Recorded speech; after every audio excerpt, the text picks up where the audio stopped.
Yeah, that joint ain't on my page though, Mike. Oh, go ahead. That's one way to start the live. What is going on, everybody? For those who don't know, I go by Philly Mike, Philly Fresh. I go by Philly Mike, and this is the Philly Talk Podcast. Actually, what am I talking about? See, I'm all lost. This is the Battle Birds Podcast. Y'all already know we've been doing this for a bunch of weeks now. This is we might take it to some new levels, but that's in the future still. So I go by Philly Mike, host of the Philly Talk Podcast. That's why we got our names here, because today we're Battle Bird Podcast. Go ahead, introduce yourself for those who are new to the Battle Birds Podcast. What up, everybody? Steve, Gate City Sports Channel. You know what it is, man. Cerebral coverage today. We got some topics to get into today, guys. I'm excited, man. Get ready for some defense. We're going to be talking some defense today, ladies and gents. You're that. Y'all know who it is. You know what it is. Your boy Philly Fresh, aka the General here reporting for duty, man. Like you said, man, we got a lot to get into. It's a whole lot going on, even though it's the off season. We got some things to talk about. Let's get it. What's going on, everybody? For those of you that don't know, I am 4for4 Philly fan, and I appreciate these guys letting me hop onto the Battle Birds podcast. I've been watching these guys for a little bit now, and it's dope to be able to talk Eagles with these guys. So I'm ready. Definitely. So what's up to everybody in the chat? The OGs like Murph DeKenzo, BLS, Bashir, Barn 5, Kevin Corin, Stephen Joyce, Harsha, all the people that's been here before we went live and who are coming in right now.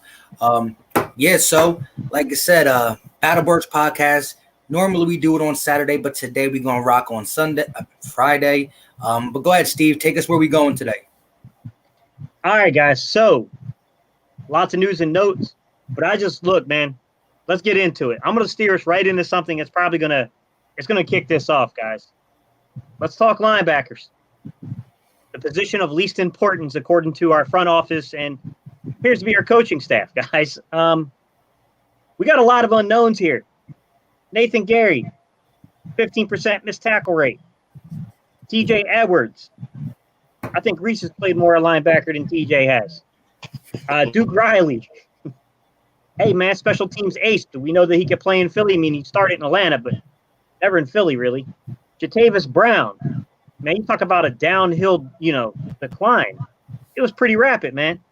My man gave up like 85% completion rate. Davion Taylor, super talented, super young, super inexperienced at the position. Sean Bradley, lots and lots and lots of experience at Temple, seems to be a leader. Still a 6th-round pick at the end of the day. Alex Singleton, he looked good in the CFL, but replace FC with an N, and we got a different level of competition. Look, Dante Olson. Dante Olson is a fan favorite. Somebody gave me a little insight the other day. Guys, I can't remember. There's so many comments I deal with. I apologize. I'm going to go back through it. I'll find it out later who it was. Someone gave me this insight about Dante Olson. Do you guys know how Dante Olson got on the radar of the Eagles? How? Tim Hawk, one of the safety coaches for the Eagles, his brother coached Dante Olson. That's how he came on the radar. Interesting tidbit. Doesn't mean he's making this football team. A lot of youth, a lot of inexperience, a lot of questionable stuff going on here, guys. Let's just be real about it. I'm going to kick it off real quick with a question. Probability Nigel Bradham is a Philadelphia Eagle by the end of camp. Go ahead, Mike. Before I answer that question, shout out to Black Goliath. Salute to all the bros on the panel with the super chat. Appreciate the super chat, my guy. Salute to you too. You know how we do on the weekends or Fridays. But to answer your question, Gate City, I was a firm believer that we were going to make a move for Nigel Bradham earlier in the offseason. Not earlier like we should have got him earlier, but I thought that he would have been on our radar as we get closer to training camp and we start to see what these guys really can and can't do. I agree with everything you said. There's potential on all these guys, including a guy like TJ Edwards and Nathan Gary. more for me for TJ Edwards, but it's nothing that we can, feel 100% confident about. Like you said, an LB stream linebacker is it's not dying, but it's going away a little bit now. If you still play that solid 4-3 base, you got a guy like Luke Kuechly, Bobby Wagner, one of them guys, you're going to hold on to them because they can still do a lot of things. But the way the Eagles are going to play defense, I don't think it's going to hurt us as much. We're going to be able to cover up that deficiency. And I do think because we use them so sparingly and what we have around them in the interior of our D-line and all that good stuff, we're going to be able to hide some of these deficiencies. I think they would have to play really bad for us to call Nigel Brad, but I wouldn't put it out of the realm of possibilities. As of now, I'm going to say the Eagles still try to move on without him, though. Sounds good. What do you think, Fresh? I think his time is done here wearing the Philadelphia Eagles uniform. And it was certain things that was going on that I don't know if y'all guys know about. Before the season started last year, saying that he was sick, didn't want to didn't want to go to a preseason game. They said that they would send out a bus for him, and he denied that. So it was a lot of things going on. But because we were so depleted at the linebacker position, I felt as though they kept him on. And when he got cut and when they let him go or release, whatever you want to call it, I wasn't shocked. I wasn't shocked at all because of, first of all, his attitude. It just seemed like, first of all, I feel as though they didn't discipline him how they should have. They let that slide. Like stuff like that you can't let slide. So they discipline for him was to get rid of him. I don't think that you'll see Nigel Bradham back for that reason. And also I feel as though it's a lot of talent. I feel as though with Bradley and with Taylor, man, we really, it's not your typical stout big linebackers that clog holes and all that stuff. But if you look at the schedule that we're playing, you look at the kind of quarterbacks that we're playing, dudes like Lamar Jackson, Jimmy Garoppolo, dudes like that, you don't really need that kind. Now, you probably need that kind when you go against a Dallas team with Ezekiel Elliott, a running back that's going to run straight at you. You're going to need a thumper there. You're going to need somebody that's going to stop them. But I feel as though with all the integral parts that we have, with dudes like Kayvon Wallace, Will Parks, that can tackle. You know what I mean? That's the biggest thing. Can you tackle? Can you not miss on these guys? Because if you miss on these guys or you whiff on these guys in this defense, they could take something that should have been a 2-yard loss for a 10-yard gain. So you got to make sure that you tackle. Tackling is the most important thing, and you got to wrap up, man. Yeah, I'm kind of gonna go off of what you guys were saying. I think his time here is done. I mean, if they were gonna bring him back, I feel like they already would have done so. And you got guys like Davian Taylor, and guys like that are younger, that are inexperienced, but they can be good. And just by the way that the whole Nigel Bradham thing kind of ended with the rumors of him not going to practice and him being asleep during the meetings or not showing up to the meetings or late. I just think it's time to move on. I don't think you need some of that in the locker room when you're trying to build, a dynasty here. You have your you have your franchise quarterback. You got a great coach. You got a great team. You don't need players not showing up. You don't need players doing this, doing that to make distractions for the team. Because as we all saw last year with Alshon Jeffrey, I mean, he was a distraction himself and he barely even played. So we just need to stay away from all the distractions and just get to playing some football, because there's going to be things here and there that are bound to happen regardless of anything that happens in the real world. But I think with Nigel Bradham, I just think his time's done here. And, yeah, that's really it. Nigel Bradham's he was good, but he's not an, oh, my God, I need that type of linebacker in my system sort of player. All right, so I was going to stay here. I agree with what most of you guys are saying, okay? But this would be boring if all four of us just agree. So I'm going to play devil's advocate here, all right? So I want to address some of the concerns. We need you to tell you how you feel. We need you to tell you how you feel. I just said it. I honestly, yeah, I just said it. I mean, I honestly I may not be as strong as some of you guys are in your opinion that he won't be back, but I do think that right now the momentum favors your viewpoint. that he's probably not coming back. But I want to make the case for why he could come back, because this would just be boring if we, you know what I mean? If all of us just say that, we move on. So I want to point out something that Reese was saying. He missed the preseason game and didn't really notify the Eagles to the exact extent. It caused some turmoil. And then, if I remember correctly, during the Super Bowl run, wasn't there an incident down in Miami with him as well, which caused a lot of bad publicity with the front office? That is a real concern. Mike said something I wanted to touch on. He said, because of the way we use them, meaning linebackers, it's not as big as a deal, which kind of tied into like Reese's comments about like speed. It's all about the changing of the game, right? We're talking about 11-man personnel taking over the NFL, right? Spreading teams out, more spread offense. Teams not really trying to run the ball down your throat so much anymore. There's only a handful of teams that still do that. It just necessitated a change. Where now you got kind of a third linebacker that's kind of a rover like you see in college, coming down and playing around the line of scrimmage like Malcolm Jenkins was doing. A lot of teams are kind of devolving into that style of defense. But I do want to make a case here, guys. You guys ready? No rookie camp. No preseason. Will we have an altered training camp to where dudes might not even be on the field together? You think rookies can start in that environment? I wouldn't say Nigel Bradham knows the playbook. Yeah, but then also that's when you can say Nigel Bradham knows the playbook, but also that's when I say you got to one up guys like T.J. Edwards, Nathan Gary, maybe even a guy like Duke Riley, who we want Duke Riley to be a special teamer, and that's it. But again, Duke Riley compared to a more talented guy who just might be a little bit lost in the sauce. That does play a part. Like I said, our rookies, I said this the other day when it came to my preseason little stream I did.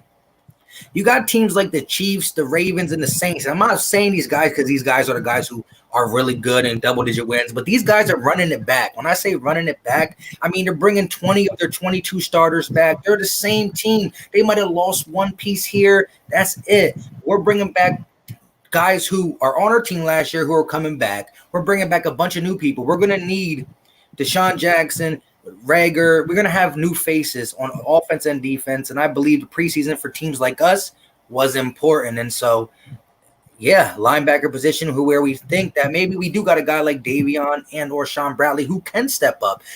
Be more Philly, a.k.a. Charles, is huge on Sean Bradley. But with no camp, no preseason, no nothing, I mean.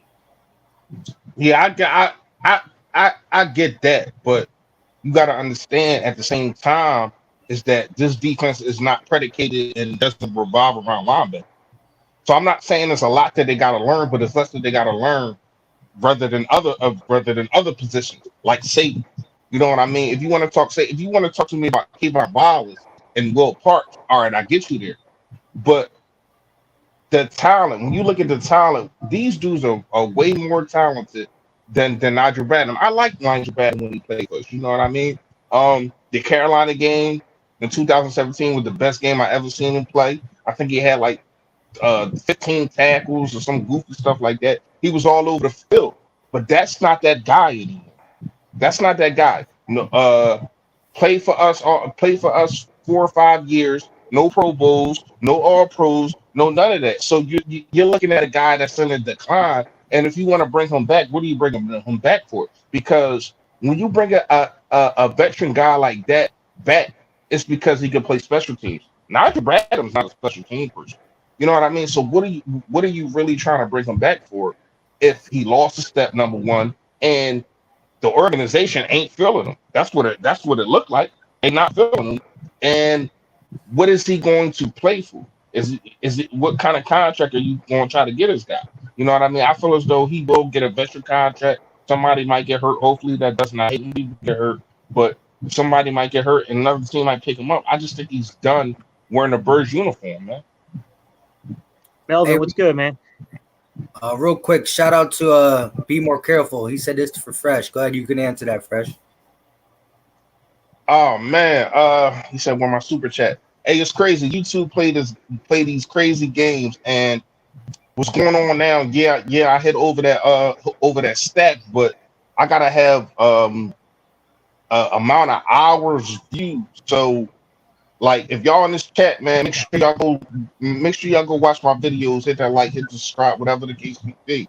But what's going on right now is I got to get a certain amount of hours, and I think I'm like, last time I checked, I think I'm like 100 hours away from being able to do super chats and stuff like that. So that's what's going on with me right now. All right, I'm going to push back for a second. Guys, if I don't, man, this is going to be boring as hell. All right. Reese, let me push back for one thing you said. You said maybe the organization just really soured on him, right? Are we sure that's what was going on? Are we sure, or was it they just didn't want to pay the $8 or $9 million in the contract? So they told him to go out there and seek a deal, and then when your price comes down, which it will, because we know the value, come back and talk to us. So you think they kind of did him trying to? You think they saying they trying to do him like how they did Jason Peters? No. I don't think Jason Peters was ever going to come back to Philly unless something like Dillard didn't play well in camp, or an injury like what happened. As soon as that injury happened, that's why I made that video saying Peters is coming back. I knew that was going to be the logical step they were going to take. And that's what I was going, and that's what was going to be my rebuttal. I'm glad that you said that, so I don't got to say it. Now, here's the thing, right? The organization doesn't value not only just Bradham, but that position. You know what I mean? It's like with the guys that we got, the plug in, plug out guys that can not only play safety, but they can play your rover kind of linebacker type situation. I feel as though that's the route that we're going right now. We're trying to be younger, faster. We're trying to make sure that these running quarterbacks, we stop. You know what I mean? That we have the speed on the field. If you look at a guy like Taylor and a guy like Bradley, man, they have the speed. I think Bradley is more of a thumper than Taylor, but Taylor got that sideline speed, man. I understand what you're saying. All right, we gotta these guys is coming in. So do they know the playbook? But for real, like I said earlier, if you read the playbook, I understand that's the difference because I played linebacker. I understand it's a difference, but what I'm saying is it's easier to transition from linebacker than other positions, and I feel especially in the way that Jim Schwartz wants it. Everything is one-on-one. Everything is that's your guy. It's not too many, especially in the middle. It's not too many mixed things going on. You know what I mean? That's your guy. Pick your guy. That and we don't really. Maybe he does it this year, but we don't really got to worry about blitzes and fake blitzes and all because that's not Jim Schwartz's scheme. So I feel as though because of Jim Schwartz's scheme, these guys can make an easier transition. That's just my personal opinion. All right, 4-4 Philly fan. I want to work you into this. Mike, you want to handle your super chat real quick? Yeah, shout out to Hannibal to G. Appreciate the super chat, my guy. He said, great live stream, Philly Mike. I love Jason Peters. He's one of my favorite players. Yeah, definitely. But before I get over, go ahead, get 4-4 in. All right, 4-4. I'm going to read you some numbers here, and I'll ask you a question after you get the full context in front of you, okay? All right, Nathan Gary, 29 of 43 on passing attempts, right? 67% completion rate against them, 2 interceptions on the season. Opposing quarterbacks had a 70.2, passer rating on them. Pretty solid numbers. Good coverage linebacker. I don't think anyone would take that away from Nathan Gary. Mm-hmm. All right, here's the thing. 37 blitzes on the season. 0 hurries, 2 quarterback knockdowns, 2.5 sacks, 5 pressures. Not a very good blitzing linebacker. He got the home a couple of times, but far from what I would probably call effective there. Yeah. Part that concerns me, man. 15% missed tackle rate. All right. I want to keep going with some of the other guys we got on this roster, guys. All right. Let's go to Duke Riley. Duke Riley, barely played, guys. 2 of 3 on the season, attempts to targets and attempts. 67% completion rate on him, 67.7. He had a 70.1 passer rating. I think Duke Riley is fair and covered. Now, here's the thing. Barely played anything when it comes to tackles and stuff, right? He only had 14 tackles on the season, combined tackles. But he had a 0% tackle rate. Give me a second. I'm going to explain why this is significant. Jatavis Brown, okay? Jatavis Brown, 6 of 7 on the season, 85.7% completion rate. All right? Passer rating against him, 155.7. 1 hurry, okay? Looks like 0 knockdowns, 0 sacks, 0 pressures. Here's the thing: 10 total tackles on the season, 23% missed tackle rate. 23. Let me repeat that again. % missed tackle rate. Okay. TJ Edwards, 2 of 5 on the season, right? 40% completion rate, 52.9% passer rating against them. Hey, people sleep on TJ Edwards. I think they had like 9 college interceptions. TJ Edwards has kind of exhibited an ability to play pass coverage. I just think some people look at his overall athletic profile and say there's some concern if he's exposed too much. All right, 1 blitz, no hurries, no knockdowns, no sacks, no pressures. But here's the thing. Only a 3.2% missed tackle rate on the season. Solid tackler. Davion Teller, 103rd selection, hasn't played, obviously. Sean Bradley, 6th-round selection, hasn't played yet. Alex Singleton, CFL, undrafted rookie free agent, and Dante Austin. Hearing these numbers and seeing what's being thrown out there on the field, 444 Philly fan, do we have the right depth on this football team for at linebacker? I mean, I'm gonna go right to Gary first because that's a guy in the season that I could see that he just could not tackle. I went to 5 games of the 8, 9 that were in the link last year, and I went to a couple with my brother. Literally every single game, he was like, "Why can't Nathan Gary make a tackle?" It was every game, and it was especially against the Bears. The Bears game, he missed like 5 tackles against the Bears, and I was like, I was just confused. But to answer your question, do we have the depth? I don't know. Just with no rookie camp, I don't think we do as of right now, because are we really going to throw out a rookie linebacker to start the season on a Super Bowl journey? Because we're not the Browns. We're not the Falcons. We're not a mediocre team. We're a playoff team. They just raised the banner today for a reason. NFC East champs. I don't know if we have the right – I think we have the depth, but I don't think we have the experience in the depth to put out there on the football field right now. All right. See, this is kind of I'm sorry, Fresh Bad. This is kind of blowing me away with what you guys are saying. Rookies just can't come on the field and just ball out. We have seen it. Even though I hate this team, you look at what Dallas linebackers had did as rookies. You know what I mean? It's not like it's impossible. I understand. All right, you want to say, all right, well, they don't win. But in that year that I forgot what they call them. I forgot what they call that linebacker. But anyway, Wolf Hunter. Huh? The Wolf Hunter. Yeah. In that season that they got him, they went to the playoffs, and he was a dog. He was really a dog. We couldn't do nothing against him. I ain't even gonna lie to you. So to me, man, I go over this once again. I'm gonna keep going over it. It's the eye test of me when you break down these guys, and I understand it's a different level. The NFL is a different level, especially where Bradley played at Temple and all that. I understand that, but you can just see rawness. You can just see sideline to sideline speed and failure, man. And I feel as though our coaches that we have now can coach these kids up. Maybe it might take four games, because it might not even be a preseason game. You know what I mean? So, but I feel as though these dudes can get the job done, man. Let me ask you a question though, Reese.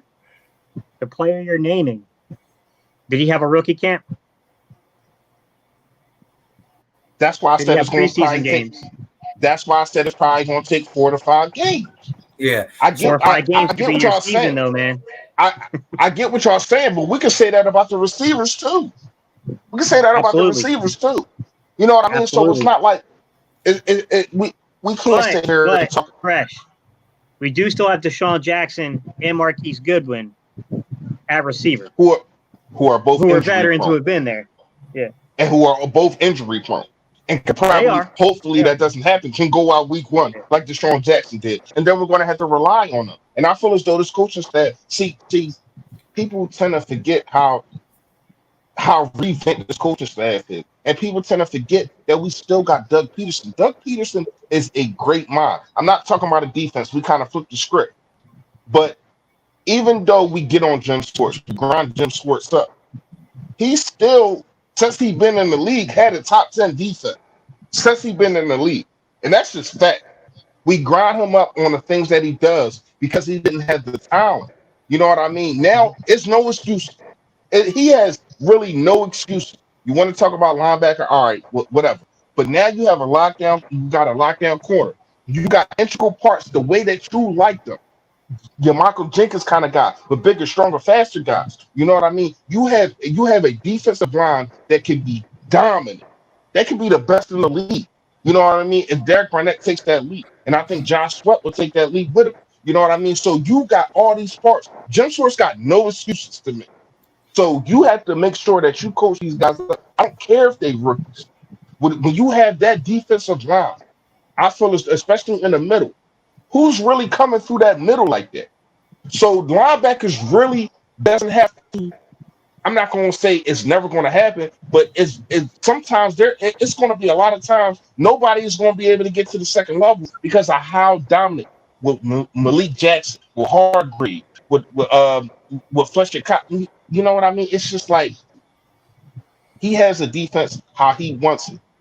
The thing that I feel as though is really going to make sure that this defense goes to the higher heights is if we get out the big leads.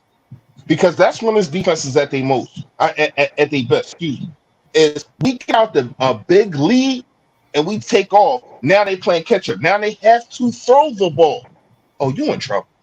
You in trouble. You know what I mean? So I feel as though because of the fact that we don't know, and coaches should know that we don't know what these guys are yet, the offense has to take over first.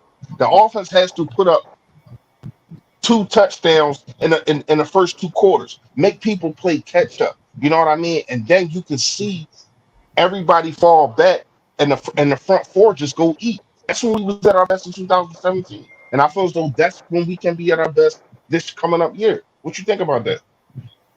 I'm gonna come on that one. Hang on. Hey, Charles, I got to push back for a second, bro. Because I'm sorry, bro. That was not a good take.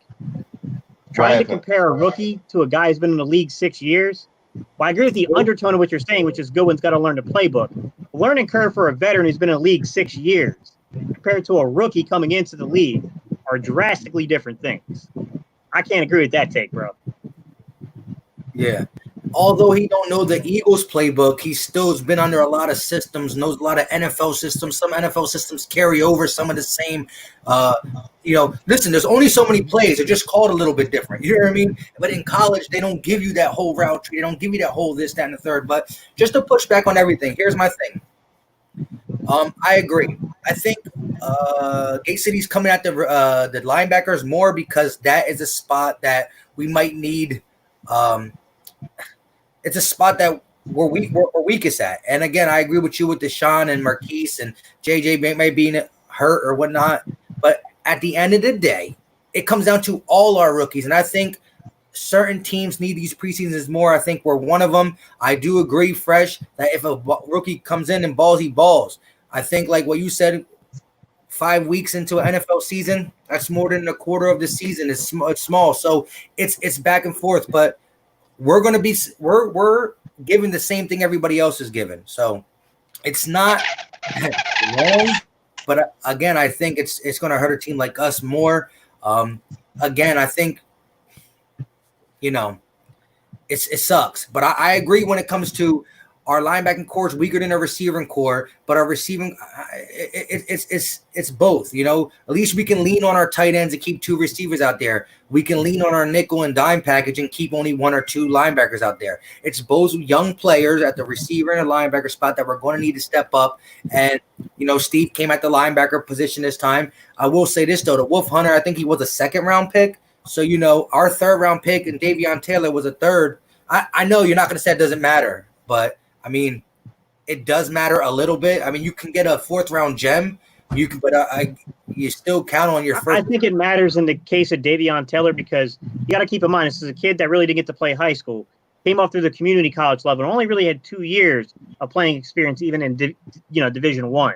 He's tremendously talented. I like him, but I think the learning curve is going to be greater than some people think for Davion Taylor. All right, I think All the right, kid so is ridiculously athletic, but I do think that there's going to be a learning curve. all right, so real fast, you know, I'm gonna ask y'all a question, and I want 4-4 to go first because he kind of been, in the background in this. Are y'all more concerned with the linebacker position or the number two cornerback position? Because I'm more concerned. It's against a who's who on that one.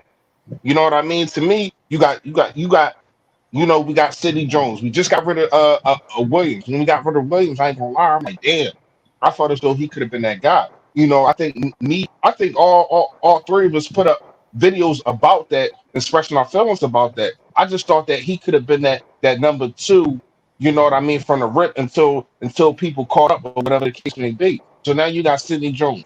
You got Jalen Mills, who I think can still play the corner because we have a guy like Will Parks and a guy like Kayvon Wallace. You got that's really it for real, for real. If you want to talk about corner now that Williams is gone, so are y'all more are y'all more worried about the linebacker position or CB2?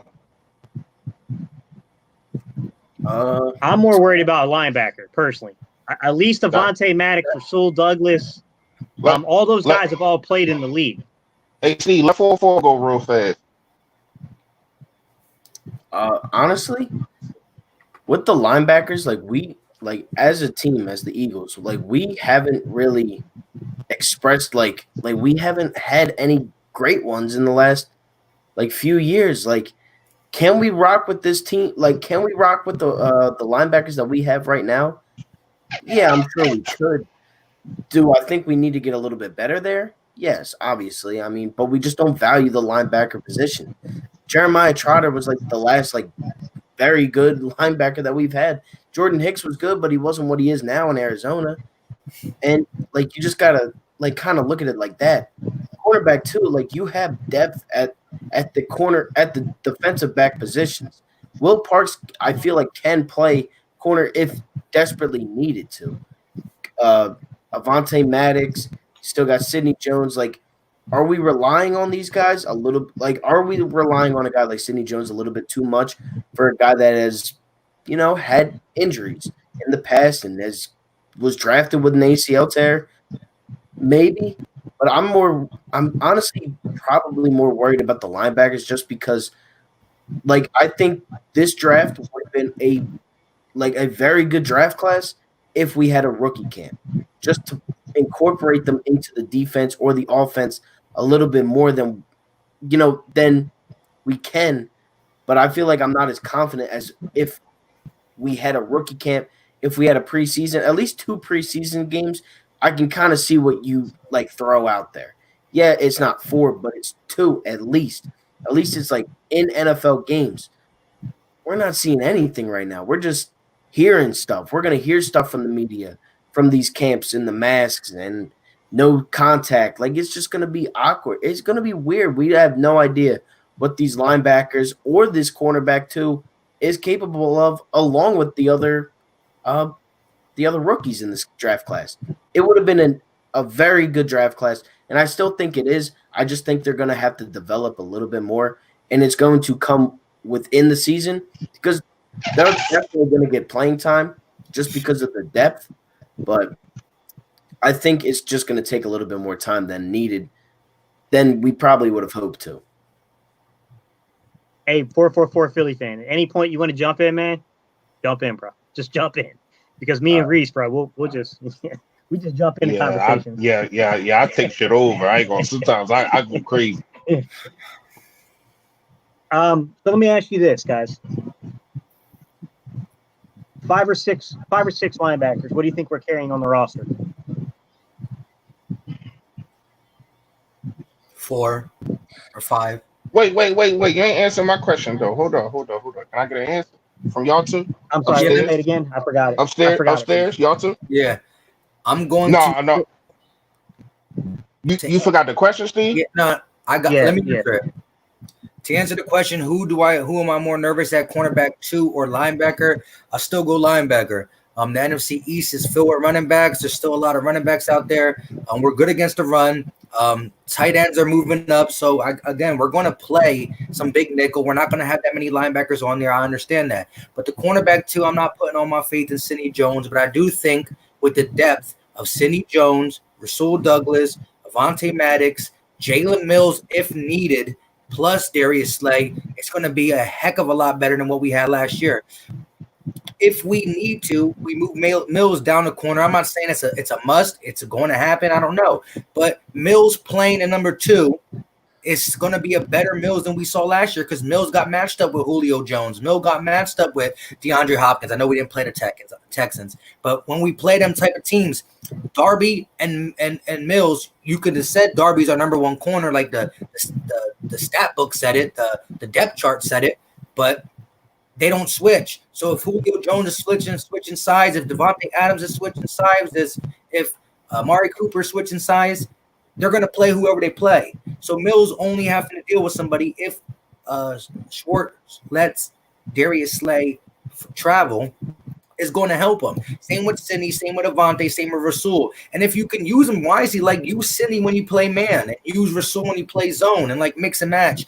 I can see you can mix and match and create a good corner opposite side of Slay. I don't really see how you mix and match the linebackers unless Fresh comes out with, like Fresh said, one of these rookies just ball out and don't really need camp. They just fit in. It could happen. It's not impossible. I mean, but again, just learning the system. Sometimes they got the talent inside, but the coaches just feel like their knowledge of the system is not letting them get on the field. We kept Greg Ward Jr. off the field for so long for Mac Hollins. So that all is going to play parts into is just the coach allowing these guys to go out there and perform. But I'm still going to say cornerback linebacker, because I think the amount of cornerbacks we have with Darius Slay and a good, will be okay. I'm gonna say all right. I think there's 2 ways you can argue this, Reese. I think that the talent level, the experience, right, and what we know about the players, it's a little more concrete at cornerback than linebacker. Okay, but I could also see an argument to where you could flip it a little bit and say true, but at the same time, CB number 2 will play a much larger role than even the Mike will in this defense. I could see it both ways, but I'm going to probably go with linebacker as my bigger concern out of the 2, just because I don't really know what we got. I mean, you got one guy who's a pretty good, pass coverage guy, and Nate Gary. I think Nate Gary allows you to really play some 43, because Nate Gary's basically a safety out there. He's basically an in-box safety. I think you can devolve more into a 43 again. Do I think they're going to go like ridiculously 43? No, man. The league's moved away from that. But I could see us playing more than we did last year in base package. My thing is when I look at the total number of guys. That's a green screen, though. Yeah, it is, guys.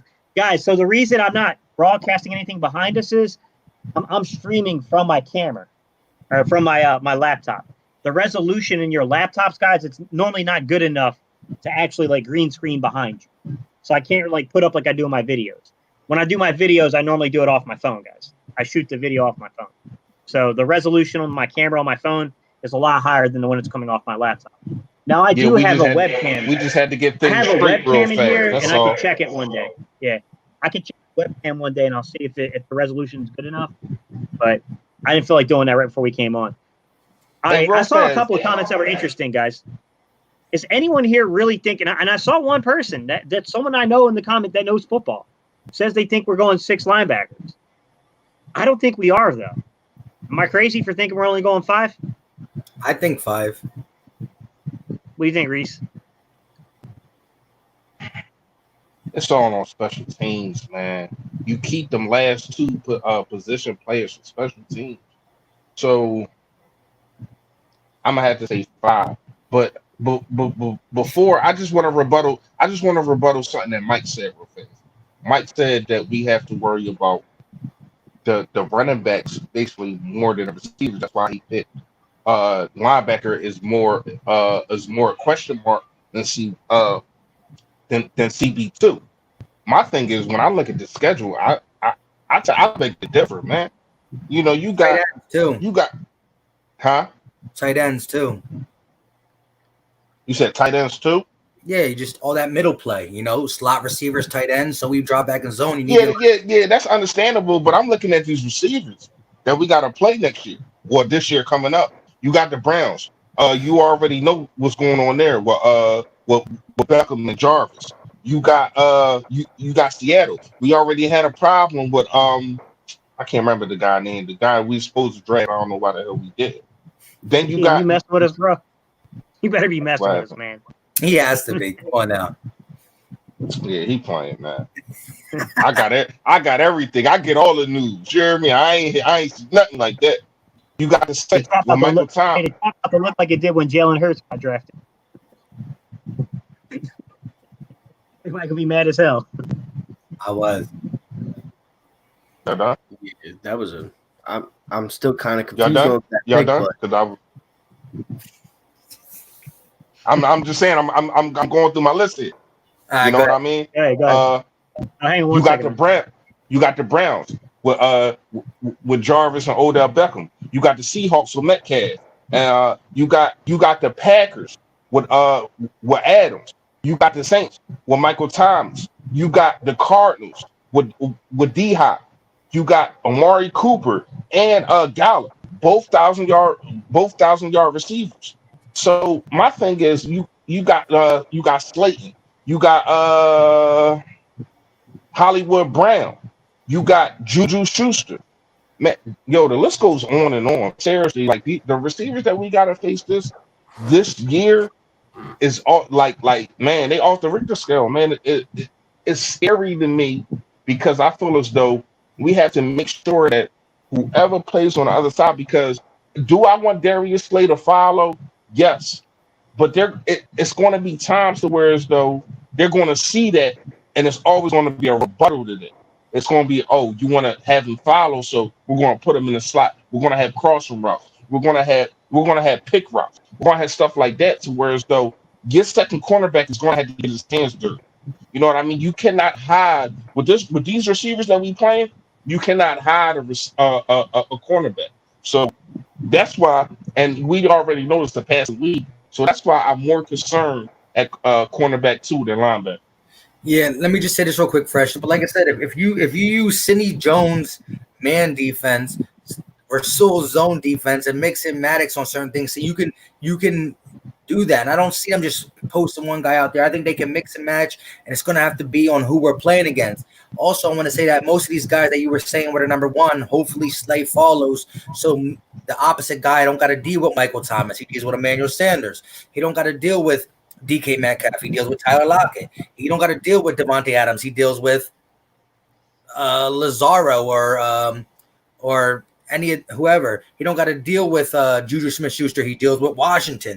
You know what I mean? So I don't know, but I agree in the sense that I think what is behind us with Ronnie McLeod, Mills can also lean on and help out the cornerback too.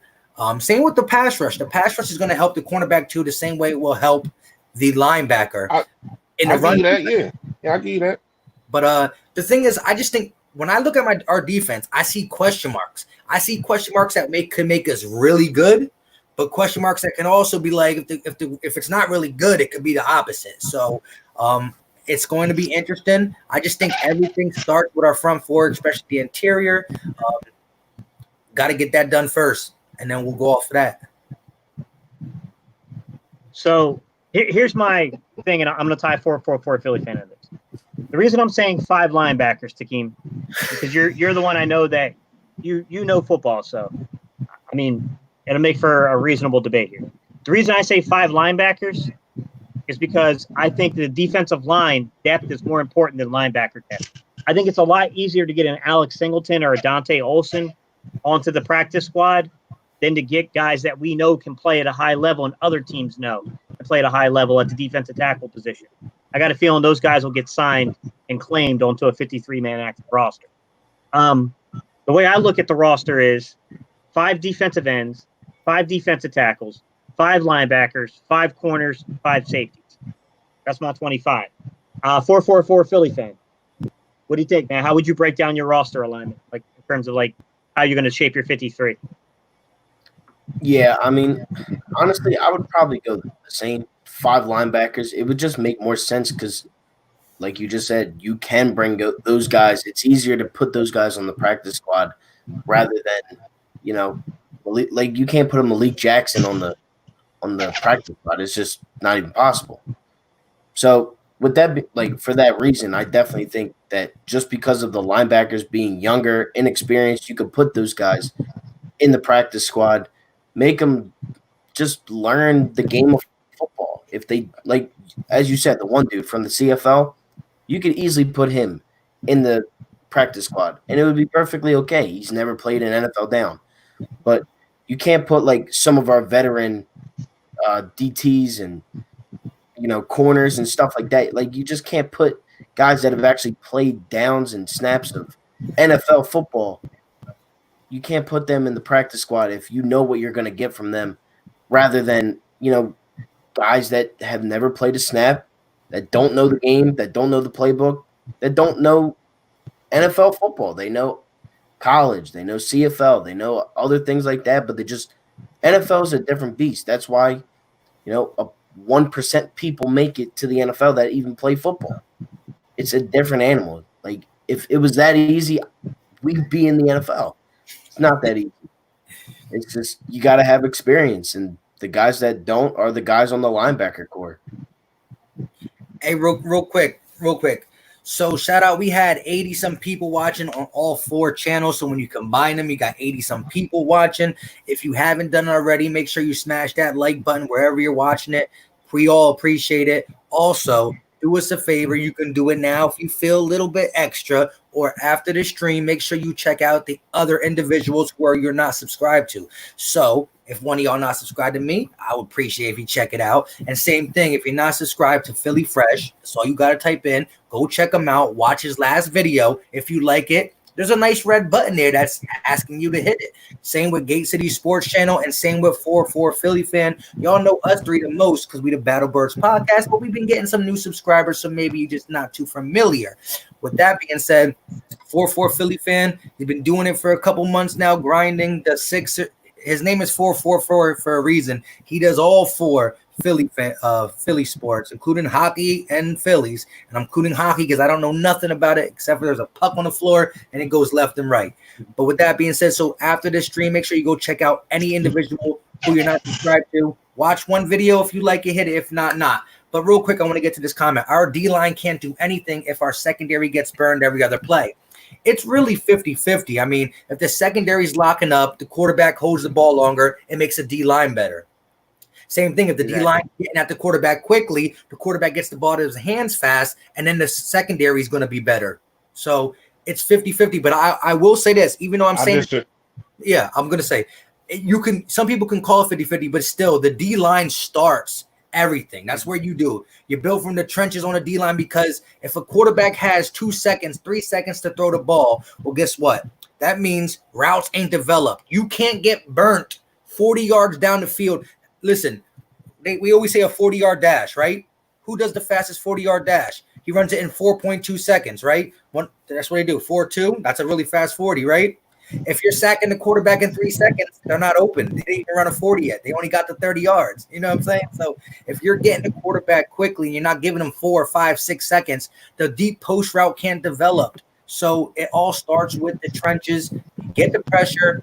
Quarterbacks can jump routes, do a lot of different things. It starts with the trenches. Yeah, a good pass rush for up a really bad secondary.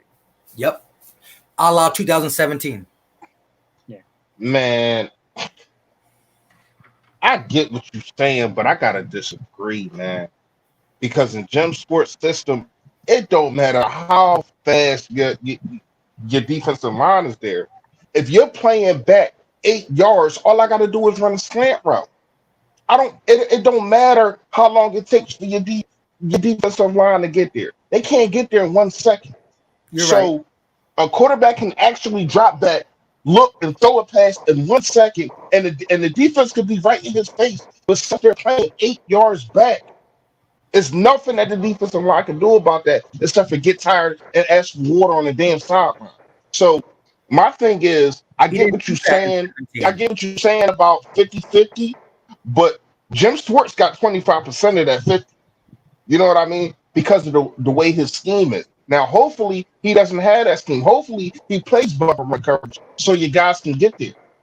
But man, I'm trying to tell you, man, when you break down tape and you look at what's going on, it's been plenty of times the defensive line has been right there. But if like look at what Eli Manning was doing to us in the first Giants game in the first half, he was cooking us, and just on slant route, he was getting the ball out so fast, and Jim Schwartz couldn't see that. You know what I mean? So I get what you're saying. It's 50-50, but it's 50-25-25 to me. And I feel as though No, you listen. I was saying it's 50-50 to him because I can see where some people argue that case, but I'm more of it's just the D line first. But I understand what you were saying. Last year he played these guys off too much. If you're playing 5, 7, 8 yards off, that's going to limit your pass rush right there because it's a 1-2 and pass, and so you got to press up. But when your D line is balling and you have confidence in them, you can press them up more. Jim Schwartz has been playing off a lot more this year than he did back in 17. You heard, Fresh? So I agree. I don't like him Mike. playing, but back in 17, he didn't play people off like that. He needs to go back. I don't know that it was Schwartz as much as it was Underling. I think Mike hit on a key point, which is if you don't trust, I can give you that. If your pass rush is faltering, you can get burnt really bad playing man too, and vertically in man if your pass rush is faltering. Also, I think Underland, like I know what you're saying, Reese, because everyone keeps telling us that we're supposed to be a cover one, Schwartz is supposed to be a man system, but when you look at the physical data, we're not. We were bottom third of the league in playing man. Straightforward. We played way more zone than man. And I don't know if that was a Corey Underland thing or what's going on, but I think some of it is scheme evolved, Reese. I do think some of it is playing cover 3 to basically shore up against the run. To get, you know how it is in a running game. Offenses always want to be +1. And the defenses want to be in reverse. They want to be +1. You want to be able to have one more defender than they got blockers in a run game. I think we sometimes, and there's been a few people that have hinted towards this. Maybe our run defense may not have been as good the last year or so as people thought. We might have been using that cover 3 to cover some of that flaw up, and it was executed fairly well. I will say this Zeke got us the first game. Zeke definitely got us the first game. With that said, we know how it ended though. You already know, man. That's the East champs. My question is, Reese, or no, let's start with 444 Philly fan. 444 Philly fan. You said 5. What 5 linebackers would you put on the 53? All right, I'd probably go Gary, Edwards, Riley, and probably Taylor and Brown, and then I would put the other guys on practice squad. No Bradley. Be more about the comment right away. I didn't think Bradley's he's a 6th-round pick for a reason. Oh yeah, BMO, and then you're gonna have Charles gonna be what? But you can't say that about draft. Hey, you can't. At least you're going to be the same as everybody else. See, here's the thing with me with draft picks real fast. I'm not going to go, but I just want to say this about draft picks real fast. That means nothing to me, man. You got people that have been undrafted and are Hall of Famers. Terrell Davis was never drafted, but he's a Hall of Famer. He got 2. He got 2 Super Bowl rings, and they got that because of him. Never drafted. You got other dudes that never been drafted. So just because you're drafted at a certain position at a certain time, that doesn't make you better than the next man. And for real, it makes the guy that hasn't been drafted scarier. It makes him hungry if he got the attitude. You know what I mean? So to me, when you say, "Oh, a guy been drafted 6th round or 5th round," to me, that I really don't feel that, because I feel as though Kayvon Wallace is probably the 2nd best safety coming out, and he went in the 4th. You know what I mean? So when we talk about guys being drafted, man. I seen dudes that hasn't been drafted and come up and be Super Bowl heroes, a la Corey Clement. You know what I mean? So it's like, I don't know, man. I want to piggyback off a fresh thing real quick. Here's my take on that. There's been guys, Jason Peters, you said Terrell Davis, Corey Clement, Super Bowl heroes, Hall of Famers, all that are undrafted. I agree. So you can't judge a player solely by his draft pick. You can't, because every person has a different dog in them. Maybe that pushes them. A la Tom Brady, 6th-round draft pick, Hall of Fame, greatest quarterback of all time. Antonio Brown, 6th-round wide receiver. Would have been a Hall of Fame if he didn't sing a guitar song. But with that being said, What? you heard me, right? Why you just try to slide that in there, man? But he trying to come back. He demanding the league to hear answers too. He trying to come back. What y'all think about that?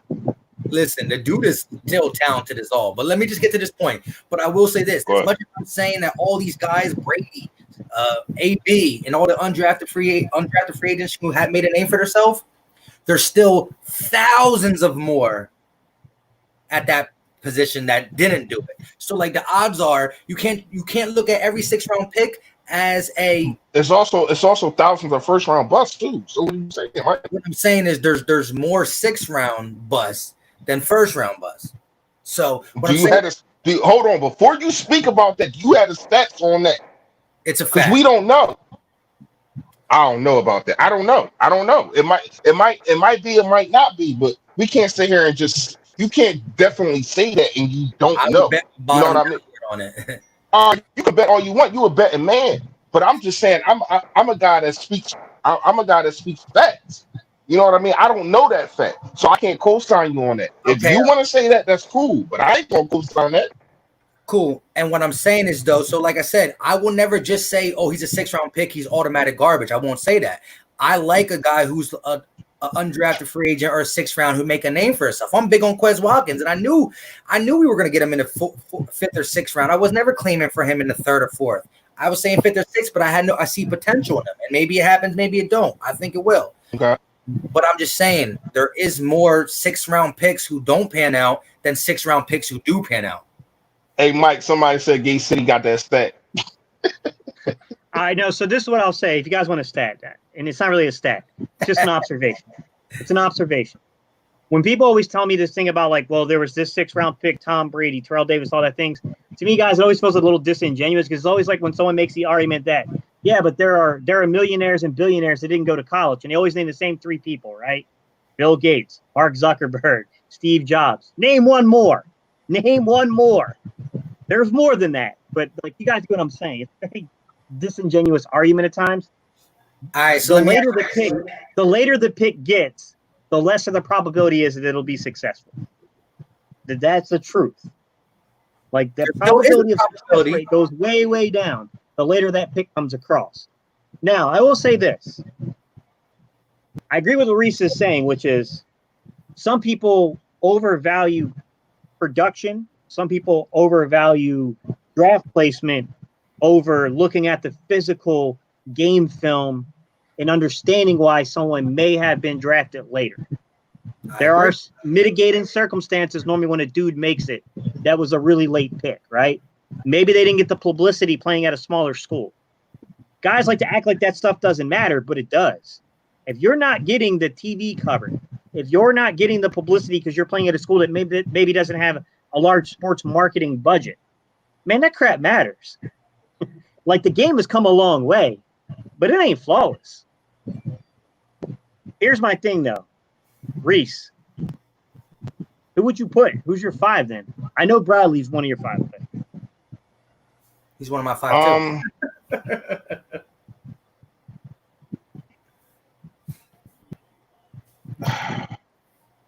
Man, all right. Bradley, of course. I still got some type of faith in Duke Riley, man. I don't know why. I feel as though he got talent. Of course, Taylor.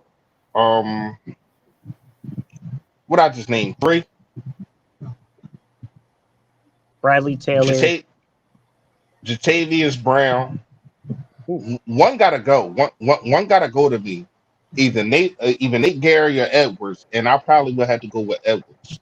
So I think Edwards is the odd man out. so you got Riley over him? Yes, I do. I like Duke. I like Duke. I just feel as though he's more talented. I like him, man.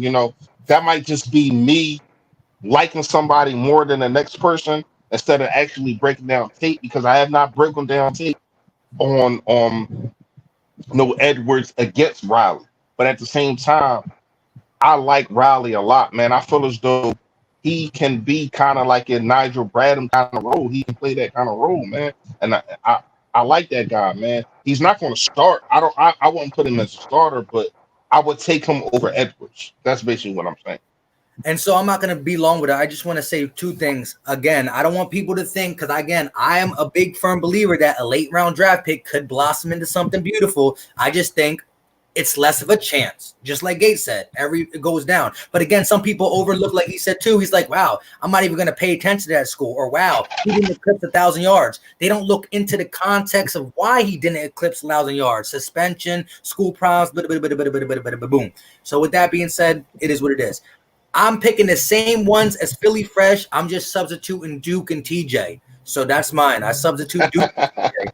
I think TJ a little bit more than Duke, but I'm gonna take the two rookies and Bradley and Taylor. I'm going Brown, Gary, because he can cover. He can't tackle, but I'm going everything. I'm just switching Duke and TJ, but I rock with what Fresh said the rest. All right, this might be more controversial than I thought. I'm going to just go what I feel would be the obvious choices here. And nothing's obvious with the Eagles. We all know that. Nate Gary. Coaches love him. He's going to be on the team. Let's just be real. Yeah. Duke Riley. I hate to say it, but I think he's going to be on the team, man. Just the momentum seems to be behind him. Right. TJ Edwards. I think TJ Edwards is more susceptible than some of the other guys because he's an undrafted rookie free agent. But I did think that TJ Edwards really showed up pretty good last year. And he's one of the few guys that really can get physical against the run if we need him to. Avion Taylor. There's no way we're parting with the 103rd overall pick in the first season. Like, come on. Here's where I think it gets controversial. Here's where I think it gets controversial. I got Sean Bradley taking that 5th spot and Jatavis Brown being cut.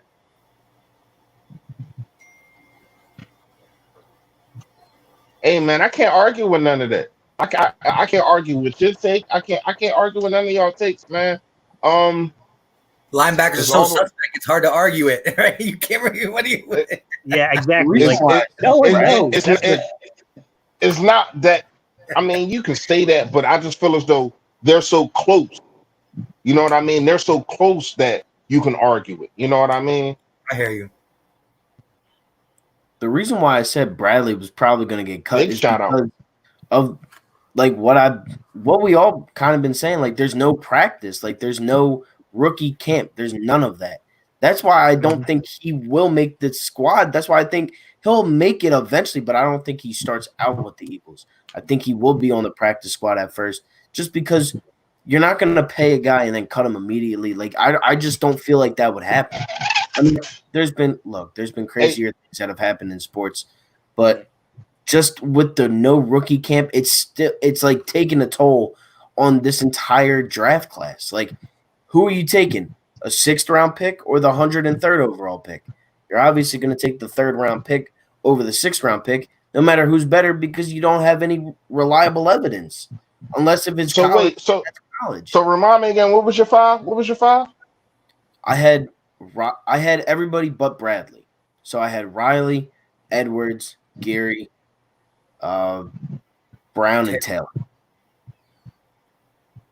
And then I left out Bradley. So look, he had everything I had except for where I left Jatavis Brown out. Yeah. He put Jatavis Brown in and then took. Let me just say this though. This is the perfect way to say it, because really, we're saying 5 linebackers or 6. So Gay City has Jatavius Brown out. 444 has Bradley out. I have Duke out, and you have Edward out. We all have one person out. We all have a different one person. Yeah. And we make it. I'm surprised ain't nobody.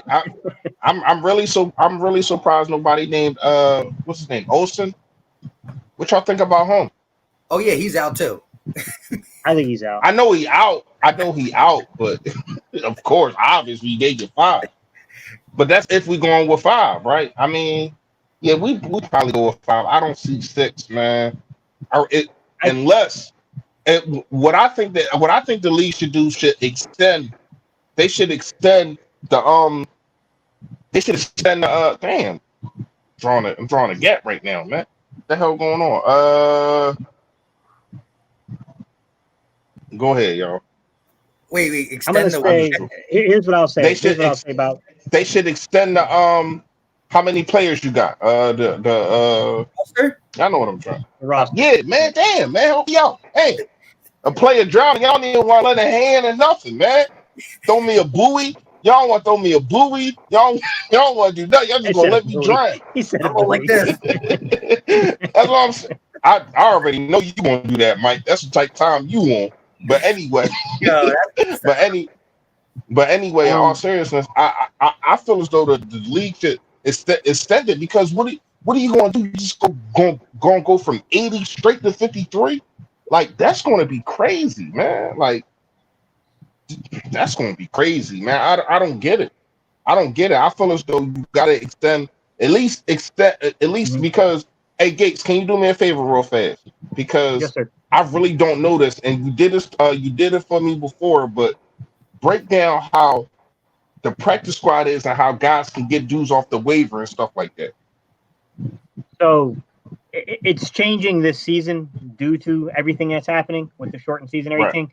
The way it works now is back in, I want to say it was like the 2014 CBA, they changed the rules to allow you to have 10 players on the practice squad. So Okay. you designate 10 people. The way it normally works is the end of, roster cut down day. You got that 24-hour period of roster claiming to where someone can claim you. But if they claim you, they got to put you on the active roster. So this season, what they'll allow you to do, Reese, is to carry two guys from the practice squad up to the active roster. And then you can do that, I think, twice before you have to expose them to waivers. What you mean twice? Like 2 weeks? So Like I can move a guy from my practice squad up to the active roster, cut him, but not expose him to waivers and put him right back on the practice squad. I can do that twice this season with that yeah. player. Okay. So he won't be exposed to the potential of being claimed on a waiver wire. So if someone comes in and they ball out, but you know what I'm saying, like you just don't have the room to keep them there, and the guy that's coming back from injury is a better overall player than them, you ain't got to sit there and think to yourself like, damn, if I put this dude on a waiver wire, somebody's signing. Right. And how that waiver wire work? Like who gets to pick first? So that's a good question, actually. So I think it's determined by your record, isn't it? I'm pretty sure it's determined by That's what I'm at, but I'm asking like week one. You know what I mean? Because I play fantasy football and I already know it go by, how good how good you're doing, how good your record is. But week one, how does it go week one? I think it was off your 2019 record. Yeah. In terms of the waiver wire. That's crazy. That's crazy. So Hey, when is no, it? it happened to So us. when It happened so to when us does it 1 year shift before. over? So when does it shift over? The following season, it would go off your 2020 record. Yeah, it goes off But- each year's. No. Yeah. What I'm saying, all right. What I'm saying is, you got week one. You're at the top of the waivers because you had the worst record. Now you 1-0. You know what I mean? When does it switch that they're not at the top anymore because of their last year record? So Yeah. it probably, let me take a look real quick, man. I think the way it works is after you claim someone, it probably pushes you back down on the order. I would assume, Reese. Yeah. I know that. I know that. I'm just saying if you don't claim anybody, you know what I mean? Yeah. So what you're asking for is the waiver positioning. I'm trying to see if there's anything that defines how it's done. So I see waiver schedule. Sorry, guys. I'm looking through to see if anyone sees it. Hey, guys, in the comment section, if one of y'all can do this, because I can't do this and carry the chat, guys. If you guys will go to ESPN look up the rules for the waivers and free agency, and then look up the order.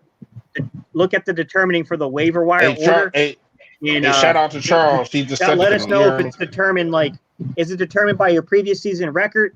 And what happens after a team claims a player? Do they then slide down the waiver wire order, or do they still remain where they were? After you're saying, if you guys can do that. Shout out to Charles. He So- just sent it to me. I'm trying to.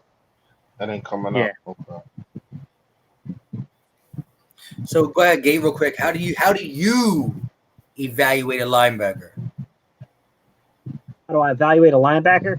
See, here's the thing, man. It's really hard to do that, Mike, because I'm still caught up in, like, me and Reese and I were the same age. We grew up in a different area of football. Linebacker was a completely different position when we played. Yeah, Like, you could spot a linebacker in school, bro. You knew him. But here's the thing. When I look at it, the first thing I look for, Mike, is the instinct. How good are they at reading whether it was a run or a pass? Okay. Then I look at, okay, if it's a run, I want to see how do they stack and shed a block. Okay. Do you guys know what stack and shed means? You guys know what that means? I know Yeah. Reese does, but Yeah. so when you stack a guy, it means getting your hands in on him, and then shedding them is moving And then aside. you get right? out, get You got to out be there. strong at the attack, and you got to shed it. All right. I look to see how good are they at doing that, right? How good are they at playing their assignment in the hole, being where they're supposed to be, right? Reading and feeling that assignment well. Yeah, Now, when it comes to passing downs, a lot of times a linebacker, like, there's a few of them that'll play man, but most of your linebackers today play a lot of zone. So I'm really looking at, can they turn their hips? Do they get really good depth? How good is their depth when they fall back into their zones? And do they really understand, or are they reading the quarterback well? Are they paying attention to the eyes? Are they really diagnosing that zone well? Are they understanding the route combinations that are coming into their zone? That's basically how I break down linebacker.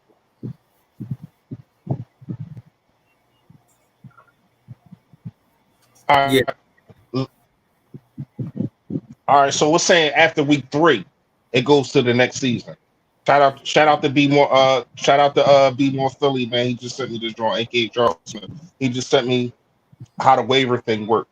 But let me answer the question real fast. To me, as much as I want to get down on how much of the linebacker is not being played and it's not being valued, it's really kind of hard to play if you are the focal point of a defense. When you got dudes like Ray Lewis, you got dudes like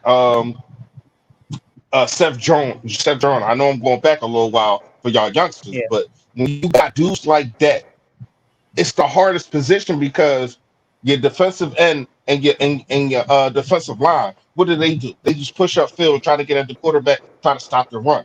The cornerbacks, what do? They just cover, and sometimes they might tackle when it comes down to it. The linebacker, especially the linebacker has to do so much. He has to get the defensive position, especially right around him, right? Not only that, he has to, before he makes a move, he got to make sure if it's a run or if it's a pass or if it's a play action. He instant. He has to have instant.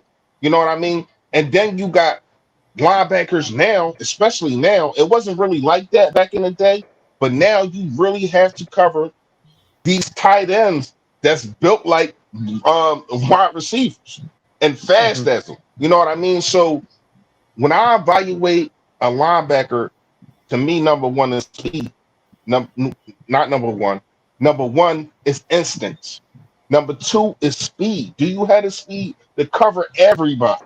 Do you have the speed to cover these running backs? Do you have the speed to cover these tight ends? Can you tackle? Yeah. That's my 3 biggest things. Instincts, speed, and can you tackle? Because if you don't have them 3 things, you're not going to make it at linebacker in the NFL. That's just point blank, period. Reese, let me know your thoughts on this one. You guys can chime in too, guys. So the NFL developed, okay? It evolved into spread offense, 11-man, all that stuff.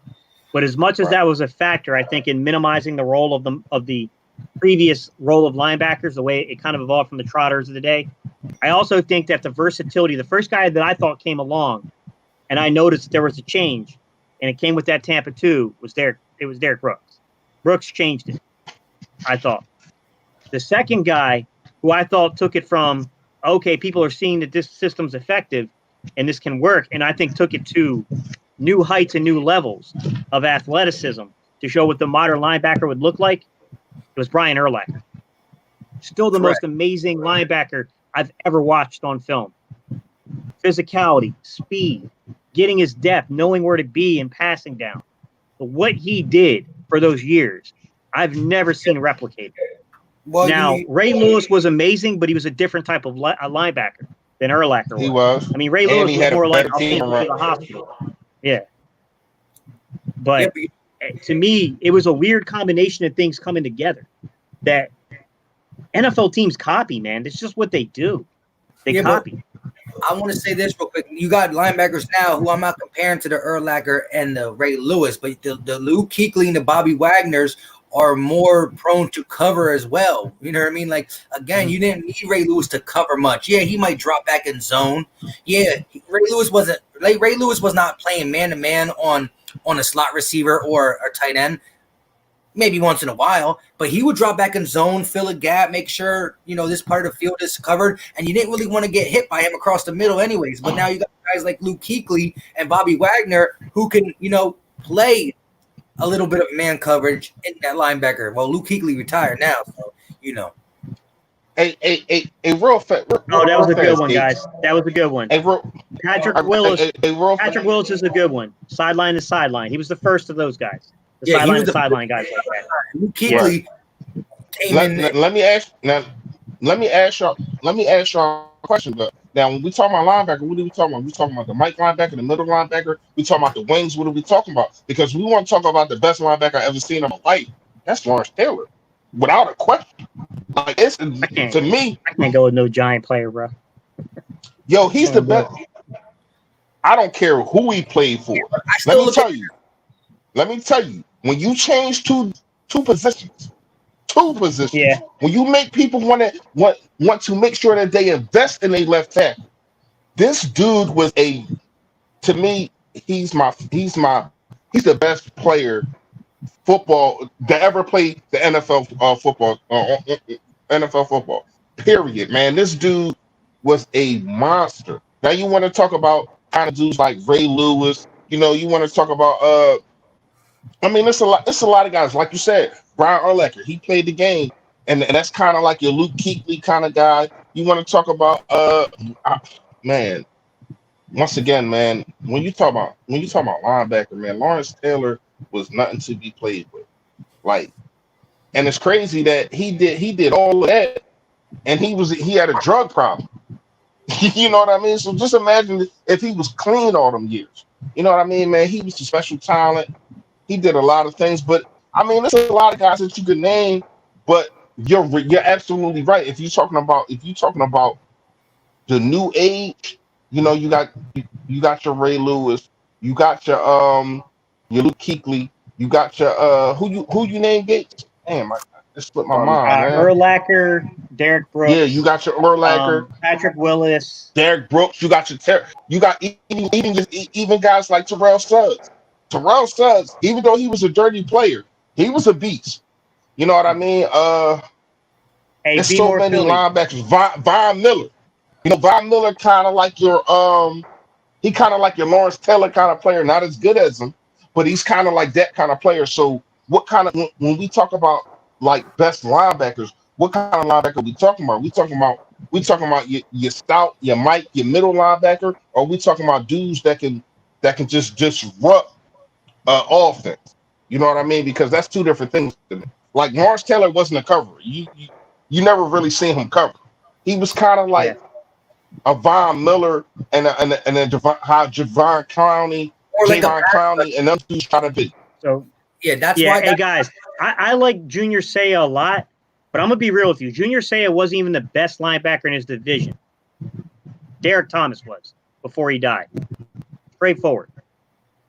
Junior Seau has special talent. I love him to death. Derek Thomas was better. He died. That's why he doesn't get the recognition. Okay. And then and then Clay Matthews is kind of in that ring too. When Clay Matthews was at the top of his game, oh man, he was a problem. But he was a problem. see, like you said, they're linebackers that are stand-up pass rushers, really. Yeah, yeah. They not really coverers. You know They what I mean? play, That's why I asked. they play in a Junior 3-4. Seau. How you feel about Junior Seau?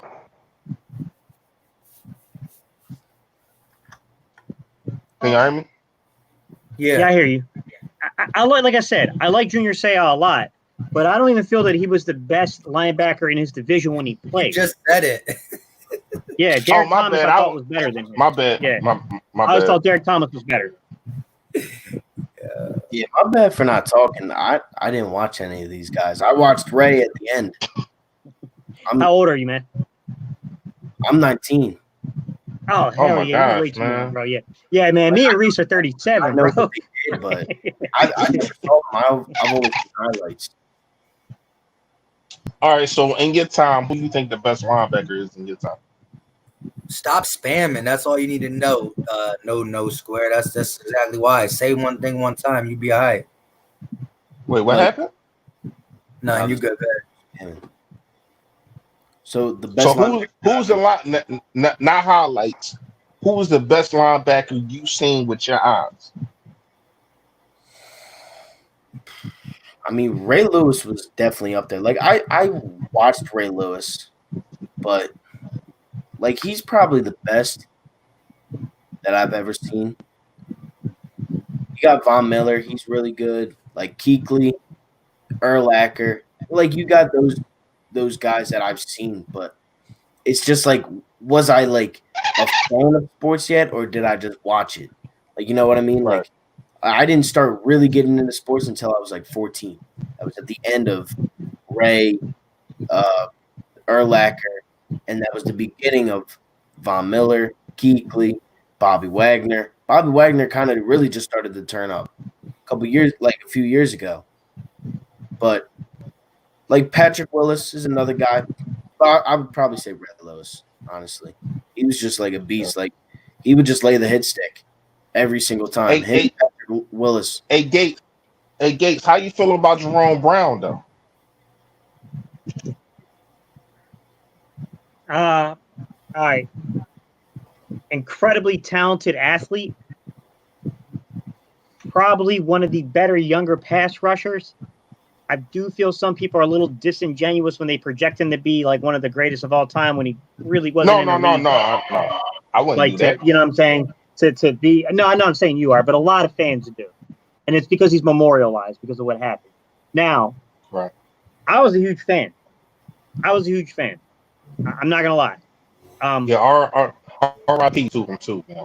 RIP. Yeah. He's always going to be a case of what could have been. But when you seen him on the field, he was a monster, man. Now maybe that could tend to the gangrene defense with Seth and Reggie, RIP Reggie too. But man, when you look at Jerome, man, he was a problem, man. He was all over the field, like serious. In 92, 93, he was a beast, man. Yeah, definitely. That was that. Was that Bud Foster's defenses? I think actually. That's a long Buddy time ago. Ryan. That's Buddy No, Ryan. Buddy. You talking Buddy about Ryan okay. drafted though, but it was Bud Foster that was coaching those top. You know what I'm saying? Those top five defenses. I got you. Remember they fired Buddy, and then they promoted Kotite, who had one good year. He had a very Chip Kelly like, not that he was innovative like Chip Kelly, but a very Chip Kelly like career to where he had like one really good year with the playoffs, one year where he had a winning record but like no playoffs I think, and then he just went downhill, and he was fired, and we had Ray Rhodes.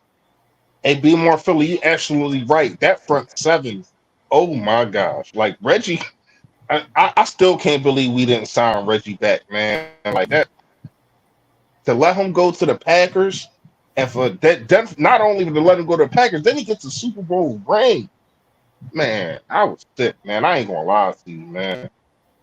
Was that your guys' like worst memory in Philly sports? Like, was that like just like kind of rip your heart out type of moment? No, I'm gonna tell you my worst memory was the Tampa Bay game to close down the vet. We was we was the number one seed. We supposed to go to the championship. 2002, 2003 season. We were Rondé supposed to go Barber. to the champ. Fuck Exactly. Rondé Barber. Exactly. We come out. I want to say, was it Pinkston or Westbrook for for a kickoff all the way to No, like no, the no. 30-yard line, Brian all the way Mitchell. to like Brian Mitchell. Brian Brian Mitchell. Mitchell, right? Yeah, Yeah. Yo, Brian Mitchell, all the way to the 30-yard line. We score in like 60 seconds. The crowd going crazy. Everything going crazy. We like, man, we about to get these bulls up out of here. We never scored again. never It scored. was we never scored again. You know what I mean? It was so hurtful, man, because it was the last game in the vet. You know what I mean? We was prohibited favorites. We was like 5 point favorites to win that game at home. And I'm like, this the year. We was creeping 01, 02. We was creeping. We was going to NFC championships and all that. We was creeping, but when you look at it, we we faced in 01, we faced who was that? The Rams, the greatest show on turf. You know what I mean? So it was like, all right, they got us out of here. We understand. You know what I mean? We couldn't stop them. And it was a low Mhm. scoring game. But 03 was supposed to be the year, man. I understand everybody wants to say 04 was the year because we got there, but 03 was the year, man. And Tampa Bay won the championship that year. That's the crazier part. You know what I mean? We would have won if we would have beat them dudes, and we should have beat them dudes. So that's my most heartbreaking loss as a Philly fan. That, and it's crazy. It's crazy. That one and just last year hurt too. That Kawhi Leonard shot, man, That had that me hurt in me tears. so bad. I ain't gonna lie. I almost cried in the car. You're like, seriously, man. It Yeah. literally had me in tears. So Crying. Jerome Brown didn't hit me personally as hard because we were young, man. We weren't even like 10 years old yet. We were young when he died. Yeah, we was But young. I will say, and it's crazy because it's only a year later. Fucking Joe Carter, man. Joe Carter's home run off of Mitch Williams in '93 for the Blue Jays to take the series. That one hurt. Losing the Super Bowl in '04 to New England. Bro, that one hurt like I can't explain. Yo, listen, yeah, the Super Bowl. Listen, again, Super Bowl. I was about 15 years old in '04, so I was I was like 13 or 14 in the one that Fresh was talking about, and that's why I remembered Brian Mitchell off the grip because Brian Mitchell was our return man. He ran that thing back. I was like, let's go. See, this was the age of me being a little. I was just starting to be a teenager. I did a lot of this, so I was. And then, like you said, we did not score again. And that right there was the thing that taught me growing up the rest of my life. It's only the first quarter. Keep your mouth shut. It's only the first drive. Keep your mouth shut. I was only 13 years old, my guy. Like, Yeah, going crazy. we ran Yeah. that back. And listen to this, though. Listen. So I was in like 5th grade or 4th grade, right? One of my boys was a Tennessee Titan fan, right? So listen, gambling's in my blood, I guess, because in 5th grade, right, I'm already hitting my guy up like, low. I bet you your strawberry milk that when the Eagles beat the Tampa Bay Buccaneers and the Titans beat the Oakland Raiders, it'll be Eagles in Tennessee for the Super Bowl, and we'll bet on it. Well, after that return, the Tampa Bay Buccaneers beat us, and the Oakland Raiders beat the Titans. So we both went to school. We weren't betting on no football. Hey, Murph, It's crazy. I ain't gonna lie to you. It's a 96, 97 season or something like that, 95, 96, somewhere in that area, Murph. Yo, that one didn't hurt me as much, Murph, because they got swept. That was more embarrassing because, that was the first year I think I moved down to North Carolina from the Philly area. So, you got a Philly kid in North Carolina with Phillies gear, Eagles gear, Flyers gear, Sixers gear. Bro, man, these dudes, I know they never watched no hockey before because I don't even think their Hurricanes were in North Carolina yet. But bro, they were giving it to me when they got swept by the Red Wings. That's all I heard. I didn't even really watch hockey like that. I just liked Eric Lindros.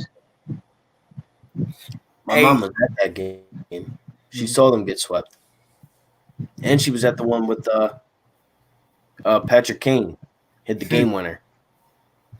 Hey, so She's 4-4. been- When it comes to the Eagles, though, because I know you probably got Philly stories for days on all teams. But when it comes to the Eagles, what is your most memorable loss? Like, oh my God, I like broke you down as an Eagle fan.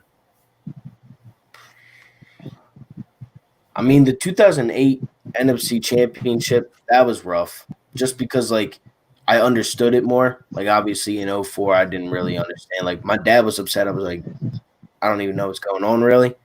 But there's been some like bad playoff losses, like losing to the Cowboys. Like, what was that, like 37-44? Like, we got killed by them, and Romo knocked us out of the playoffs. That was bad. Last year was bad. Even the game that once went out, like, I thought our season was over, and I'm sure like you guys did too. Like, that was just rough. I was sitting there like. I used to work at Launch in Deptford, and Jason Avant was my manager. He was my boss. So we were sitting there like talking, and like as soon as he went into the end zone and dove, he said he knew. Like Jason Avant was like, he just tore his ACL. He's done for the year. I was like, what are you talking about? And then like later that night, he was like, Carson Wentz has a torn ACL. I was like, nah, he doesn't. I was like, you're lying. I was like, that can't be right. And he did.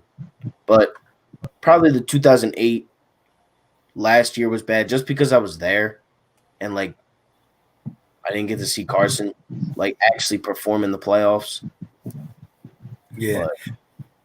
But to piggyback off your 2008 thing, Chris Kaufman said, I agree with 2008, and I'm 36 because, to be down 24-6, to come back up, to be up 27-24, no, 28-24, to watch old Kurt Warner just methodically get them down the field, score a touchdown, and not leave no time on for us. That hurt. Like, down 24-6, once you come back 28-24, you got to put it away. Yeah, that hurt. That hurt. Bro, we forgot one. We forgot one, Reese. We forgot one, bro. What? Iverson and Mutombo in the 01 finals. After Iverson, yeah. You know after we won why I the didn't first hurt game. that. You know why I didn't hurt that much, man? I ain't gonna lie. I knew it. I knew it. Like, you could just tell the Lakers, they was undefeated before. They only lost one game. Just like the 83 Sixers only lost one game. You know what I mean? Mm-hmm. They only lost one game, and that was the game to us. I knew it. I was out there celebrating with everybody when we won that one game. We were celebrating like we won the chip. I ain't gonna lie to you. Everybody was on Broad Street, just like how it was when we won the Super Bowl. People was out there like that. I ain't gonna lie to you, man. So I knew it though, man. Even at that young age, I'm like, man, AI can't. First of all, we had to go to overtime to beat them. AI had to put up 53. I said, AI can't do this 3 more times. You know what I mean? And I kept saying it. Everybody like, oh, AI gonna carry us. I'm sitting there, I'm like, everybody is looking at what AI did. I'm looking at what Shaq was doing.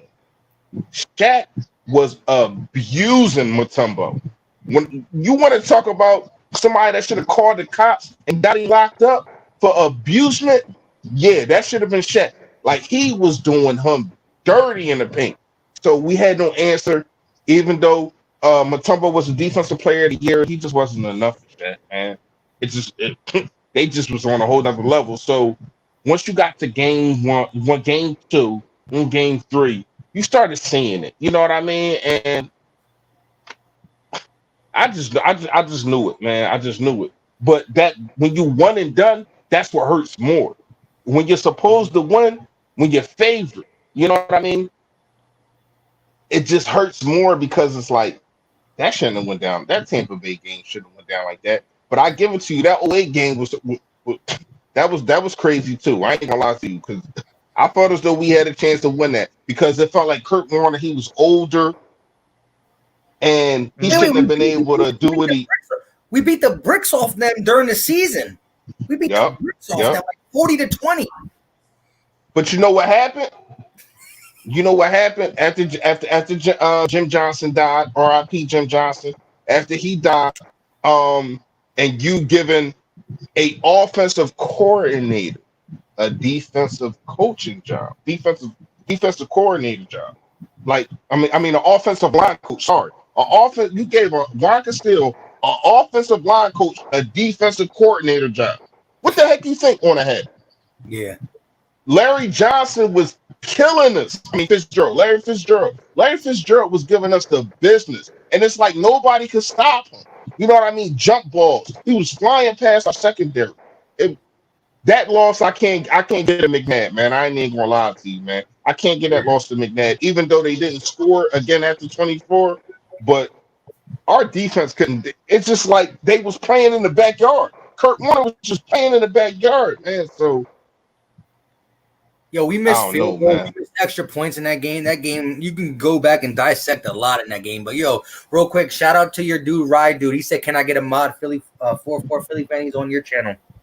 Yeah, I got you. Hey, you know what's crazy? You know what's crazy, right? This kind of off subject, but it is on subject. Um, I was sitting in the South this time. I was upstate, right? They were planning on shutting the jails down. Nobody could come out because it was going to be Pittsburgh versus Philly in the Super Bowl. If we won, they had signs up on everybody's door. If the Eagles went because yeah, Pittsburgh had already won. So they put signs on everybody's door. If the Eagles win this game, y'all are not coming out yourselves until the game's over. We're gonna bring y'all. They had a whole list of everything. We're gonna bring y'all food because they felt as though it was gonna start a riot because in the jails, like you got Pittsburgh, and then you got Philly, and when there's stuff like that, man, let me tell you, man, it go down in that joint. You want to talk about gang? It ain't really gang stuff, but it's just like a turf war in them joints. They was gonna shut everything down, man. Yeah, Crazy. Like Yo, shout out, 2001. yo, real quick, yo, the Phillies getting whooped by the Miami right now. I just hurt right quick on the low, and my guy who cost me a lot of money in DFS is not doing nothing. But anyways, What's real quick, the score? 5-2. That's not really what, bro. What ending is? The Marlins trash. It's the eighth. But they trash. But look what they did to us last year. They whooped us last year. They're the only team to beat us more times than we beat them in our division. We beat the Braves, the Nats, and the Mets all more times than they beat us. I don't know what it is about that team, but they just got our number, man. No, and Sometimes they it's just suck like against that. everybody else though. They're trash against everybody else, but good against us.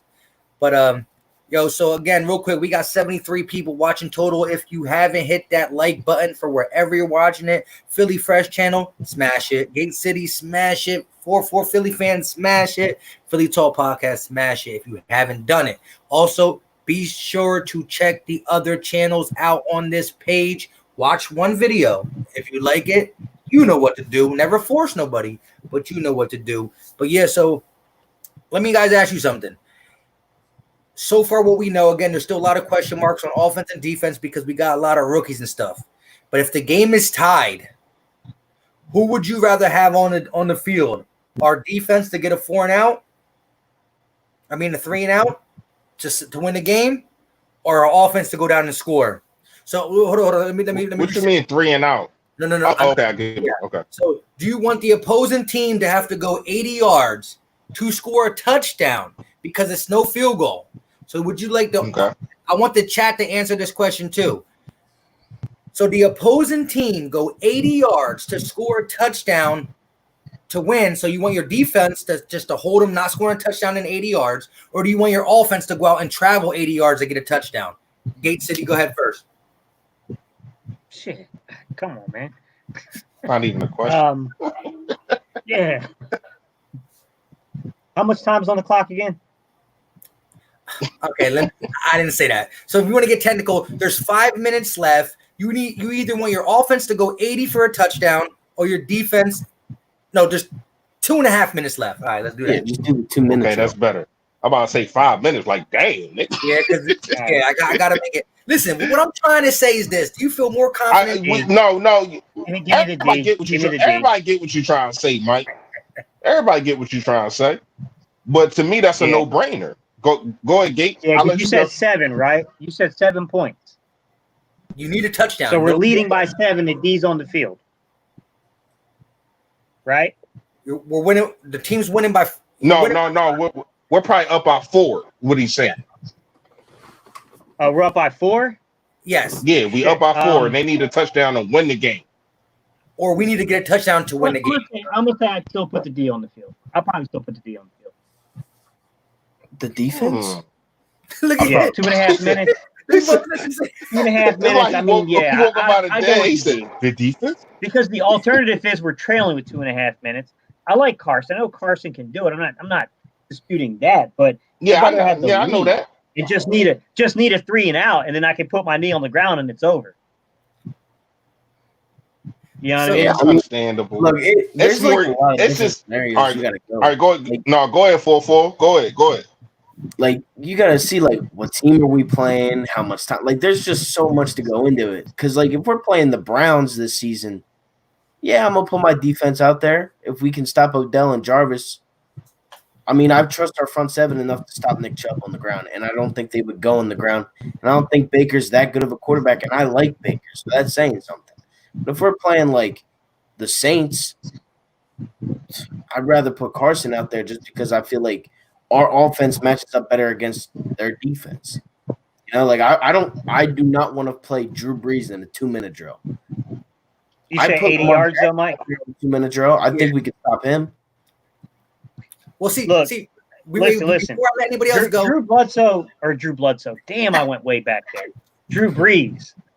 Drew Bledsoe. Oh my God, bro. That all really went give it to back. him, Philly Fresh. No, get him with this. You need to do it for like 10 seconds. Side like, Bro, I went with Bledsoe. I don't even know where I was going. Yo, that's crazy. time to take a shot. Go ahead, though, Gates. In that situation, and this is not anything personal against Drew Brees, to be said or anything like that, guys. I'll take chicken wing Brees. Everything's going to be in front of you. He ain't throwing over your head. And that's why I kind of gave 4-4 that sign when he said Drew Brees. Yeah. Drew Brees is a choke artist these last couple of years. I do not believe, especially right now. Now you want to talk about 09 Drew Brees, something like that. All right, now we talking something different. All right, you know what I mean? But Drew Brees.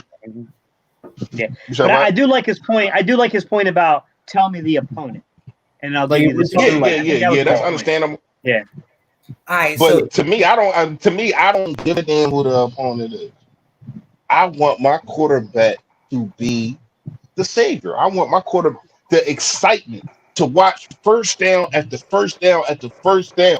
I'm using that arm time. I'm scrambling. I'm making plays that I know only 2 other quarterbacks in the NFL can make. Put it in my guys' hands, man. Put it in the Bronco hands and let the Bronco buck, man. And where's Ike Reese? That's what my man Ike Reese says. Put it in his hands and let the Bronco buck. You got to give it to the quarterback. I understand what y'all saying about the defense. If we down 4, 2 minutes left, Jim Schwartz is very good at that, especially if it's not a long bomb and they get in the red zone. Because let's not try to act like Jim Schwartz over these last 4 years since he's been our defensive coordinator. He is number 3. His defense is number 3 in the red zone. I want to say it's either number 3 or number 4. So we understand what he does in the red zone, but man, the excitement to where as though you got your quarterback driving. And that's just another milestone on his jacket that people can't take away. So I got to give it to my quarterback, man.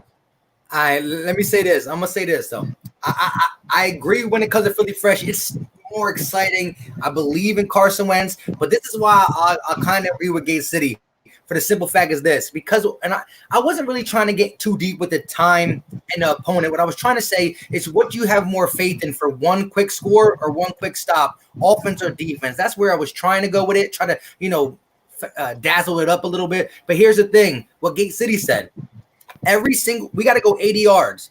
That means if you only getting 10 yards, you need at least 4 to 8 first downs. But on defense, all you need is that one stop. First, second, third done, fourth done, you're out. You know what I mean? So what Gate is saying is that you don't need to go first down. Okay, now we got to do it again and again. and again and try to get a touchdown. All Gate needs is 1 third down drop or fourth down drop. It's over. I'll go eat my dinner. We won. Let me make my post game. You know what I'm saying? So I understand it's a lot easier because with Carson on the field, you're like, okay, got the first down. Now we need another one. Oh, now we're on third down. Okay, we converted. Oh, now we on fourth down. Oh, we converted. It's a lot. So, but I still think I give you that. But this bit. defense. But hold on. Let me rebut you real fast, Mike. This defense is not going to do that to you. You already know what this defense is going to do. They're going to get hit. Look what happened in the Super Bowl. They're going to get hit with a long bomb. Now they're at the 50-yard line. Now you're sitting there like, what the hell is going on? Then they'll sack the quarterback. Now it's 2nd and 15. You feel and good. What do? They'll complete the 2nd and 15. Now they're at the 35-yard line. You're like, what the hell is going on? And then they'll make the stop. You know what I mean? Wait. One better. No, you said they'll get to the 50. So you're back mad again. They'll get a sack on first down. Now it's 2nd and 15. They'll make an incompletion. It's 3rd and 15. They'll throw a pass. And then they'll go 4th and 8. And you're like, oh, we about to get off. Nope, first down. You know what I mean?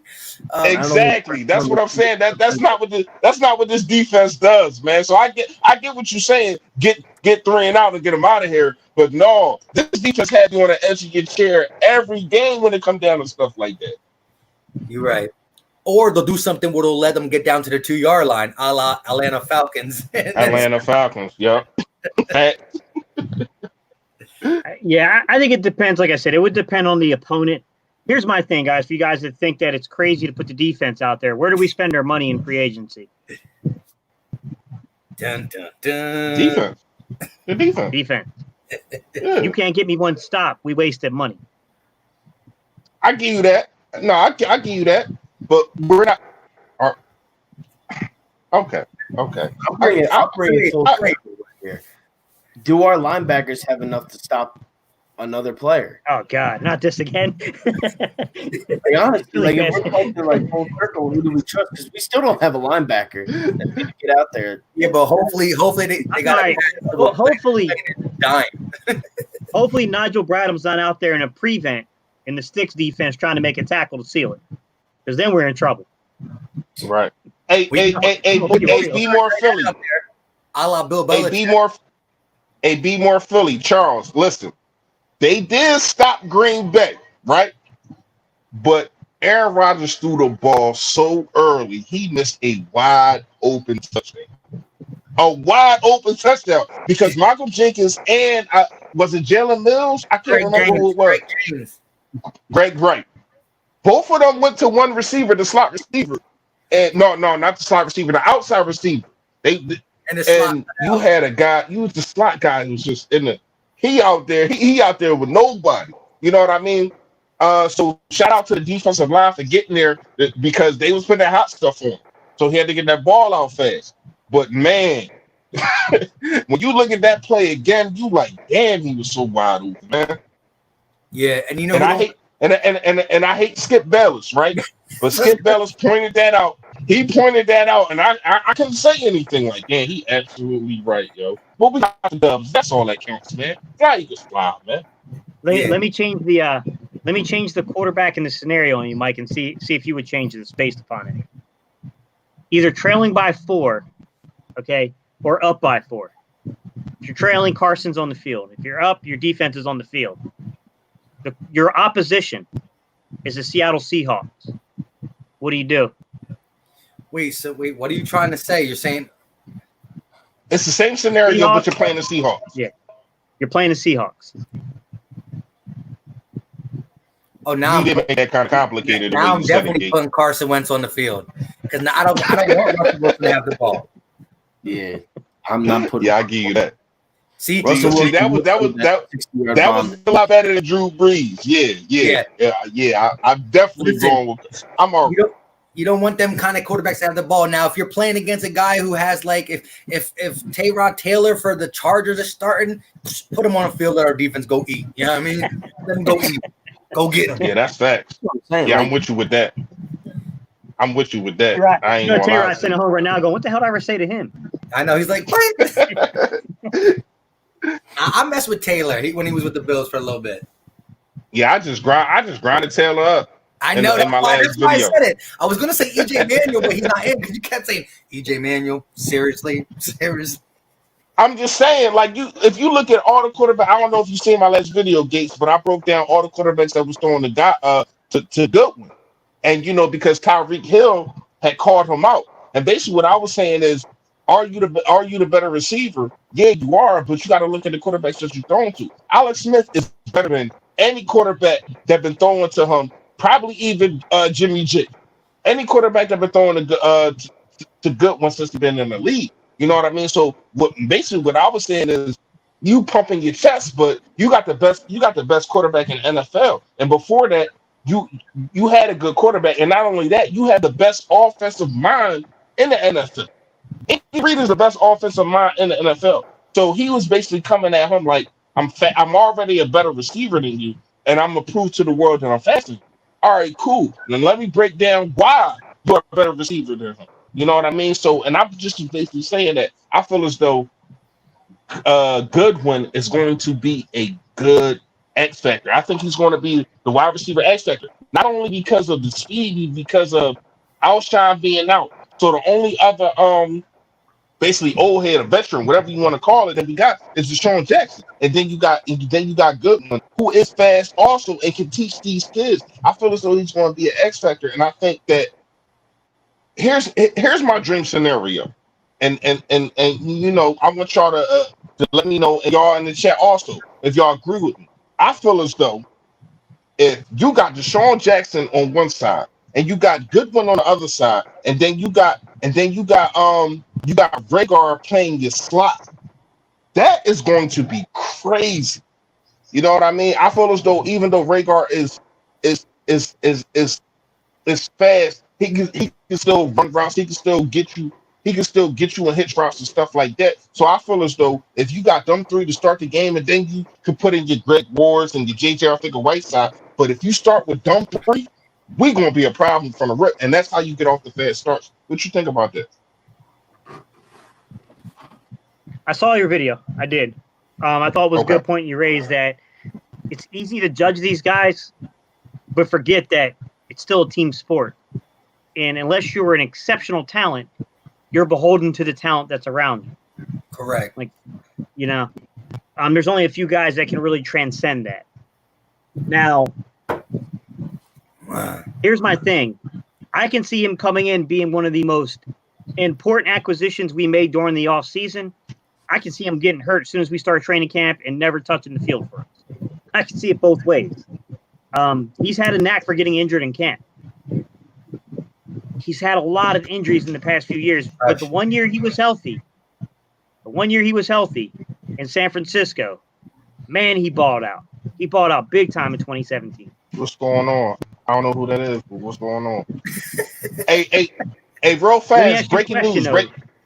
Hey, real fast, and then you go right to your drawing. I just got it from ESPN. I don't know how important this is that we were talking about the Chiefs. Their guard just opted out of his contract and will continue to work long-term care at the facility in Canada. Who the hell? Lawford Duvernay? You know what I'm talking about? Yeah, Duvernay. So he's not going to play next year. No, I was just saying because it just came up on my drawing. But Rose Holmes, what's going on? What's going on? Why you laughing? Hey, Mike, why you laughing at me, Mike? Not because. Cheers, my guy. Cheers. Go ahead. It's my bad, man. Hang on. Oh, yeah. So in that scenario, who would play your X? Who'd be your split in? The short side of the field. He's gonna have to say Goodwin.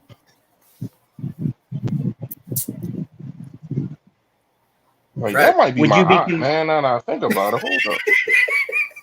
Yo, Fresh, he's talking to you, my guy. No, because I'm trying to think. I don't nobody call me nephew with my aunt. That's why, that really might be my aunt. I don't know. I know she followed me, but I don't know her her YouTube page. So if that's her, I apologize to you because she'll beat me the hell up. I ain't gonna lie to you. But go ahead, Gates. My bad, man. So in your scenario where you laid it out in the video, That is my aunt. That is my aunt. Hey, Aunt B. You in trouble, dog. You in Yeah, I'm trouble. in trouble. Yeah, I'm in trouble. That's my favorite aunt too, man. That's my baby right there, man. Everybody shout out to Aunt B, man. Shout out to Aunt B. That's my baby. Get him. Get him. all right, No, who they ain't plays gonna your get split him. end, Go. Reese? Who's your split end or your X receiver in that alignment? I told. Okay. My ex, I would probably go DJ. No, DJ, my Y is DJ. No, my Y is DJ. My ex, I'll probably go good. Goodwin. Does it Yeah. concern you about beating tight coverage in terms of the physicality? Because when you put somebody like that on the actual, like, not field side, but on the boundary side of the field, windows are tighter. Your speed can help you. I mean, you still get beat or windows, but it's more physical on that side. You know what I'm saying? The routes Right. change a little bit. That's hard, man, because I don't know, like, he's been injured so much. I mean, it's tough, man. It's a really tough one to pinpoint down on, Reese, to be honest. I'm a little concerned that if JJ can't step up and be the X, I think we got a problem in our hands. I do.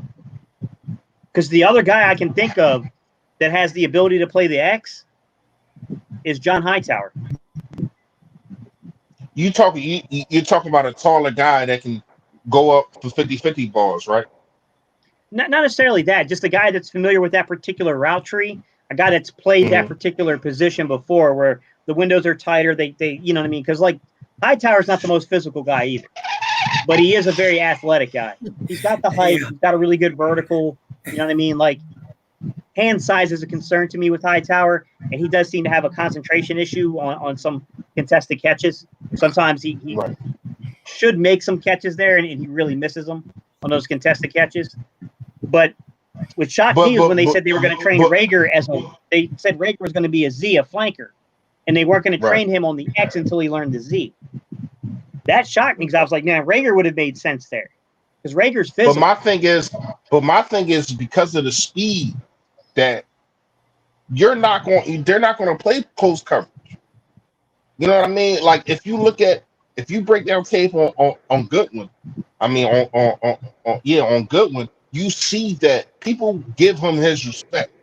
It ain't really no push up close coverage. They know how fast this guy is, so maybe he doesn't get that look. But I get what you're saying. If JJ doesn't perform, we definitely in trouble because we picked him. Excuse me. We picked him to be that position. We picked him to be the next outshot. You know what I mean? And my first video that I ever made, I said that.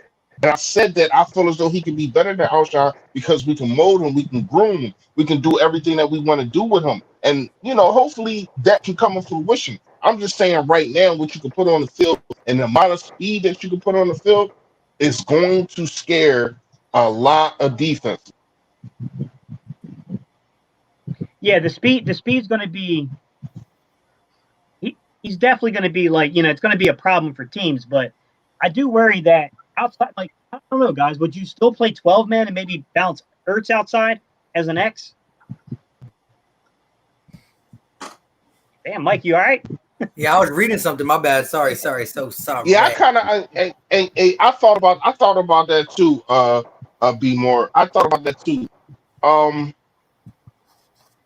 I think that leagues not only in football but in basketball, it's positionless players. Like even with our defense, you got a lot of safeties playing linebacker.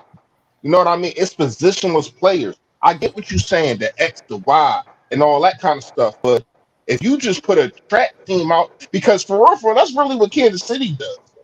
It's not like they had Watkins can play the X though. Yeah, but Watkins is an X. Sammy. I'm talking about even before they had Sammy though.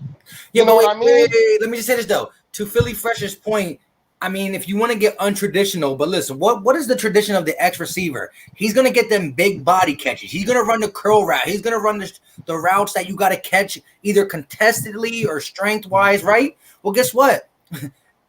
A la Zach Ertz and Dallas Goedert can play that role. Now they're not going to line up at the X, but they can do a curl route from their position at the lane in the tight end position. They can get them X type catches again.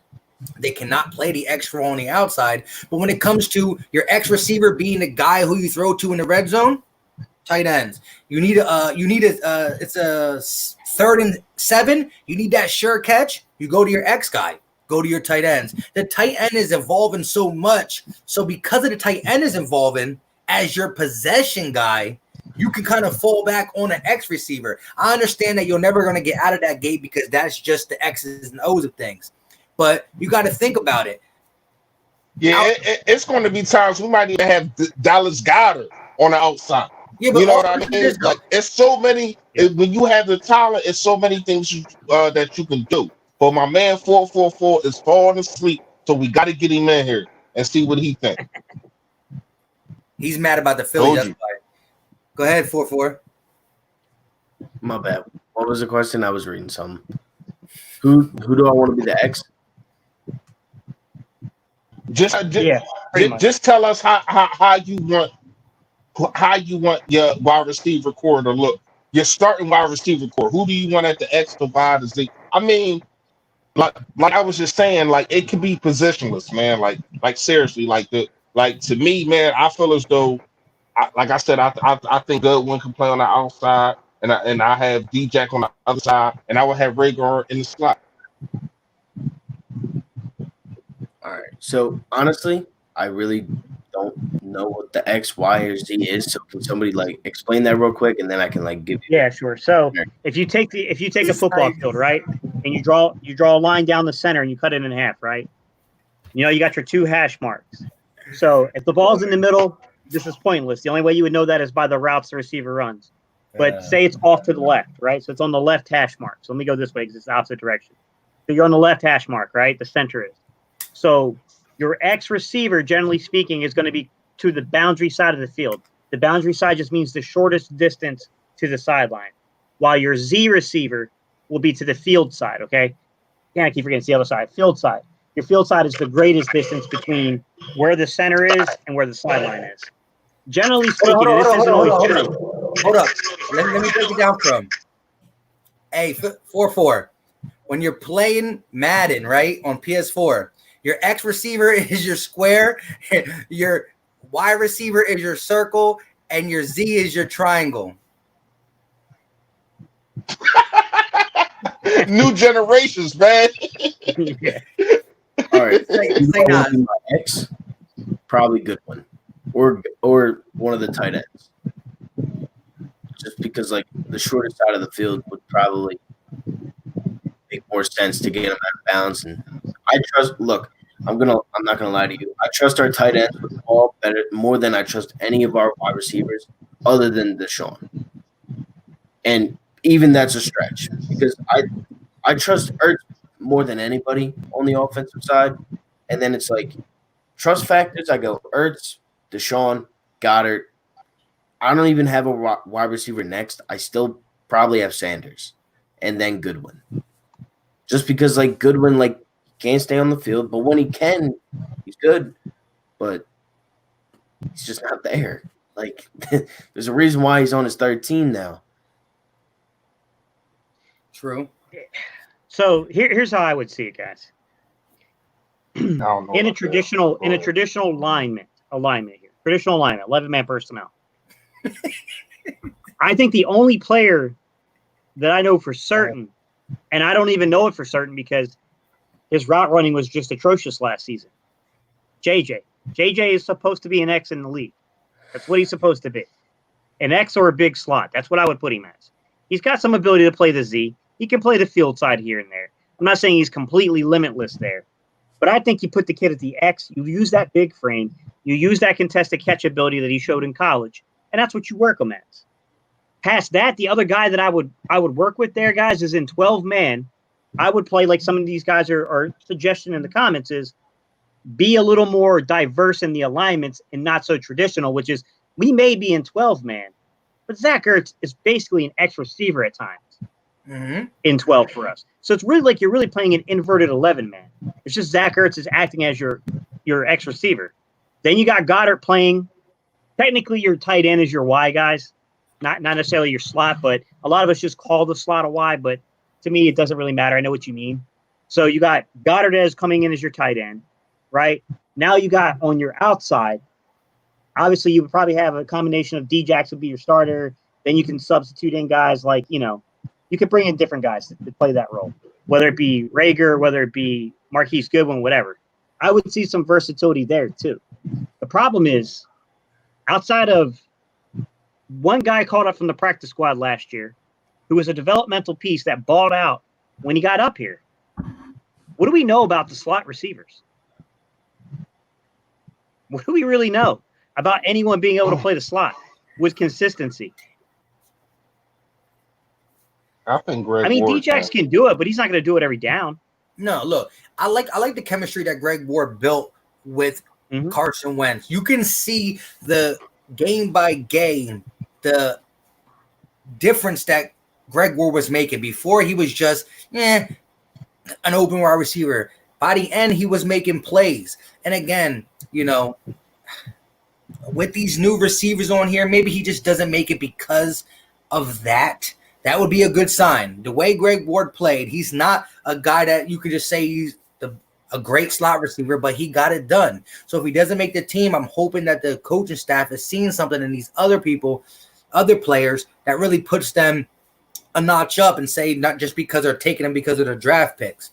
But yeah, I know Gate City, and again, I'm also a guy who wants the X to be the X and stuff like that. But I do believe that the way we're going, again, back in the day, you only had a couple tight ends like Shannon Sharp and Kansas City Tony Gonzalez. You didn't have them all like that. So you weren't using your tight end as a dominant receiver. So you needed that X. Nowadays, the tight end split out so many different ways. And again, your X is best used to get you that first down on a crucial catch, an 8-yard pass, a 10-yard pass, a 15. Their routes are similar now to tight end routes. You know what I mean? Except for some X go deep. I ain't mad, but so do some tight ends go vertical. So the tight end is evolving so much that the X is not as big of a deal, but I also like an X, like a Michael Thomas receiver, a Devontae Adams, a DeAndre Hopkins, a Julio Jones. These are guys who, see, again, Julio Jones is the freak of nature. He can run as fast as a guy on the outside in the Y or Z, but he can do everything physically you need an X to do. So you can get that type of breeds now too. So you don't just need a JJ Ortega-Whiteside. You get Julio Jones, he's all 3-1. You know what I mean? He can do whatever you want. He catch an end around. My perspective is, Mike, what scares me about this roster in 4-4-4, what scares me about this roster is if Goddard, Ertz, Ward Jr., and JJ can't work, those intermediate routes can't work the middle of the field, I don't know that all the vertical speed will help you. That's got to work first in conjunction with the vertical speed, right? Because teams aren't going to, they'll play up on Ertz. They'll try to bracket them here and there. Then you beat them a couple times over the top. And then what are they going to do? They're going to back off and make your underneath guys win, either sit down in the zone correctly or win one-on-one matchups. To me, that's where it's got to be. I think that's where you eat. You eat with Goddard. You eat with Ertz. Yeah. You eat with JJ showing he can run a route correctly this time. And then you sprinkle with Greg Ward Jr. Yeah. That's my fear is I don't know that we have a true slot receiver outside of Greg Ward Jr. who I don't even know if that's even fair to call him a true slot receiver. You know what I mean? He only did it for what, 5.5 games, efficiently? Exactly. Hold on. Let me get to this comment. Anthony Perry, shout out to Anthony Perry. He said, this is what we're used to. And then I got a question for 4-4 before he goes crazy. He said, this is what we're used to. Not that 1 hour, John, y'all did with Bruns. Y'all was on and off before I sat down and got my popcorn. The movie was over. Hey, man, we couldn't control that. Yeah, you're right. I was gonna say we couldn't control that was LB's show. We just, LB brought on the Yeah, whole Battlebirds podcast. But the funny thing was, everybody, Be More Philly said something funny too. He was like, "Dang, I wonder what everybody's gonna do with all this." for the all this free time. Yeah, but 4-4 Philly fan. So, who is the receiver that you are most intrigued to see play in 2020? And it could be someone like Djax, who we know, just a healthy version. So who's most intriguing for you to see play alongside of number 11? Yeah, I mean, look, we got like the smallest of sample sizes. Like we got like a free piece of chicken from like a Chinese restaurant last year when it came to Deshaun Jackson and Carson Wentz. So that's my answer. I mean, it is Djax. 2 touchdowns, 150 plus yards. Yeah, it was Washington because I guess they're not the Redskins anymore. But it was Washington. Yeah, I get that. They kind of stink. But look, I mean, we struggled with finding that deep route receiver. And he was that for an entire half. So I'm going to go Djax. I'm very intrigued to see Djax. Hopefully he can stay healthy. But we do have the speed that, if he does, maybe you could rotate guys in. But I'd rather just keep Djax in, honestly. I mean, it's probably his last year on this team, unless if he goes crazy. All right, real quick. The chat is going crazy. There's arguments back and forth with this one subject. And now, because the chat is arguing about it, we're going to get R3. We're going to get R3. Not damn Killins, bro. Listen, listen. It's not going to be long. It's a yes or no answer. I want it. Bro, that's not a yes or no answer. No, listen to my question. To your best guess, knowing the Eagles and what you think, I'm going to start with 4-4 Philly fan first. Will Adrian Killins make the 55-man roster? I'm going to go no. Probably not. Nah. And see, listen, now I know the chat wants explanations of why yes and why no, but they're arguing. We'll let them argue that out. We're just going to give yes and no's. And then if you want, go ahead, Philly Fresh. It's a lifelong. I'm gonna say as of right now, no. I'm gonna say no. Yeah, I shocked you. I know. I've rubbed my foot against the carpet and touched you. I shocked you. I know. But yeah. I'm gonna say no. The only reason I'm gonna say no, I think he will be the first guy off the practice squad if something goes wrong with the linebackers situation. But I'm gonna have to say no because once again, what Gate City was saying about there's no rookie camp, stuff like that. And I would hate to have somebody else pick this kid up and develop this kid. Because you want to talk about speed. You see Tyreek Hill ain't calling this guy out. You know what I mean? Like, you want to talk about speed, man. Yeah, I'm going to have to go with no. Gate City's head is churning. Like, what should I say? It's a hard one, man. Because, look, here's the thing. Solely based upon his plays, he ain't got a shot in the damn world. He's undersized. He had the tied for the third most carries at Central Florida. But that's not what I think his chances are to make the team. It's on special team. It's punt return. It's kick return. It's opportunity. Yeah. It's opportunity. I think that the Eagles really probably like Rager and a few other guys in that role. But all it takes is for someone to go down in camp and Rager or somebody else have to take a bigger role. And I think Killen's chances improve drastically. But Reese said something that I got to agree with, which is we're not dealing with rookie camps.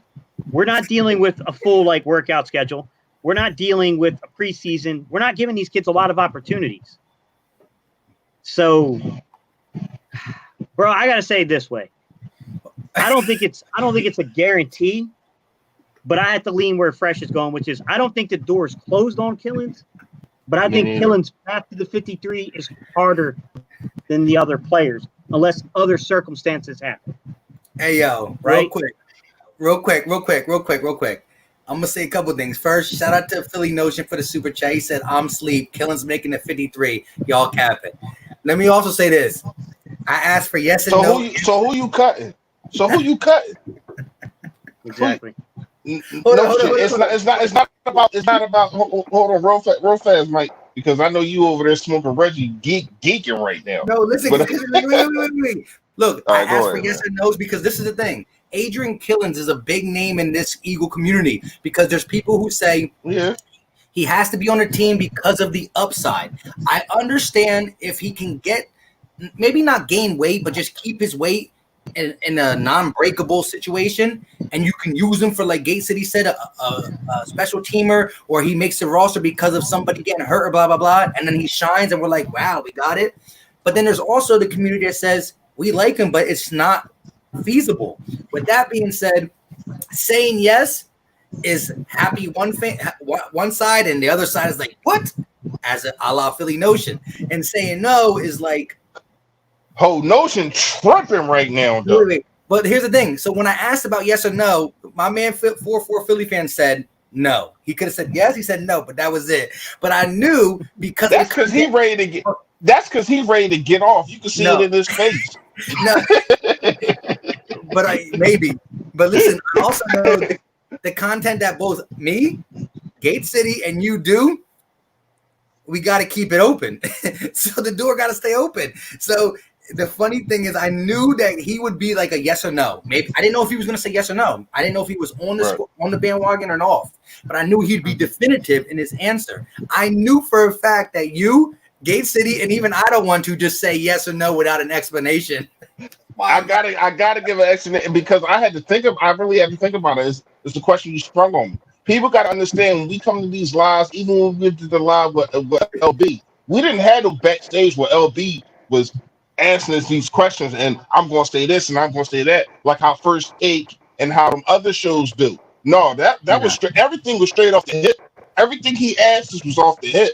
Everything that y'all asked that y'all asked me and that I asked y'all is off the hip. You know what I mean? But for Philly Notion is tripping. I asked him who he would cut. He basically said everybody but Miles Sanders. I'm not cutting Boston Scott before Killings. I'm not cutting probably Warren. I don't know. What about I Clement? feel it. Yeah, he can. Yeah, he can kick rocks with open toed sandals. Um, Holyfield is I gotta keep him because that's really the only power back we got. So I gotta keep Holyfield, and I'm not getting rid of Boston Scott. Notion, you know you my guy, man. We talk all the time, man. But you tripping on this one. Hold up. All right, so let me get the chat. We got 83 people in it. I'm gonna need to see close to 83 ones or twos. Okay, so listen closely. Hold on. Where did that come from? Because the All right, chat we was know arguing. this. Philly Notion No, and B. no, no. I'm talking about this right here. Oh, Like we Derek know Jeter. this. Oh yeah, I didn't We mean to. like all right. He's a We know Cowboys this. fan. He's a Cowboys fan. All right. Yeah. First of all, I That's will what I'll burn say. you down right now. Yeah. I will burn In you down right now. 27, hey, listen. I bumped that comment. In 19, okay, for 2 or 3 years, 3 years, I think. Aikman, how many playoff games have Aikman won? He's Not a probably damn young. one. He's probably young. Not a damn one. But he went on to win what? 3? I'm just saying. I'm predicting 4 for Carson. That's what I'm saying, man. Like where did where did that even come from? But I get where it come from. You a Dallas fan, and you want to talk about everything that Carson Wentz has done wrong. What about what he has done right? Don't make me pull these numbers out on you. Don't make me tell you that your quarterback went 500 last year and couldn't win a division when Carson Wentz had lawn chairs and had YNC workers and mechanics as his wide receivers. Come on, man. Don't do that, man. Like, seriously, I will burn you down right now, bro. Seriously. Hey, All right, so I'm in that mood. I'm in that mood. Marcus said As Charles would say, I something. just got finished watching Battle Rap. You hear me? Yeah.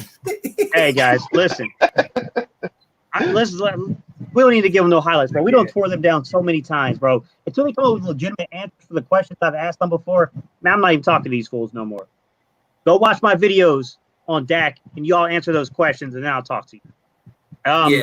Let's jump on some brighter note, a brighter thing. So for Marcus, that's a good point. Who? Marcus, this is a really good point. 10-18.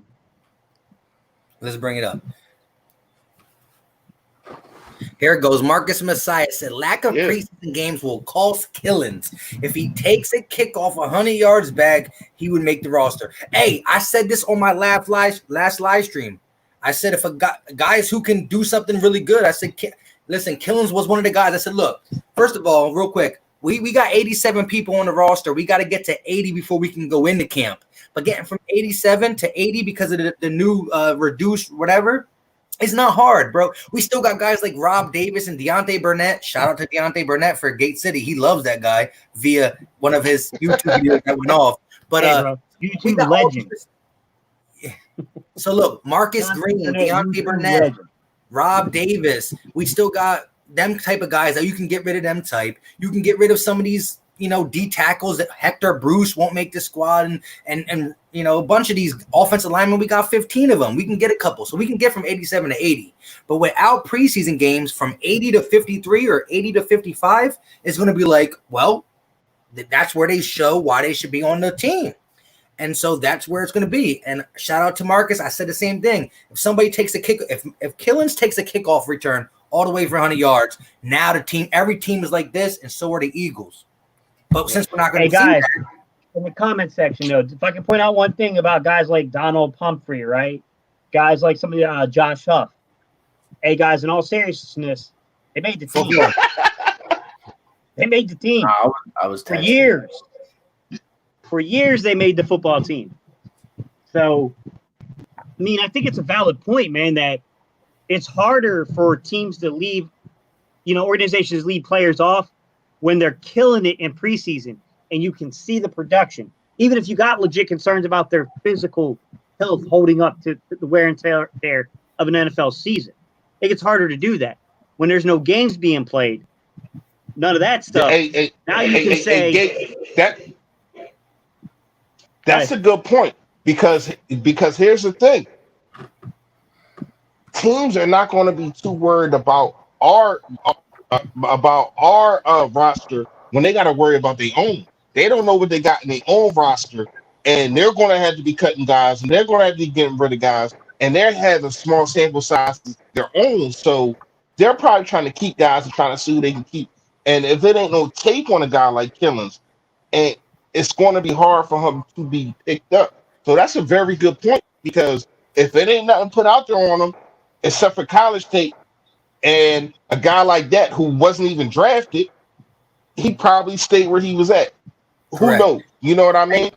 And yes, I was going to say, there's going to be sleepers all through the NFL. So what I'm saying is we not only got to keep the eye on the guys that we're letting go because we don't see tape on. We got 31 other teams that we can scout. Say somebody like an AGG gets let go. One of Gate City's guys, Antonio Gannon Goldie. You know what I mean? Say one of these guys get let go, a 6th round draft pick, but we were looking at, Yeah. Game over. So here's my thing, guys. 5-2. About the leaving Killins out. Here's my thing. Who's your punt returner? Who's your kick returner? That's the way I think the kid makes the team if he's going to make it.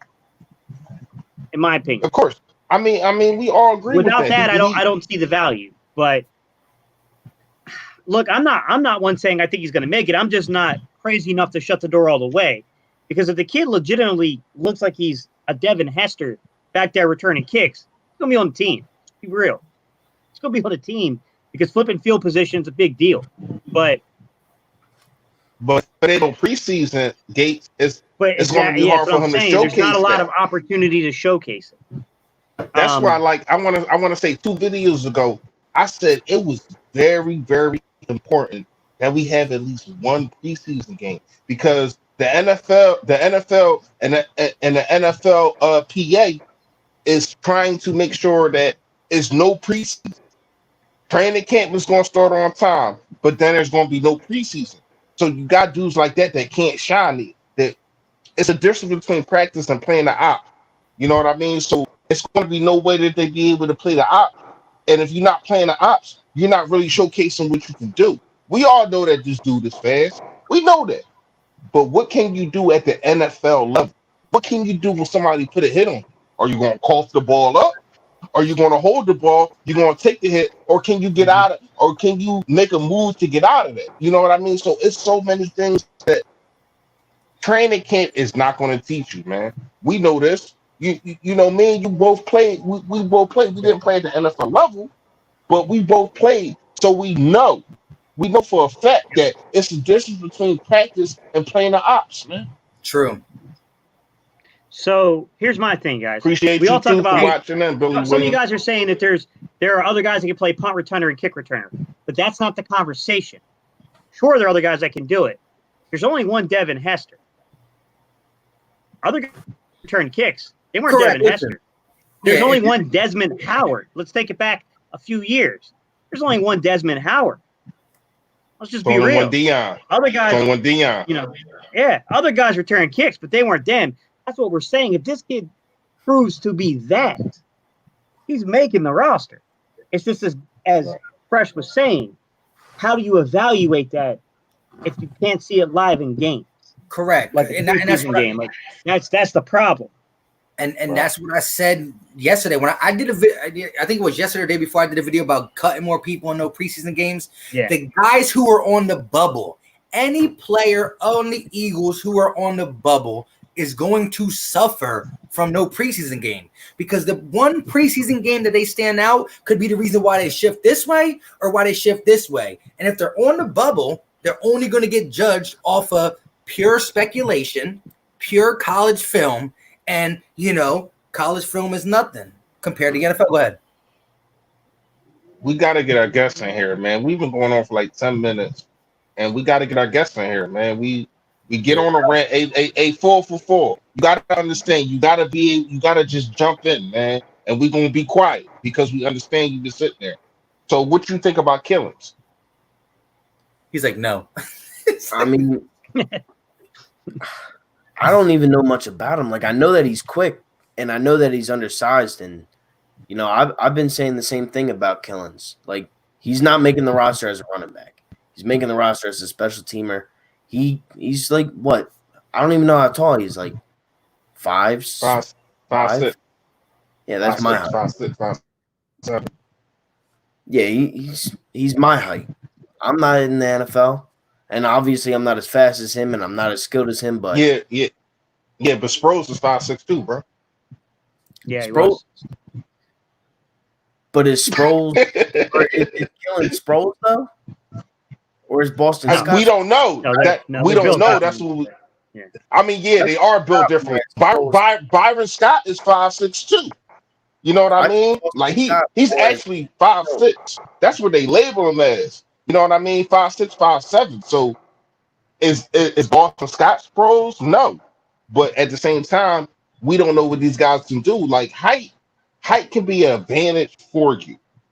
You know what I mean? Especially in special teams when you got bigger guys, you got linebackers, because mostly what you're going to have on special teams is backup linebackers, backup tight ends, backup wide receivers. So these are taller guys, and if he can find a way to use his height as an advantage, I feel as though that's another way that he can try to stay on his team.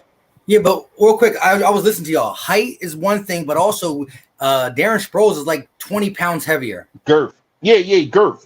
I know about girth, but I was just talking about the height because that's what he brought up. I get what you're saying. Even Scott got girth. You know what I mean? I think Scott got more girth than Sproles for real. There you But what go. I'm saying, 205. yeah. He You're is a bowling ball. The back. What happened? 4-4? You're not gonna put 2 5'6" backs in the backfield. You got to choose between one or the other. It's just Killins won't make the roster if Scott does. And it's the same way with the other. It's the same thing with the other side. Like I'm talking about for the running backs. Like if like one can play special teams, but I don't think both of them are gonna play in the backfield. So you're saying if Scott makes the roster as the running back, the only way Killins can make it as sole special teams. Yeah, that's what I think. Wait, what? A Murph, a Charles. What I say they need a pause, man. You already know I'll be on top of that. What I say they need a pause, man. Here's what I'll say. Because a lot of people are asking, who do you take off the roster to put Killins in? It depends on how you're structuring the roster, guys. You're going 3 quarterbacks, 4 running backs, 6 receivers, 9 offensive linemen. No. Then you're going to exchange out a running back. It just depends on how you're going to structure that roster, because the one thing you can't sleep on about running backs is this. A lot of these guys can play special teams. So if you're going to go heavier, I think you can make justification at running back. Oh, this is what. Yeah. I said. I don't even know why you pulled it up. I seen it, and I said no. You can't say that. Like I get what you're saying. All right, pause. You know what I mean? Pause. Yeah. But I get what you're saying. But come on, man. Come on, y'all. Yeah. I know it's kind of late and y'all reaching, but no, don't do that to your boy. They're reaching for the stars, my guy. They out there reaching, man. You out there reaching. You already know. My opinion would be this, guys. I see it this way. I don't see it as a Boston Scott Killins debate, because Boston Scott's the number 2 in my opinion. He's your second back. I think it's clear cut. I see it more as a conversation of Corey Clement. If Corey Clement's healthy, if Corey Clement can get back there and return kicks again, kickoff return, if Corey Clement can do those things again, but here's the problem. It's been like 2 straight years, guys. He went down on special teams. It's a scary proposition, man. Yeah, he can't play special teams. Special teams is, if you never played football, special teams is the most dangerous, man. Because not just because of that. You got dudes that's trying to make a name. You got dudes that's fighting for a position spot. You got dudes that's fighting not to get cut. You know what I mean? So, and it's just speed, and yeah, they're trying to get paid, and the speed come, and you just collide and get each other. But real fast, because I just want to end this right here. I want to put an end to this. I'm gonna say no before I even ask the question, but it's been a lot of chat. There's been a lot of chitter chatter about McCoy. I'm gonna say no. What do y'all guys say? I say no, McCoy's coming back to the Eagles when he wants to sign a 10-day contract and retire as an Eagle. Okay. Yeah, that's what I think. What y'all say in the chat? Go ahead, y'all. Go ahead. My bad. Go ahead, 4-4. He's going to do what Dawkins did and just sign that 1-day contract and retire as an Eagle. Same thing. Malcolm Jenkins is going to do the same thing. Peters got robbed. Him and D-Jax got robbed here in Philly. Let's just be real. They got robbed. You're right. Who you talking about? Dawkins, right? Yeah. Who, me? No. You talking about McCoy got robbed? McCoy got robbed. McCoy and yeah, he did. Jackson. He did, but he Gate. I like McCoy, man. I feel as though he probably the 3rd best back that ever wore the Philadelphia Eagles uniform. You know what I mean? I gotta go with Ricky, then I gotta go with Westbrook, then I gotta go with Shade. But he did a lot of things, man. Like, his name ain't clean. You know what I mean? It ain't like this dude is just a high civilian. This dude has done a lot of things, baby mom issues and putting hands on people and all this kind of stuff. That was after Philly. It don't matter. It still happened, bro. Philly traded. He changed. Yeah. It still happened. I'm not judging his moral character, man. I'm judging his football skill. Like, he got robbed. I know that, but I'm talking about, you got to look at that when you talk about the Eagles. The Eagles don't just bring people back to their talent.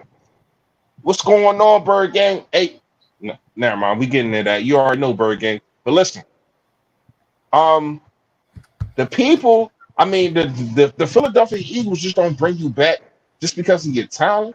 They bring you back because of what of your morals and how you going to be looked at by the fan base, how you going to be looked at by the front office, how you going to be looked at by other players. This organization is not stupid.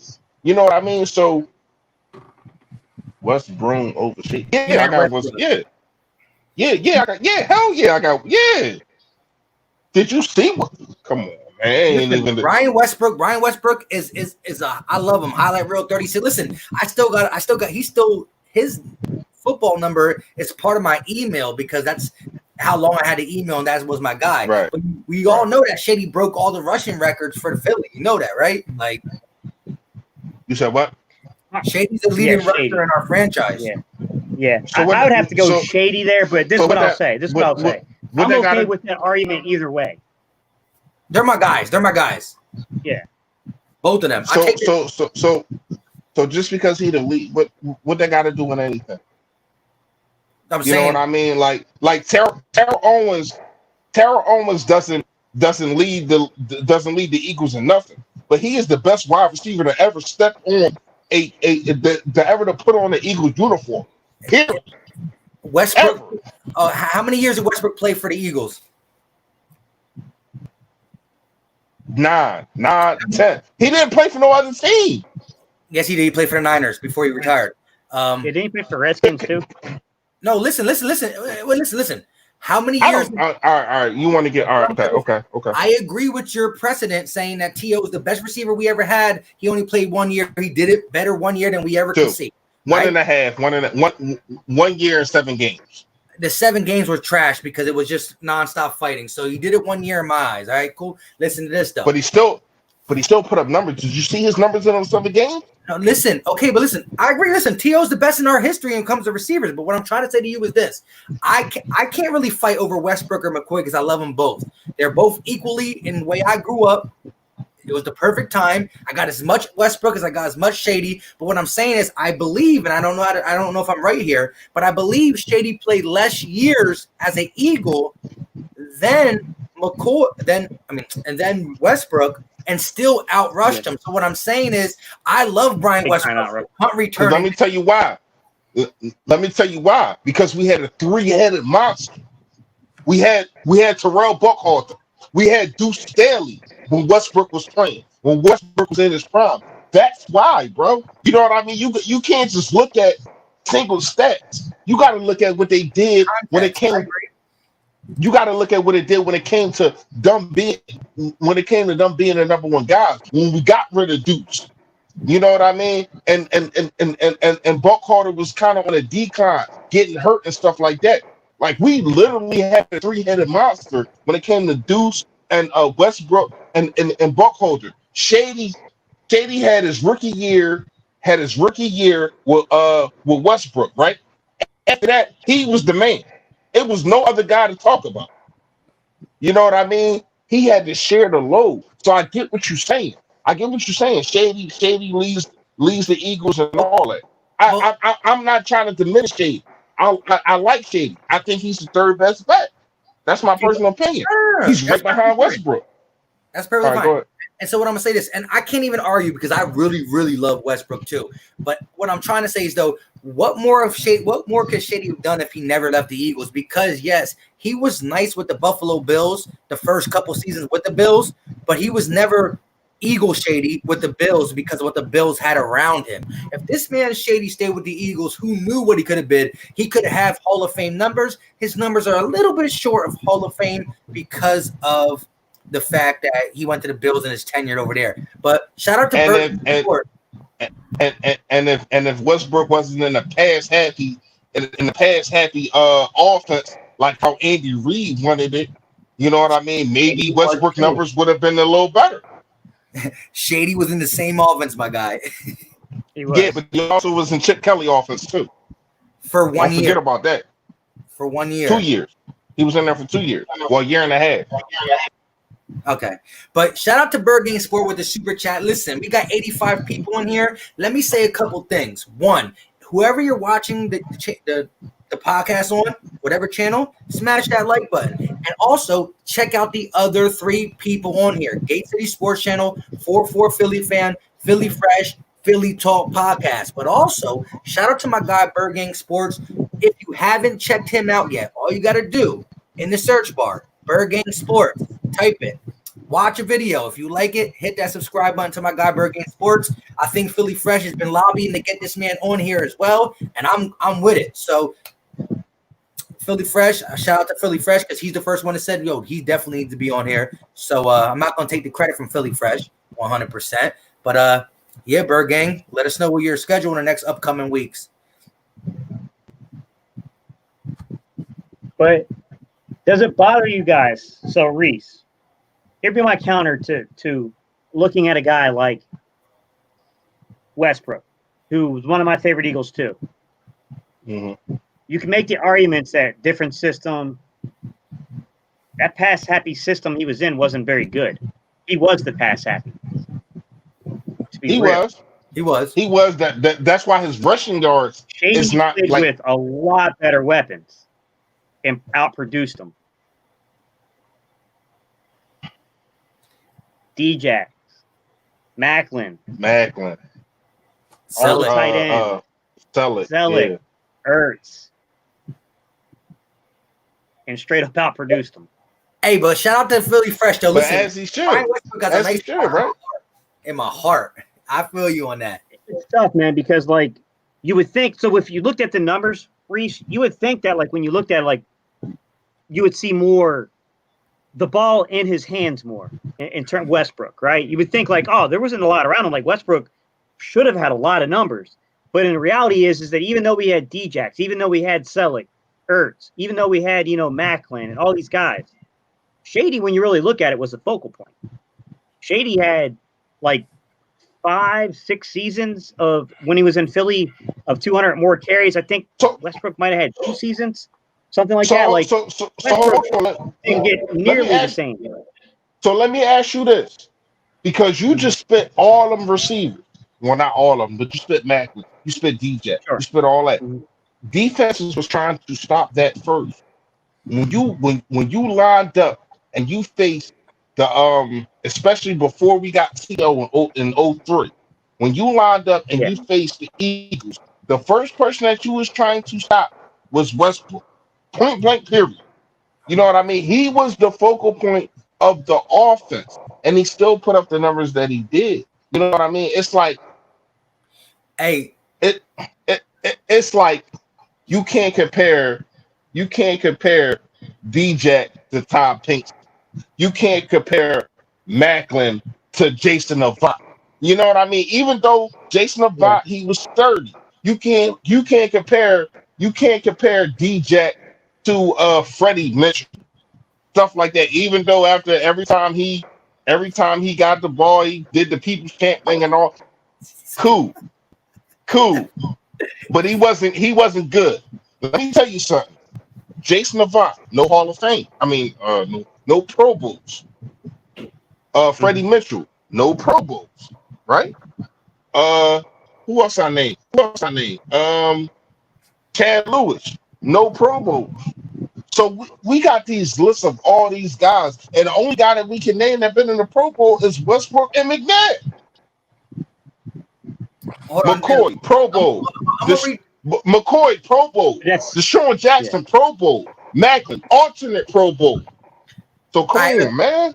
That's my point, though, Reese. Is wouldn't you expect to see more attempts, more things like that coming out of Westbrook, given that circumstance, and not necessarily McCoy? To me, I'll just spoil it. Where I think the difference is, McCoy got more years under a more dynamic system, and I think the key and the token to this is, and by the way, he's back. Look out for Miles Sanders this year. The key was the 3 best years that Westbrook had. The 3 best years that Westbrook had were 2006 or 2008. Who came into the organization to handle play calling and to diversify the offense? Do any of you guys know? Deuce. I didn't. When did Deuce come in? I thought Deuce came in right after he retired. After he left. He came in a couple years later, like 2011 or 12. I thought he came in right It's after he retired from Marty Pittsburgh. Morningwig. Oh. Jalen got it. Marty Morningwig. It was Okay. Marty. Oh, for Okay. Fred, for Shady. His most productive seasons came under Marty, who then, even though he didn't retain play calling throughout the year, he had his identity instilled in here to help Reed advance it. From there, you get McCoy coming in, taking the mantle from Westbrook. And you get what I'm saying? Now you got McCoy's blossoming. That's because Like, I'm telling you, man. I'm telling Westbrook you. was done. Miles Sanders is going to go off this year. Hold on. Let me just read two. First of all, some people were in the chat are pointing out that Chad Lewis did make the Pro Bowl, but also let us read two. Did he? I'm gonna read. What year? 01. What year? 2000 flat and 2001. 2005. 2000 and 2001. So he made the Pro Bowl twice, or you just saying that 1 year? No, that's what they're saying on there. But I'm gonna read one Pro McCoy one and run Pro Westbrook one. All right, well then I apologize, man. You know, it's all right. Everybody, no, I'm just saying I ain't usually wrong. You know, it come once every million times, so that's your million time right there. Go ahead. All right, so I love Westbrook, but Shady led the league in rushing and was a home run threat and had the best jump cut next to Barry Sanders. Westbrook was super versatile and had memorable moments. That's Jalen Williams. And then the Westbrook one I seen was the same guy who talked about Chad Lewis. He says, Westbrook carried us to the Super Bowl after T.O. went down back in 04. Whereas I can't recall Shady carrying a game past December. So, again, they're both great players, man. They both go right here in my heart in Philly. You know what I'm saying? So, hey, Chris, one thing I can say about that is the defense carried this, especially in 04. And 04, when T.O. went down, the defense was rocking, man. Let me ask you, 4-4 Philly fan real quick. Do you got to remember Westbrook a little bit, right? I mean, yeah. So I remember towards the end. To you, so to you probably got LaShawn McCoy. Just an opinion wise, who you got? All time, Eagle running back.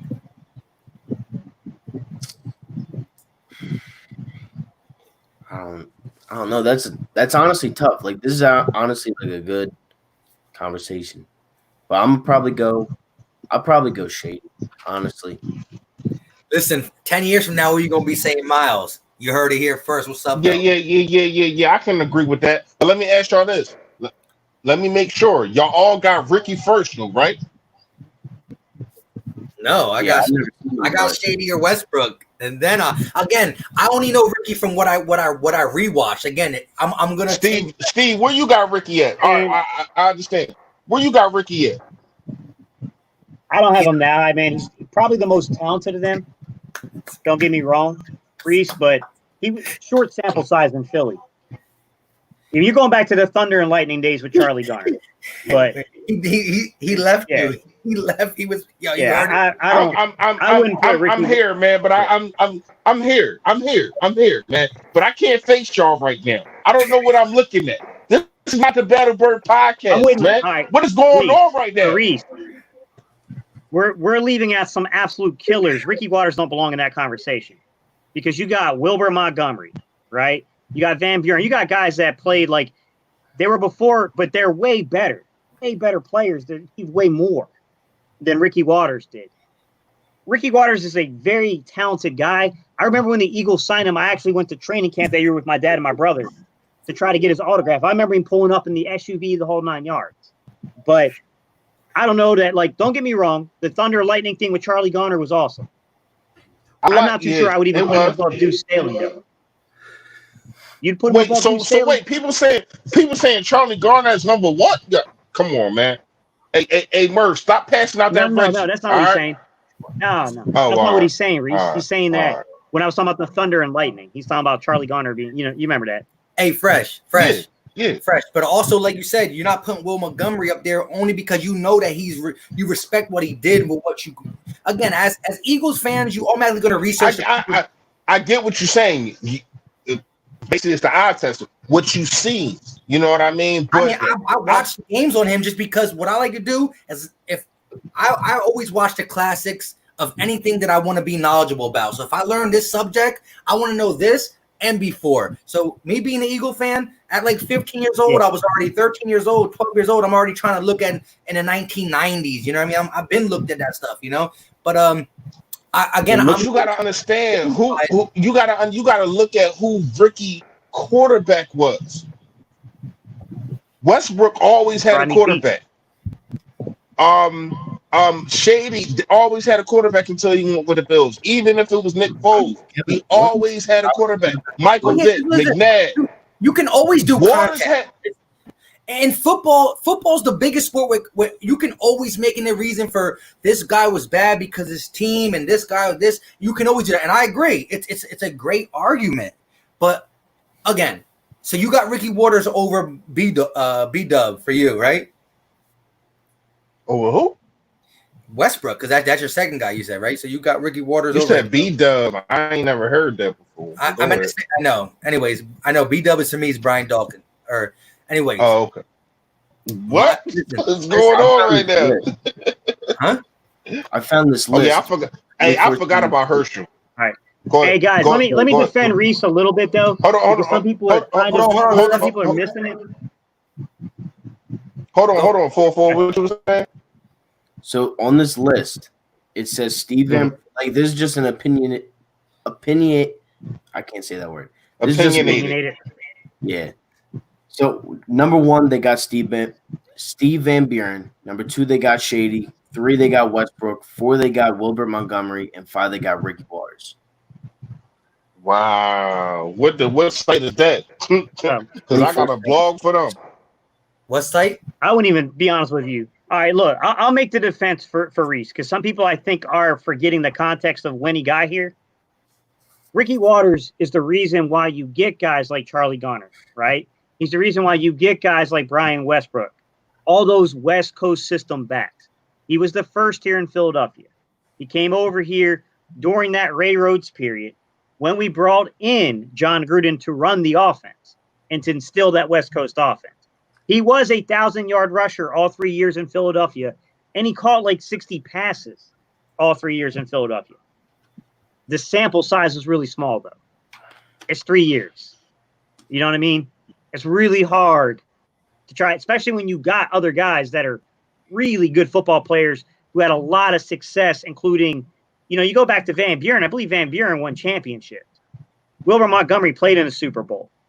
Wilbur Montgomery was a beast in his day. Now, he was before me and Reese. I think I was definitely before our era, but I know the name. I remember seeing highlights and stuff. Yeah, I know the name. Then you got guys like, you got your Deuce Staley. So let's be real. To be fair to Reese, Deuce Staley, I'd have to look it up, guys, but I don't think Deuce Staley put up the type of numbers Waters did in that 3-year span. He was good, but I don't think he came quite to that level in his playing time in Philly. And then you get guys like, Brian Westbrook. You get guys like, Shady. Like, it's tough, man. It's tough because, like, you look at a guy like Van Buren. Bro, I mean, what was that? 40s and 50s guys.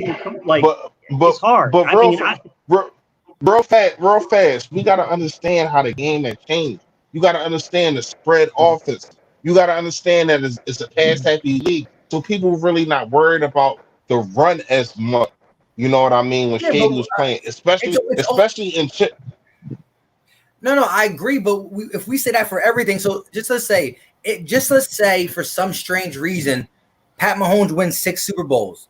Then you're going to say his 6 Super Bowls ain't compared to Brady because he played in a tougher era, which is factual. It's always going to change. I would never say that because first of all, the Patriots is a cheater, number one. So that's not a good take. No. Number two, they played in a weak division for the last 18 years. So no, I would not say that. You know what I mean? What I'm saying is the sports is always going to develop. The average guy in 1960 is going to evolve. I mean, the muscles, the brain, everything. It's just society. All right, so you say, all right. So let me ask you this: since you say sports always going to develop, right? You know who is leading our Philadelphia Eagles team in every wide receiver statistic ever? Do you know who's leading that? Carmichael? Exactly. Carmichael. So you want to say things have changed, but when you don't have the right situation and the right players and the right talent and the right longevity, it don't matter if things have changed. You know what I mean? It don't That's matter what the totally game is. different. It's Yeah, not. It's not. It's not, you Mike. gotta think It's not, Mike. played like what How is 14 that years. different? What happened 4-4? How many years did Carmichael play in Philly though? Like he played I like think it was like T.O. eight, only 9 years. like I a think. year. If T.O. played, hey, listen, first of all, if Deshaun Jackson played 9 years straight up in Philly, he probably passed him. So what I'm trying to say is, this Philly sucks at drafting wide receivers. Okay, that's a fact. Jalen Rager's not one of them though. We changed it. Besides that, you you can go off of he has all the Eagles records because we don't keep receivers long or they're not good enough. But the receivers back then and the receivers now, we're putting up more numbers now. Again, the league is evolving. Everything's evolving. Yeah. Michael Thomas just No, broke. I get 444's point though, Mike, because he's right. Carmichael actually played 13 years in Philly. The one thing I will say is this: But without his a numbers, Carmichael, but his numbers is there's not. no Look T.O. at his. Hold on, I'm gonna bring up his numbers because I broke down the video on this. His numbers is not outlandish. It's not like they can't be broken.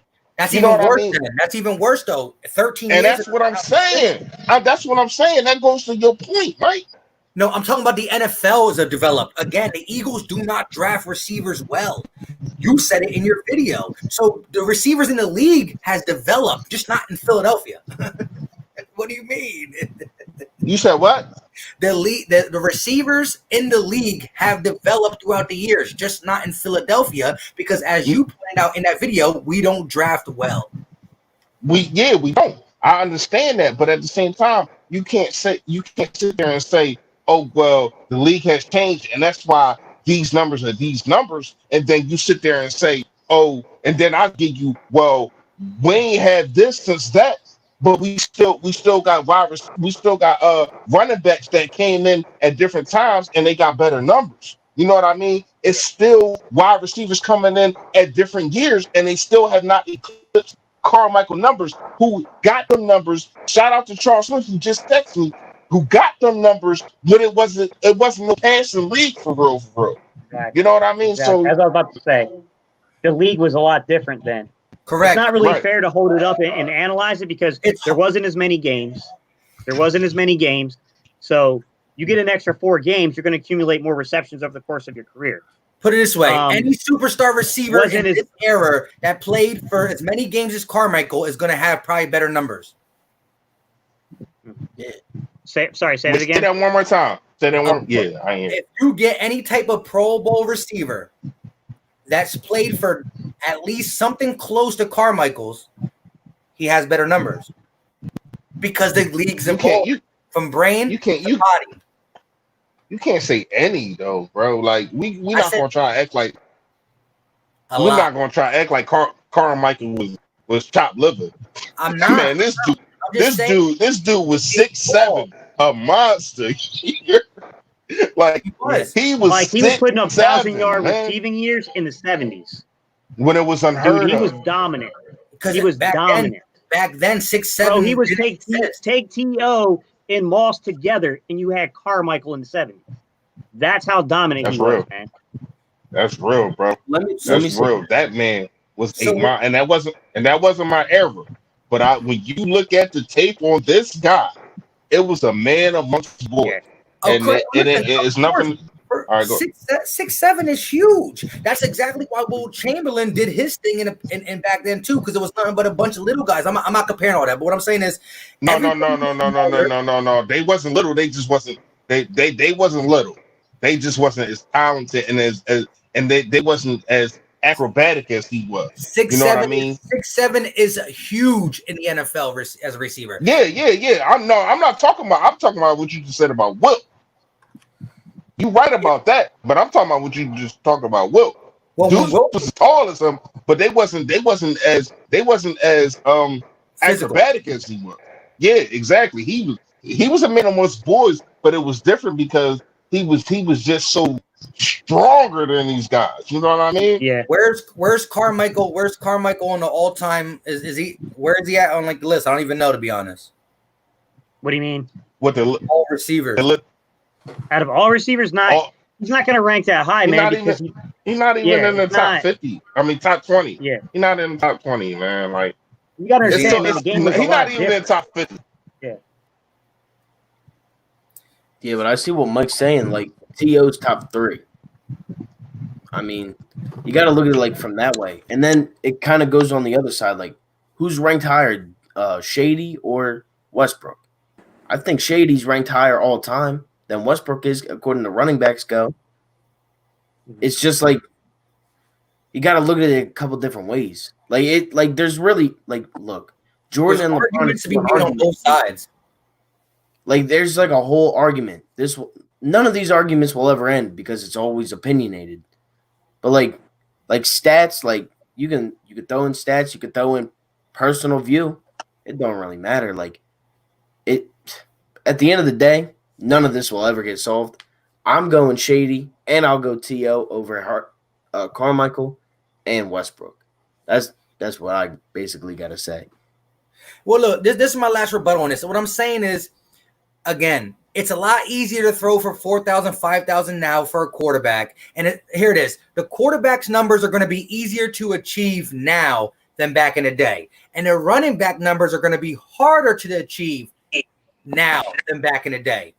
Do you agree with that? All right, Fred? Mike, can I make one more argument that there's just nowhere to go with it? There's nowhere to go with this. Do you agree with this last assumption I'm saying? Mike, from 71 to 83, nobody caught more balls than Harold Carmichael. No one. T.O. ain't got that. I get what you're saying. Okay, but listen. Let me just say this. I get what you're saying. You said that the game has changed. I know that. But your mic is low. I just took my headphones out. They died, man. Can y'all hear me? I can hear you, but it's low. All right, my bad, man. I'm gonna go get some other headphones, bro. Real quick, let me just say this though, and just tell me what I'm saying is running backs are not going to break the old school running back records because it's a passing league. Average quarterbacks are going to get high numbers because it's a passing league. But even the good running backs are going to falter on numbers because it's going passing. So Emmitt Smith will never be broken, ever. Emmitt Smith's running game will never be broken because nobody's going to run like they did back in the day compared to pass like they will for the future. You understand what I'm saying on that note? Gate? Sorry, say your point. So I was looking at something. Like, listen, quarterbacks are it's a passing league, right? So let's just say this. It's going to be easier for quarterbacks to break older records than it is for running backs to break old running back records because they're not going to ever run like they used to.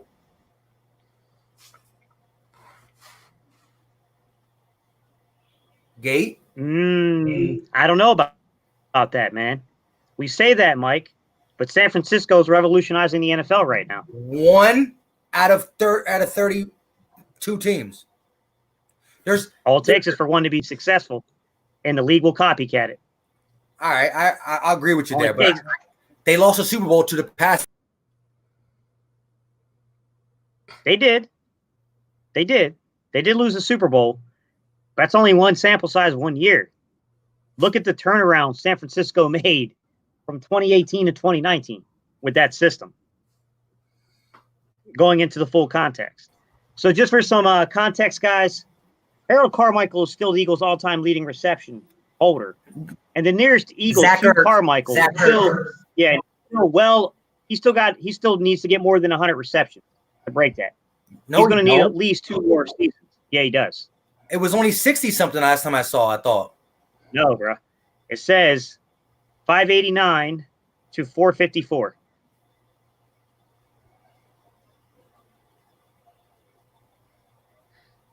That's 65. That's what it says.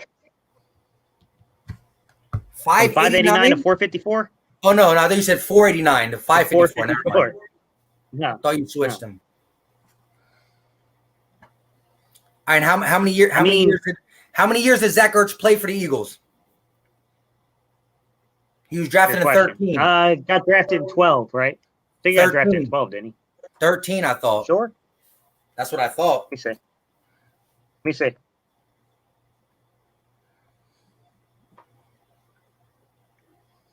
Let me look it up for you.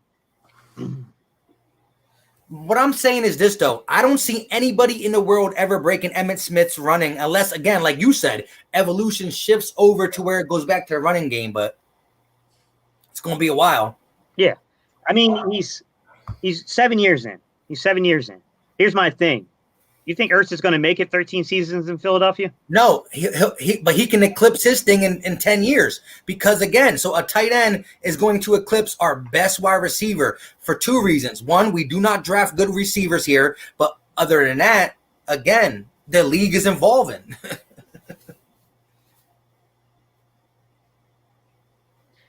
AO 44. I understand that. I get the league's evolving. You good. I get. Hold up, 4-4 Philly fan got something he has to take care of, so he just texted me he has to be out. So go ahead, say your piece and you know what I'm saying, and then you can, you know what I mean? Yeah. All right, I gotta go, everybody, because I got work in the morning and I got a headache right now.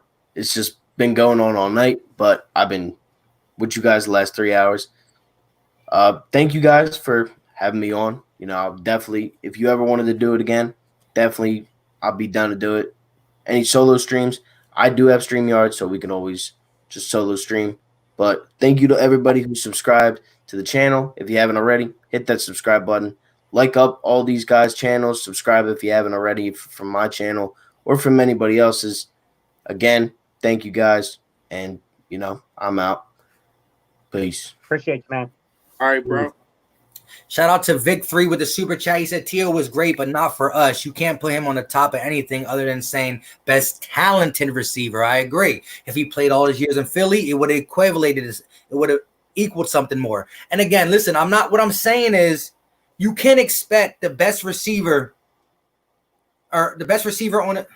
I just think the league is evolving everywhere, but you're going to have certain individuals who hold it. But let's just say this, though. The average receiver today versus the average receiver back then is a big difference when we're talking about the average. Now, there's superstars back then and there's superstars now, but we have to see how these superstars equivalent after they actually get that far down in their career. Because like people like the Mosses and the TOs and the Rices, and they all played multiple seasons. So what I'm saying is we're seeing records broken in the passing game in certain situations because that's the way the league's going. We're about to have possibly a tight end to pass our number one receiver ever, who was 6'7". He was taller than tight ends.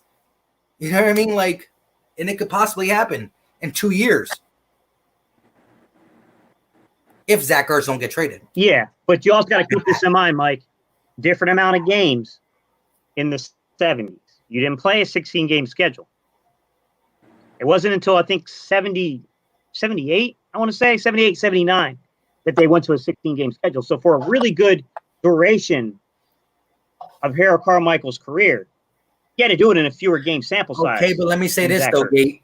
If it's a lot of things to weigh, man.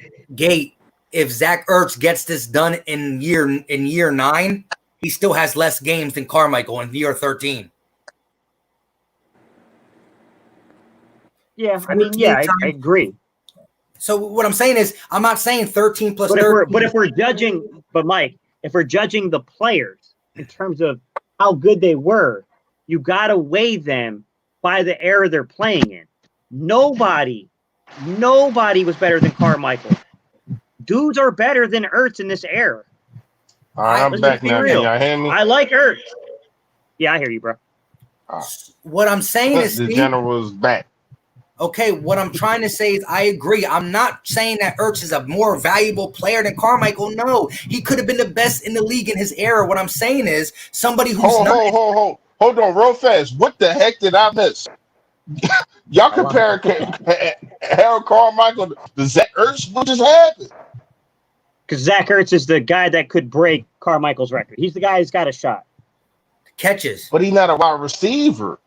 That just shows how much the game has evolved. That a tight end can beat the best receiver ever in No, no, no, history no, and no, best no, no, year. no, no, no, no, no, no. That just shows you how much that the Eagles have drafted badly. That just Correct. shows you how much they disvalue wide receiver, because it should be no reason in this day and age that a wide receiver cannot beat Harold Carmichael after 40, damn, almost 40 years. What, he retired in 78? Like, come on, Well, man.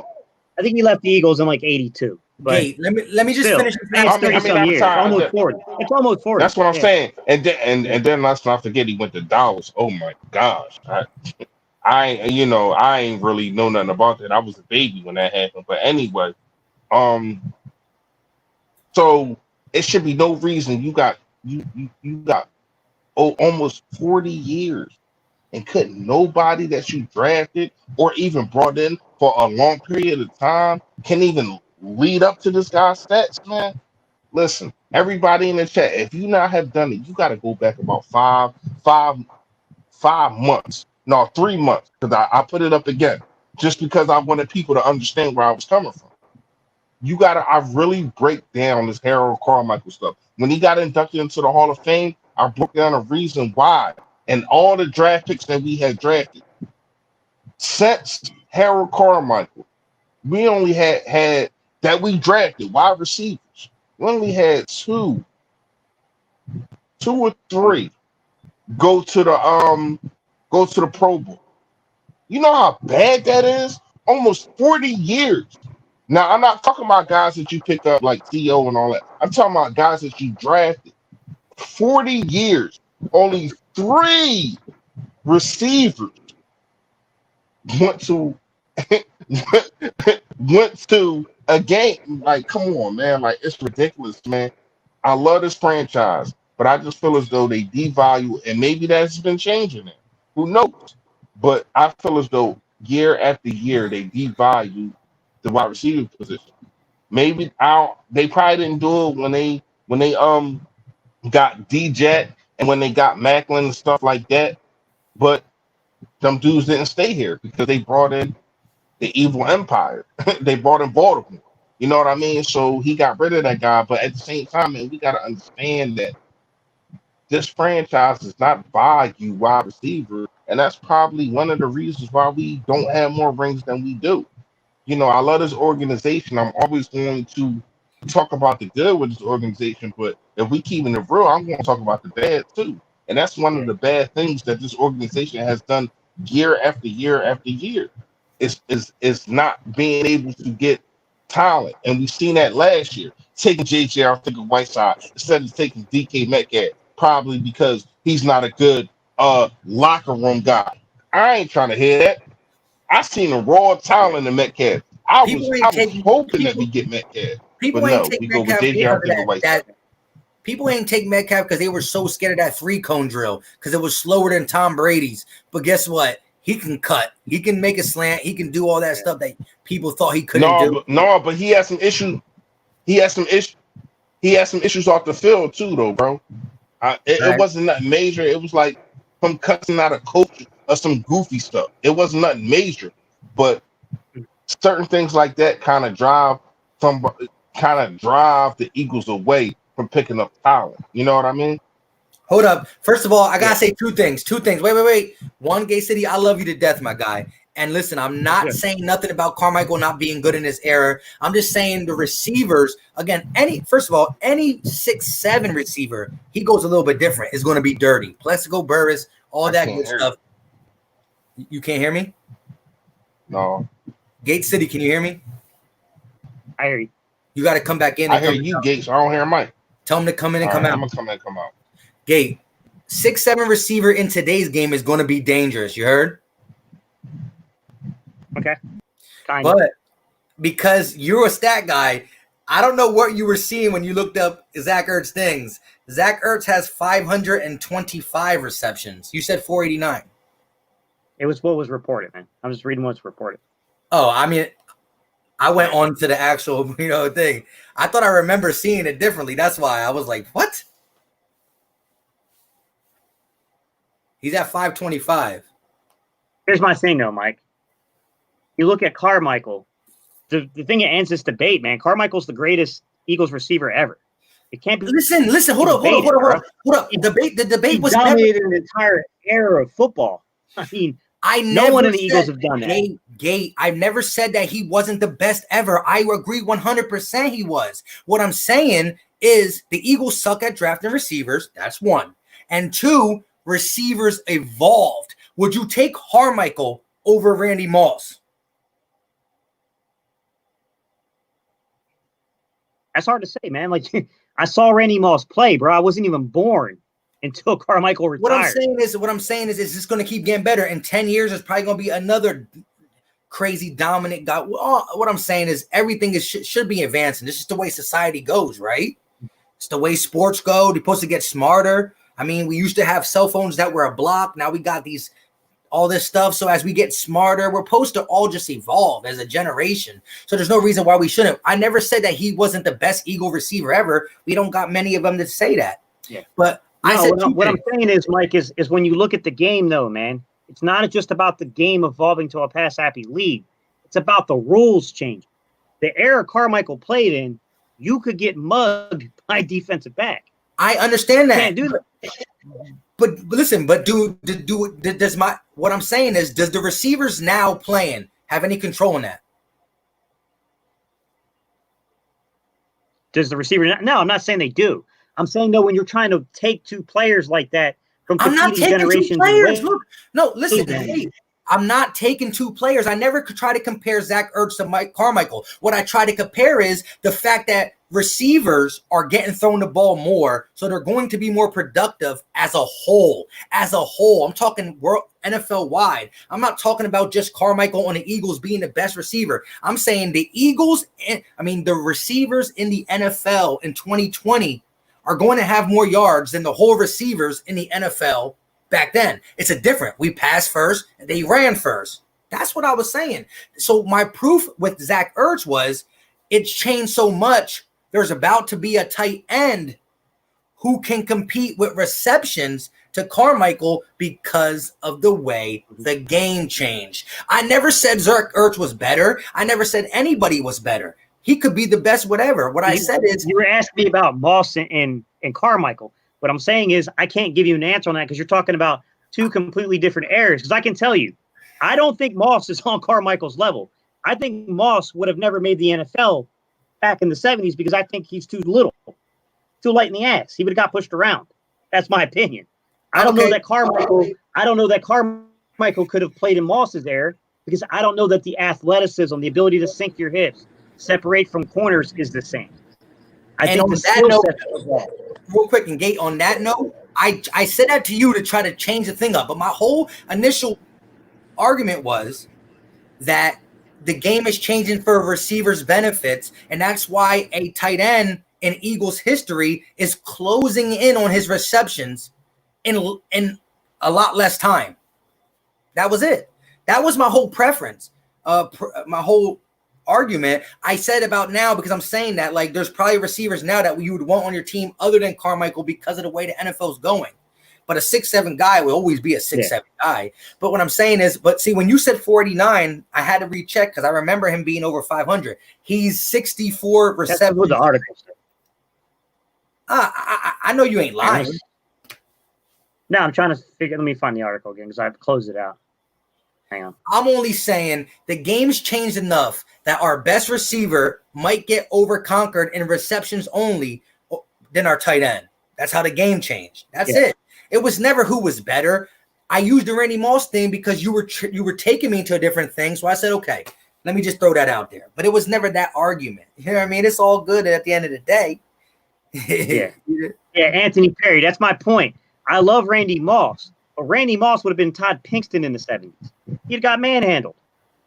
I don't know that Carmichael could play in today's game because I don't know. Like I said, man, trying to judge someone from the 70s on the athletic profile is really, really difficult to do. I don't know how well he takes his hips to gain separate. Like that stuff is really difficult. I'm not talking about I had a See, comment. I was talking about him. you just said the athletic profile got better as we go on, and it's going to continue. I didn't say it got better. I said it's different. Ho, I don't ho, know that ho. it's What y'all better. beefing on now? What I missed? I don't know that it's better per se. I think the rules and what. All right, this is the way I look at it, Mike. The NFL adapted around rules. So certain types, just think of it in terms of like natural selection. Certain types of players, because of the rules put in place by the NFL, have thrived.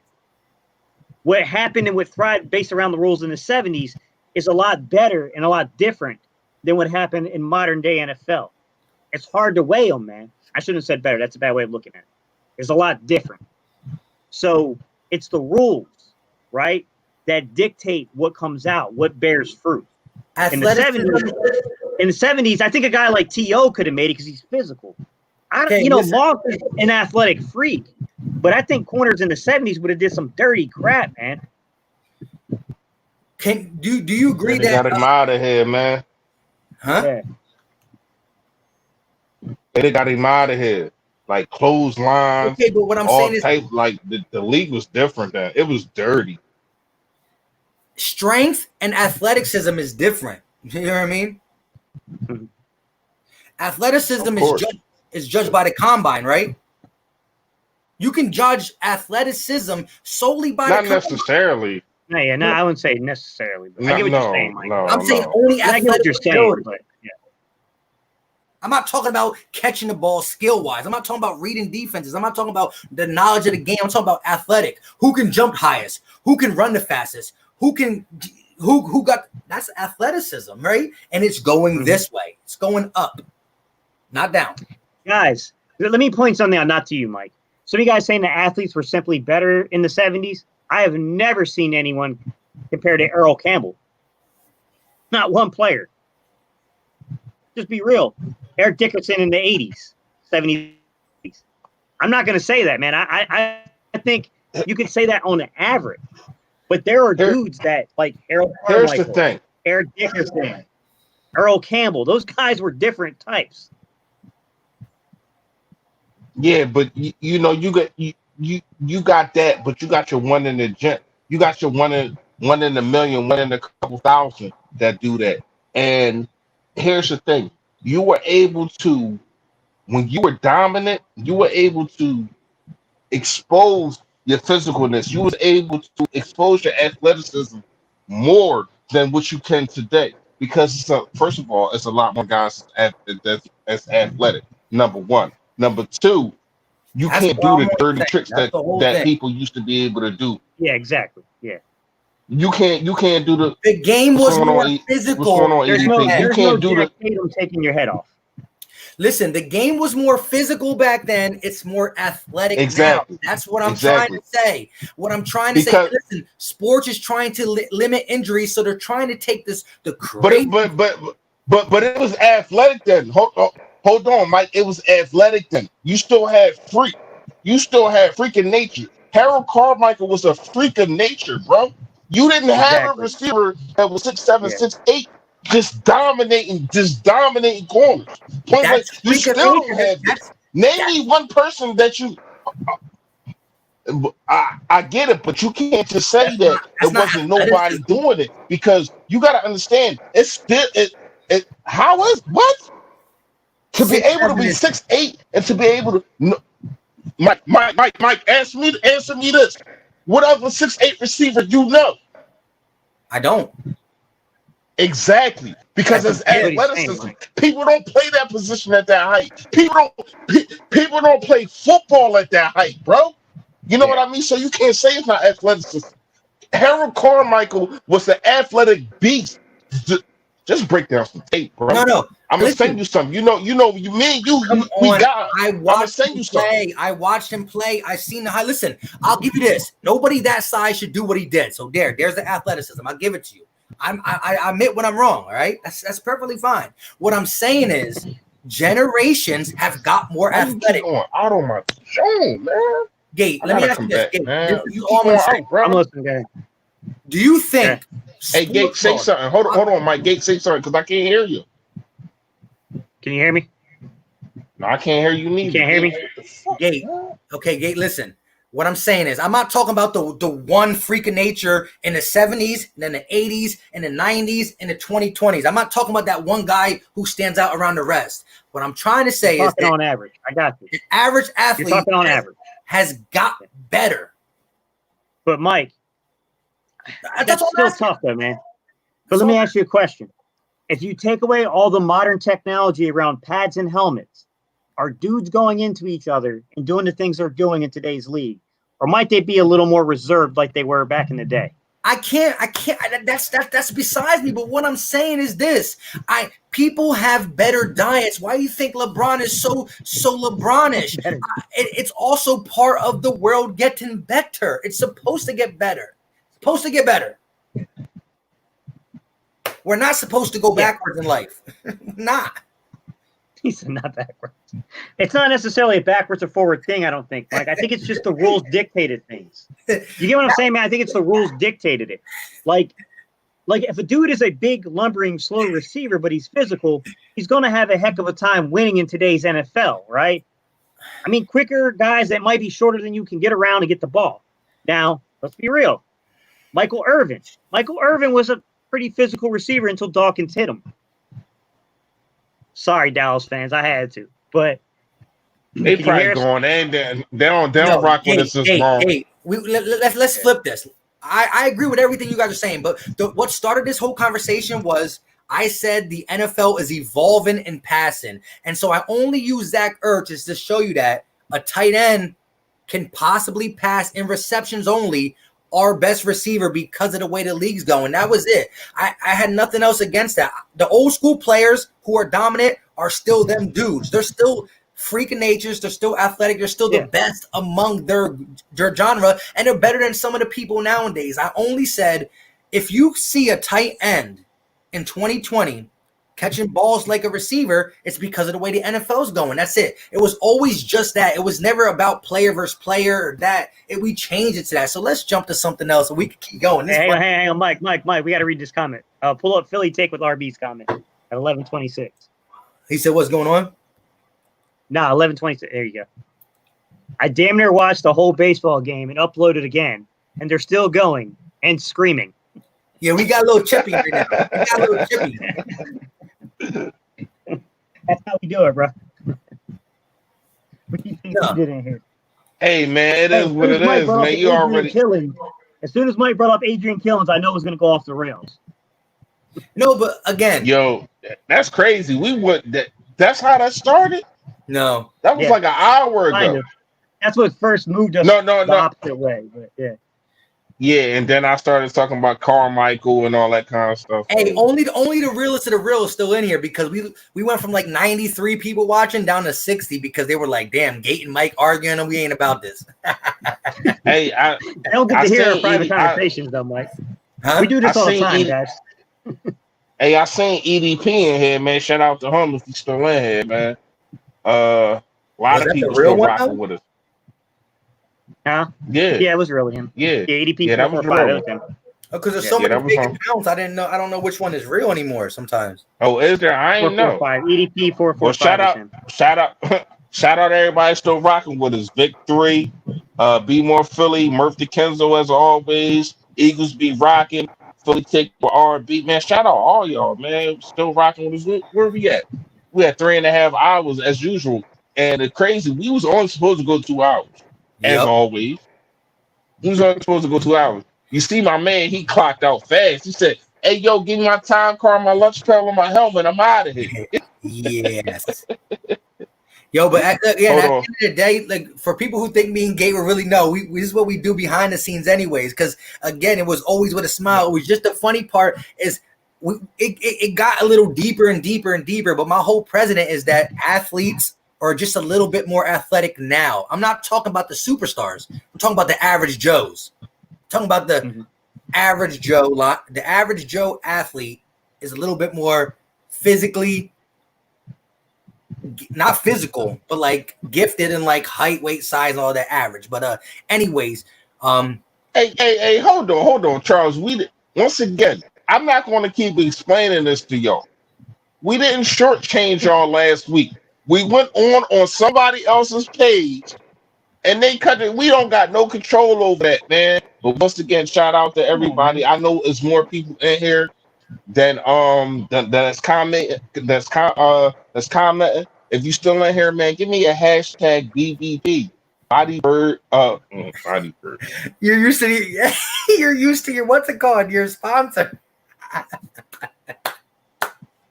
Battle Birds podcast. Give me a hashtag BBP. He My said, fault, y'all. Give me a bodybuilder's collision. You need a window?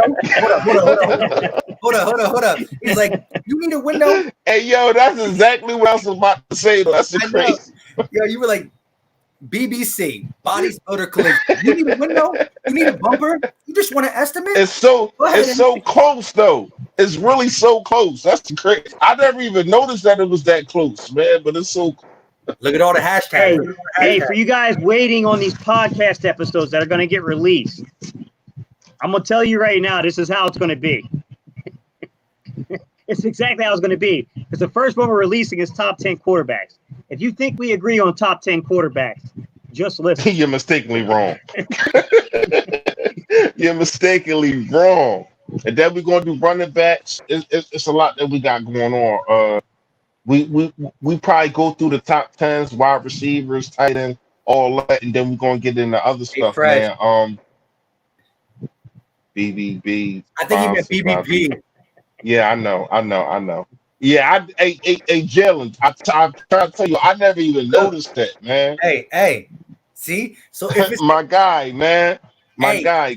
EDP my guy. 445, if this is the real EDP, shout out to you, my guy, for coming in here. You know what I'm saying? At the end of the day, normally we more Eagles. We got on a little, again, me and Gate City go at this in the back of the scenes too. Ain't nothing but you know what I mean? But, you know, appreciate you for stopping by. If you the real deal. Wait, what? What did you just say? It's the real deal, guys.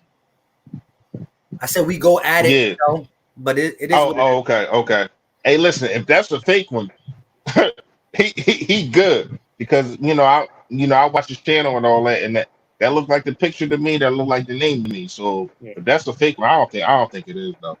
Listen, all you gotta do to get me and Mike arguing is just bring up Deshaun Watson and Matt Stafford. Man. Yeah. Hey, but once again, man, shout out to all of y'all, man. Without no y'all, there's no us, man. That's real facts, man. Hopefully, in this stream, I'll be able to go after, because like I said in the beginning of the live, YouTube got me on some bull crap right now, and I got to get all these hours viewed on my. I don't know some bull crap. But hopefully after this. The hours viewed and stuff is for like the super chats and the other stuff, but going live shouldn't be a problem with that. But check this out. No, they're not letting me go live. I can do community. They didn't let me go live for like a month and a half after that. Like community post, like you said, was right away, but they didn't let me go live for that. But listen, if you have your laptop or whatever, never mind. StreamYard only let you used to go live by yourself on a laptop, but they switched it up. You can now use a tablet or a phone. So you could go live on StreamYard. Listen, like Gate City said to you in a group text, we both been able to go live on YouTube. We barely ever use it. We go live on StreamYard, and you can do it under 1,000 subs. Okay. Yeah, you can. I mean, you know, StreamYard's how we got around it. I'm learning something new to this game every day. Y'all already know. I came into the joint. I know what the hell I was doing. I put the phone in front of my face. I started talking my talk. That was it. You know what I mean? I actually really didn't know it was no much more than that. You know what I mean? I just thought that I can get in front of the camera and talk my ish. Hey, me and Gate City went with Gate. Where do you think we were at when we went the first live? The one where I couldn't get my camera working. It was during the season. I forgot around what game we were at. But remember, Seattle, maybe it might have been that first Seattle game. But yeah, because remember, I couldn't get my camera working, so it was just a thing blasting, and we were probably what week not 8? Well, no, I think it was later than that. 12? Maybe it was. Yeah, I think it was the Patriots. It might have been the Patriots game. 11, 12, yeah, somewhere in that area. Yeah, I remember. I remember that, Mike. Yeah, we had to put a picture up for you. I remember that in the little circle. Yeah. And the crazy part is, I think I went live with y'all for the first time like the next week, and I didn't think people could see me because of the last draw. So if you peek the live, I got the camera everywhere. I'm just talking in it like this, talking on the phone because I didn't know that people could see me. You know what I mean? So man, we came a long way from there. I ain't even gonna lie to you. Yeah. What's up, Richard? How you doing, man?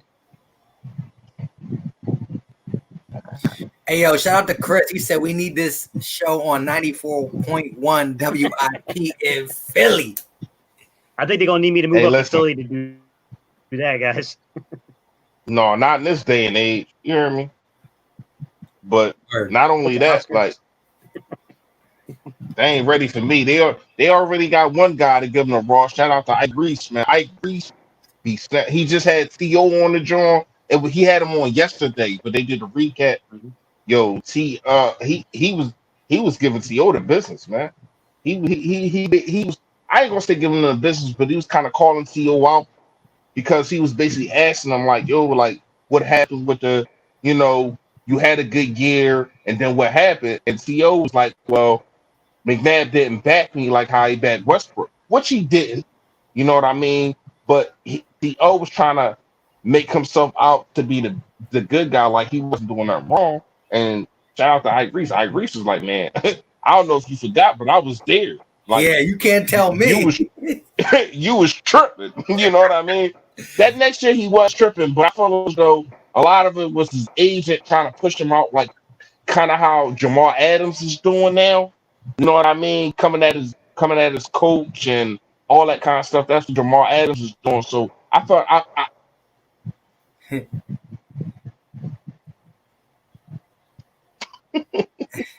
hey, listen, I'm gonna get on anybody that don't make no damn sense. You, Philly take with RB. You definitely right. Shout out to you, man. If y'all don't know Philly take with RB, man, go sub him up, man. If y'all haven't subbed him up, y'all been sleeping under a rock. I don't know what y'all been doing. This dude been on a rise right now. It's kind of his time. You know what I mean? So go sub that man up, man. He doing a lot of things, man, and I appreciate it. Yeah, I appreciate what he doing because he making us look better. You know what I mean? When I co-sign somebody, I need them to be rocking, and he been rocking. So go sub that man up. But back to what Be more Philly. Charles, I don't even know which Joe Giglio you're talking about. There's 94.1s, and there's also the one that covers NC State. I don't know if you're messing with me. Or is there for real? It's two Joe Giglio? Yeah, there's one that used to do WRAL here in North Carolina who covers NC State now. And then there's the one that does 94.1 WIP. Well, the one that does 94.1, I'm trying to tell you. If I ever see him, I'm going to give him the business. I ain't talking about putting hands on him. But I got so much stuff. I got so much stuff lined up for this dude. This dude got Kirk Cousins, Lamar Jackson. He got it's so many. He got Jared Goff. He got Deshaun Watson. The list goes on and on. He got Kyler Murray in front of Carson Wentz, man. Like, I don't know if this dude just does this just to be the bad guy to get ratings or whatever the case may be, but this dude be tripping. You hear me? Like, it be so many times I want to call up, but I don't. I'm gonna cuss him out, and he got that red button he can just press on me, so I ain't got no win on that. You know what I mean? But yo, when I say Joe Giglio be tripping, this dude be tripping, man. Mm-hmm. Hey, real quick, shout out to your buddy said at the Philly Talk podcast. Did you see the Sixers scrimmage? Yes, sir. I did, and I did a little video on it as well. I liked it. I like what we did in the first half. The second half was just, Ben Simmons, Tobias played a little bit in the third. They got him out early. They let the backups play the rest of the game. The 20-point lead turned to a 9-point lead, 10-point lead. Held it strong, got it done. Brett Brown took him out early because it's just a scrimmage. But the 23 minutes I seen of Ben Simmons, he was 9 points, 9 rebounds, 7 assists, shot 2 threes, missed 1, made 1. But that's what we want to see. And Tobias had a double-double. I liked it. Shout out to you. Hey, and real fast, Philly take with RB. You asked this question. I want to say where we at. I want to say about 3 hours ago. I caught it, but I couldn't respond to you. Yes, I do. I do Sixers talk, man. I actually commented on one of you guys live. I was trying to get in with y'all. Yeah, I do Philly talk. I actually got a hype video coming up. This joint dope, man. Shout out to my man Kodox, man. He do my videos. He do my highlights, should I say? He do my highlights, and he got a dope Sixers video that I got. I got this in a pot, just brewing, man, ready to give it to y'all. You know what I mean? That's coming. That's coming real soon. But yeah, I talk Sixers, man. You know, if you look at my videos, man, I talk Sixers, man.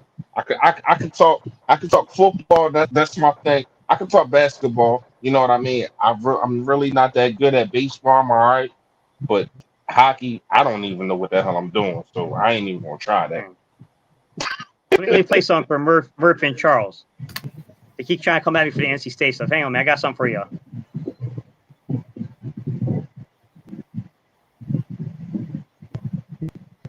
About to Yeah, play. you right. You right, Charles. You right, Charles.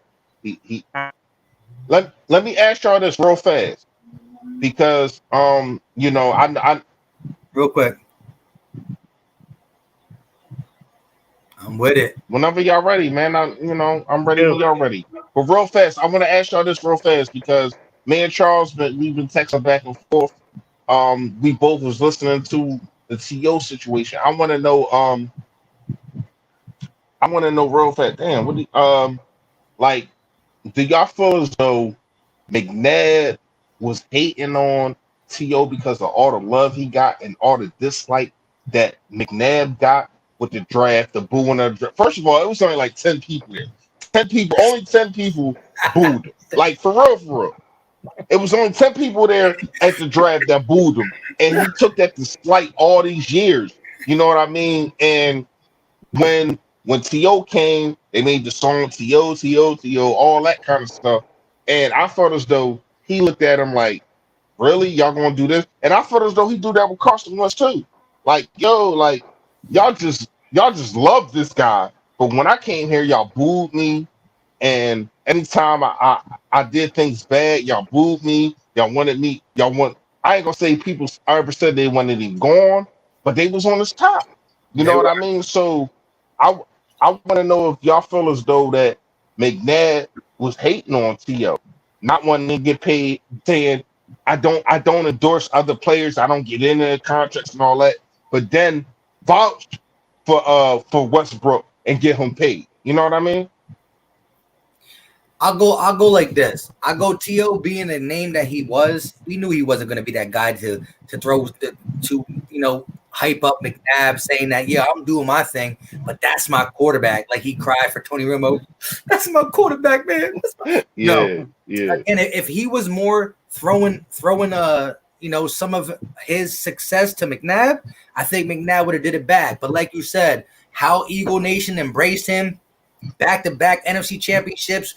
We felt like T.O. was going to get us over the hump, got us over the hump, and then McNabb go ahead and get us to the Super Bowl with B-Dub, with Brian Westbrook, and the rest of the Goon Squad, like Pinkston, Mitchell, Greg Lewis.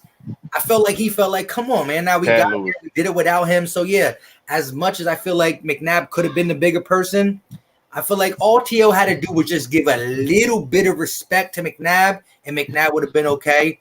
But so at the end of the day, I'm going to say I think McNabb was a little bit more petty than he should have been, but I understand why he was that way. That's all I can say. Wait. You understand that? You vouched for that? What? Him being petty like that? Quarterback. He's a quarterback. That's what quarterbacks do. I, I'm I'm a- I'm asking, do you vouch for the way that he acted? That's all I'm saying. Who, I'm not. Donovan? You giving me? You said, yeah. The dude got us to three NFC championships prior to T.O. T.O. got there. He was injured. He still got us to the Super Bowl without T.O., even though T.O. bolstered up the thing. It's petty, but I do got to say that T.O. didn't make it any easier on him. Like the Donovan McNabb was No, he didn't. So all I'm But saying is, do you remember what McNabb told him in the Giants game? Give me exact words. He came back to the huddle. He said, "Yo, bro, I'm open." He told him to shut the F up. I kick you the ball when I give it to you. I remember that. You're right. T.O. All still plays right then. undisputed and all that. You're right. And ever since then, he ain't been feeling me, man. And I gotta give him credit because once again, I listened to him talking to Ike Reese earlier today, right? And what he said was, and I actually agree with it. He basically said, I was a bigger man. That people don't want to give me the props for being a bigger man in the huddle and not going at him right then and there, arguing with him in the huddle. I waited till after in the locker room, after the game in the locker room, and then I said something to him. Because I'm telling you right now, if somebody said that to me, even though I'm a better man than what I used to be, I probably would have gripped him the fuck up. You hear me? Like, seriously, I hope my aunt is not watching. I'm sorry, Aunt B, if you still watch. But I would have gripped his behind up. You hear me? Like, you don't talk to no man like that. Like, seriously, man. Like, all he was telling you was that I was open. And you gonna sit here and say, shut the F up? I'll throw you the ball when I throw it to you? Come on, man. Hey, Gates, you remember that? Yeah. Yeah, on the sidelines, fat. Can y'all hear me? Yeah, I can hear you. Yeah. I heard you. Again, it should have been done. Donovan, again, I don't excuse him for that. Like what I'm saying is this. I can understand him being hated, then loved, and started to be hated again because of a guy. It should have never got to that point, but it did. All I know is I respect T.O. to death. Dude, they would have been a nice tandem for years to come. Are you toasting the T.O.? I'm going. I like my man T.O., but I never said that Donovan was right. I understand his sorrowness. You know what I mean? Sorrow. Yeah. Yeah. You could be a cornerback in Jim Schwartz system the way you backpedal.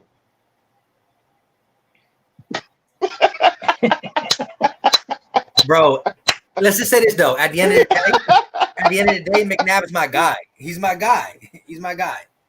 I mess with him. I understand that. I understand that. I'm just saying, could you imagine if we would have had T.O. for 2 to 3 more years? I felt as though we would have won a championship. But why does really everybody hate McNabb? I understand. I don't hate McNabb. I just felt as though when the lights got higher, he got lower. That's just my personal opinion. No, that's not my personal opinion. That's just stats, man. That's just the eye test. Like, yeah. Listen. All right, like I said, I can't. In Carolina, he threw 2 picks to Ricky Manning Jr. In Tampa, he threw 2 picks or 3 picks to Rondé Barber. I'll give you that.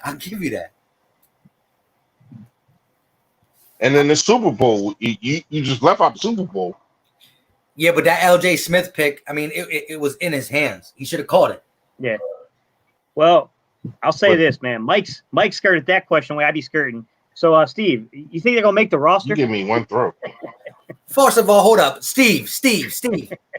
Whose side are you on, T.O. or McNabb? Let me get it. Let me hear that answer. See what happened was T.O. or McNabb.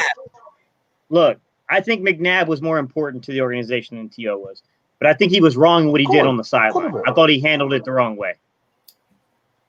Okay, but now again, you're supposed to be the quarterback. You're supposed to be the leader. I get that T.O. is not an easy personality to guide, but you can't let that. You know what I'm saying? You just can't let that come out, man. You can't let that come out. Hold up. So you're still saying you understand? Again, I said T.O. was right in the situation, but I understand McNabb's sorrow. Like, I feel sorry for the guy, even though, again, he was petty. I admit it, he was petty. That, again, this is my biasness of being a McNabb fan. You got to remember, McNabb was drafted in 99. I was 98. No, 90. Yeah. 99. I think what Reese was saying, 99. Reese, I think what Reese was saying is that it's beyond just that particular sideline incident. It was that McNabb continued the pettiness by not helping T.O. out when it came down to the contract talks. He could have shown support, but he kept the pettiness going. Correct. You know, I'm not going to say that McNabb did it on his own, but contributed to the dividing of the locker room. It just, you know, it put a rift in our 2005 season. I agree. Derailed that season. I agree. But again, coming into an Eagle fan, you know, 98, I started watching the team. Donovan was all I knew for a minute. And so again, my bias is going to show. But listen, I'm not going to change it up now. I said 100% T.O. was right. But listen, I'm a Donovan McNabb supporter, my guy. I just can't help it. It's in my blood. I can't change it. You know what I mean? Listen, you know you got that friend who's retarded, but you always stick up for him. You know what I'm saying? He does dumb shit all the time, but you rock with him. That's McNabb. What's up, though? What's up, though? What's up, though? I'm going to ask you this. Do you think McNabb was the biggest reason through that 4-year stretch that we didn't win a championship? I heard you. Your mic is low again, just to let you know, but I did hear you. Charging. Sorry. I think McNabb was part of it, but he wasn't the biggest. Who was? Time management. I give you that. The players that were put around him. In 2 of the games, in 2 of the NFC championships. But go ahead. Time management was a big part, and I still love Andy Reid, and I believe he's a great coach, and I'm happy he won for Kansas City. Time management was a part of it, and the fact that McNabb did have some part, but he also was throwing to a bunch of bums as well, except for the T.O. era. So, you know,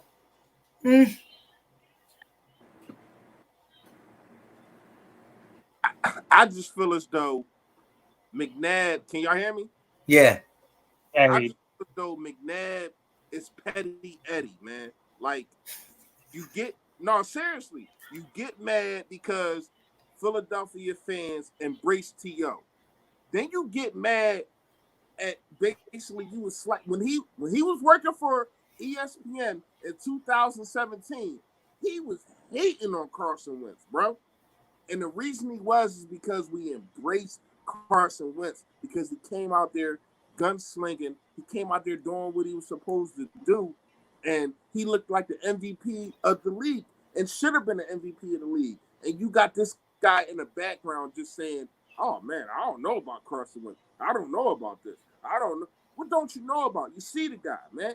He's a better quarterback than you. But all you wanted to do was hate, and then you had Stephen A. co-signing him. Oh yeah, he won. He went to 4 NFC championships. He should be a Hall of Famer. Should McNabb be a Hall of Famer? I feel as though he should. Just because you didn't get over that hump, I feel as though you should. Especially when you got a guy like Jim Kelly in there who didn't win a chip. I think it's worse that you get the 4 straight Super Bowls and can't win one, rather than get the 4 straight NFC championship games, win one, and then can't win a Super Bowl. I think getting to 4 Super Bowls is way worse. That's my personal opinion. What y'all think about that? Say that last part again. The last sentence. I think that I'm talking about Jim Kelly, getting to 4 Super Bowls and not winning 4 straight Super Bowls and not winning one is worse than getting to 4 NFC championships, winning one, going to the Super Bowl and losing. But they still got Jim Kelly in the Hall of Fame. Okay. I'll agree with you, and I will say that when you categorize that, you can almost categorize it the same way as getting up there and failing for your team, not being able to get your team over the hump. And then you look at the stats, McNabb is a little bit better in a lot of categories. So if you're going by that notion, I can agree. But I want to say this thing. Be More Philly said, what team did Carson play that was loaded? None. But you're acting like I'm not a Carson supporter. First of all, I'm a huge Carson Wentz fan. He's in my top 5. I got him at number 3. That's my guy.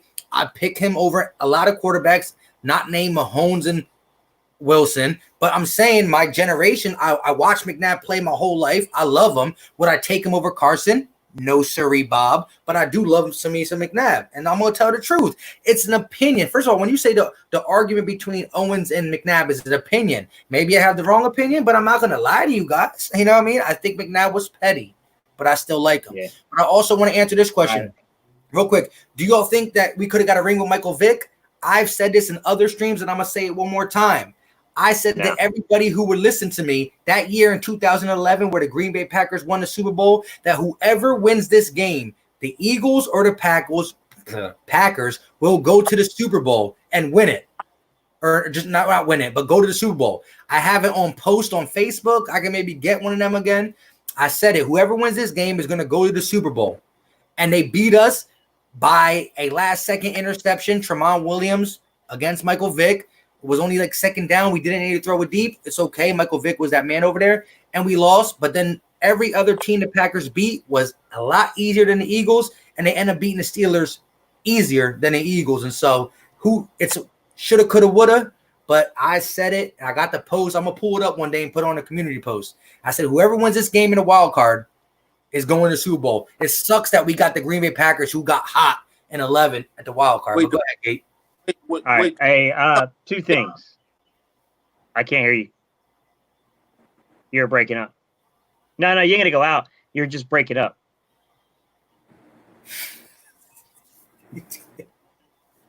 So two things. Number one, no, I don't think we would have won a run. I don't think we would have won a ring with Vic, because if you're insinuating Vic over McNabb back in the day, no, man, Vic was not involved in studying film, understanding the game. I'm talking about that 1 year. I'm talking about that 1 year in 2000. No, I'm not talking about you in particular, Mike. I'm referring to the question. Now, Raj, I want to cover something you said, man, because there's inaccuracies in your statement.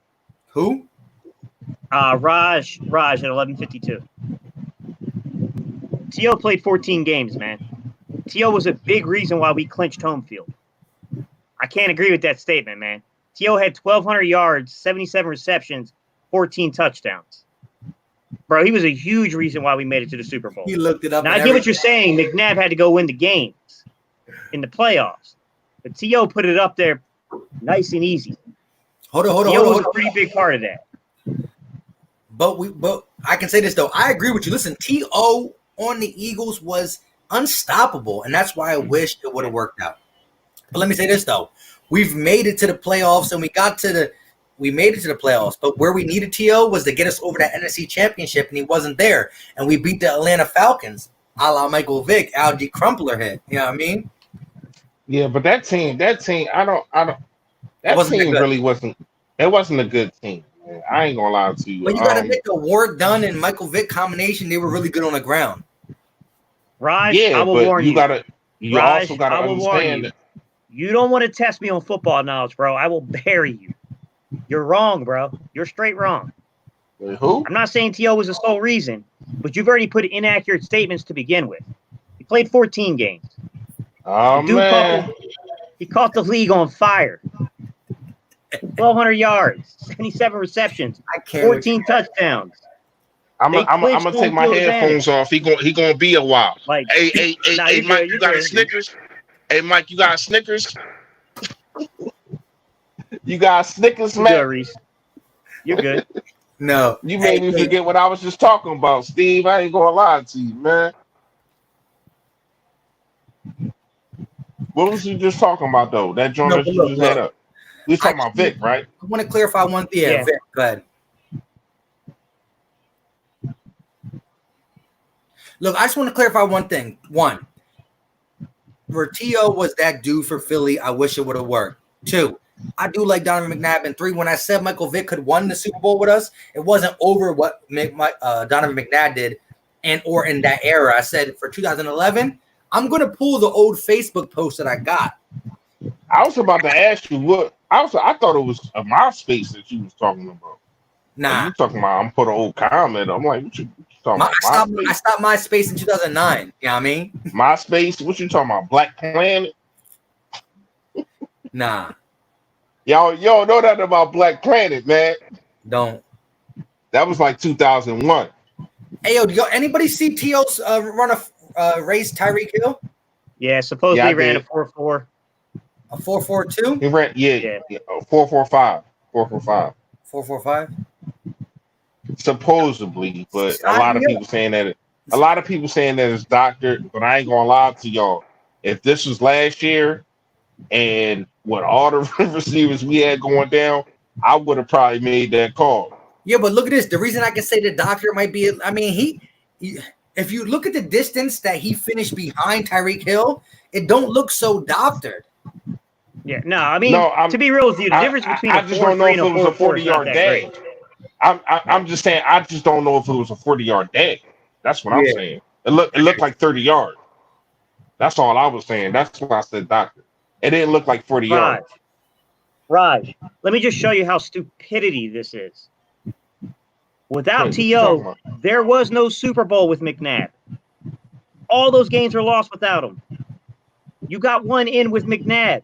T.O. got a ring, bro. Stop. You're embarrassing yourself. Wait, T.O. what? got a ring, fool. What? No, you don't. T.O. has a ring with the 49ers. Yes, he does. Yeah, Oh, as a rookie.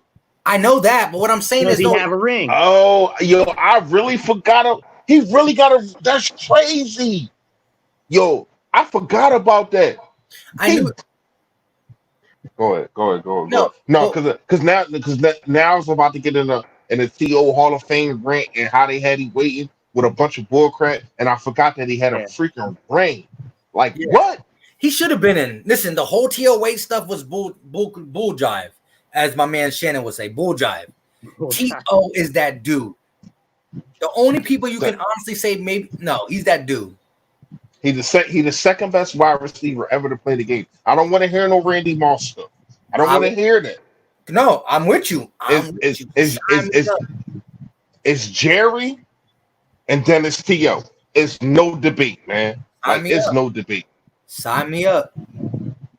But listen, what I want to say though is the only thing I can say for Raj's defense, and it's not too much of a defense, is the fact that we got to the playoffs and we won playoff games and we always lost in a championship game, but we got over the hump without him. He got us to something we've been used to getting to. We got over. But listen, that's just me saying a devil advocate, as Gate City would say. Don't kill the messenger. I'm a big T.O. supporter. I co-sign what Philly Fresh says. He should not have been weighted. He should have been first ballot. First Yeah, ballot, man. he should have been. There's no doubt But they about play. it. You know what they did. They played with him, and that's why people want to get on him for what he did by going to his. Did he go to his high school? He went somewhere. His college. He went somewhere instead of going to the Hall of Fame. And I understand that because y'all disrespecting me, man. And a lot of things that he said, I agree with. How y'all put Randy Moss in first ballot, but I don't get it. Like I was Yeah, better than Randy. he was almost the same amount. The only time he got quiet was his little stunt in New England. Other than that, he did his thing. Yeah. Hey, so we going on 4 hours. Just like the text I want to pull up of me saying the Eagles were going to, whoever won out of Green Bay or Philly in 2011 would go to the Super Bowl. I also want to pull up the text that I text Philly Fresh and Gate City and said, yo, we're going to go live for 2 hours. And they were like, sounds good. Gate City says, sounds good. And Philly Fresh said, okay. And here we are, 4 hours and 2 minutes in. A lot of these in. You know what I'm saying? Yeah. So, I mean, I'm ready when y'all is, man. Hold up. The whole Tyreek Hill race video was simply him saying he's retired, but if he needs him, let him know. I hear you. Hey, I think T.O. could come on any team and be a not the star, but a contributor. Why not? So. Man, I think by the third snap, T.O. gonna pull a hamstring. I mean, he gonna get hurt, but use him in crunch time. I mean, I love T.O., bro. I don't know, man. You got to remember, Jerry in Oakland, he was 40 years old. He was 41. You know what I mean? Like, yeah, but T.O. 46. I know that, bro. But you got to understand, it's a different time now. And if there's one thing you want to say about T.O., he keeps in shape. Like Jerry wasn't keeping in shape like how T.O. was. Like if one thing you want to say about T.O., that's true. He keeps T.O. is the LeBron. He keep his body right. Stuff. And that's another thing that people tend to forget, that he came back so fast after breaking his leg After breaking his leg, his he came back so fast that he had to sign a waiver. The doctors didn't clear him.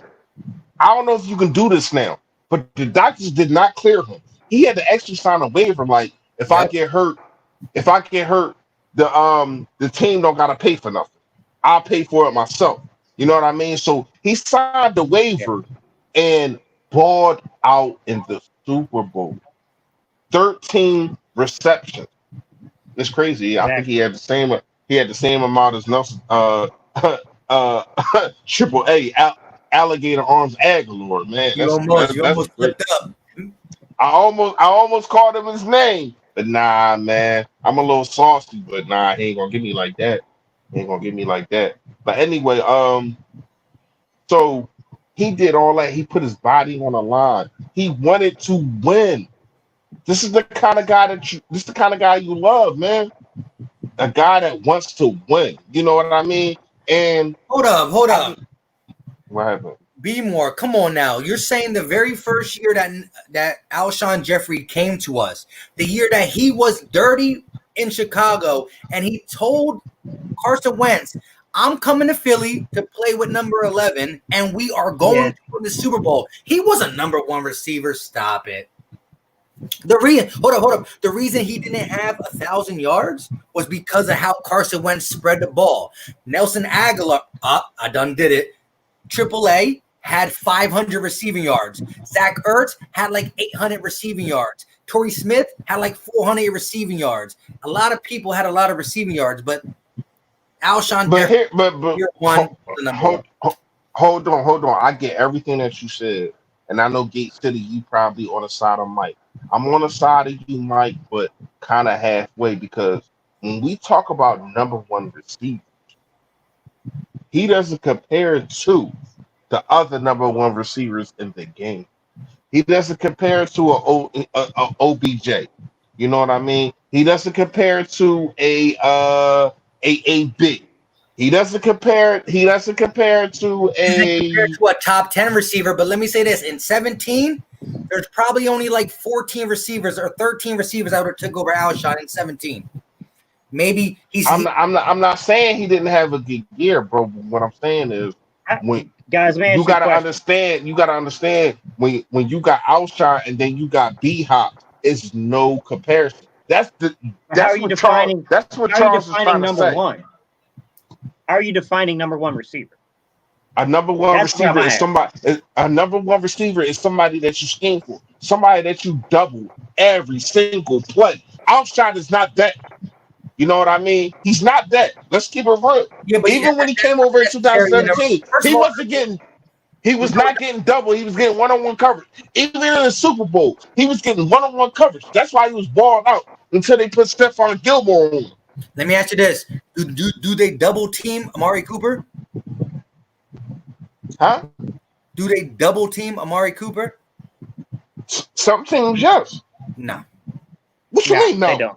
I don't agree with you, Reese. I think a number one receiver goes off your target. Your target. What percentage of the offense do you come at? In 2017, Alshon had 120 targets. To me, that's a number one receiver. And we won with him. Listen, listen. You can argue that he wasn't as productive. I'm not saying he wasn't good. I'm number one, but he was the number one.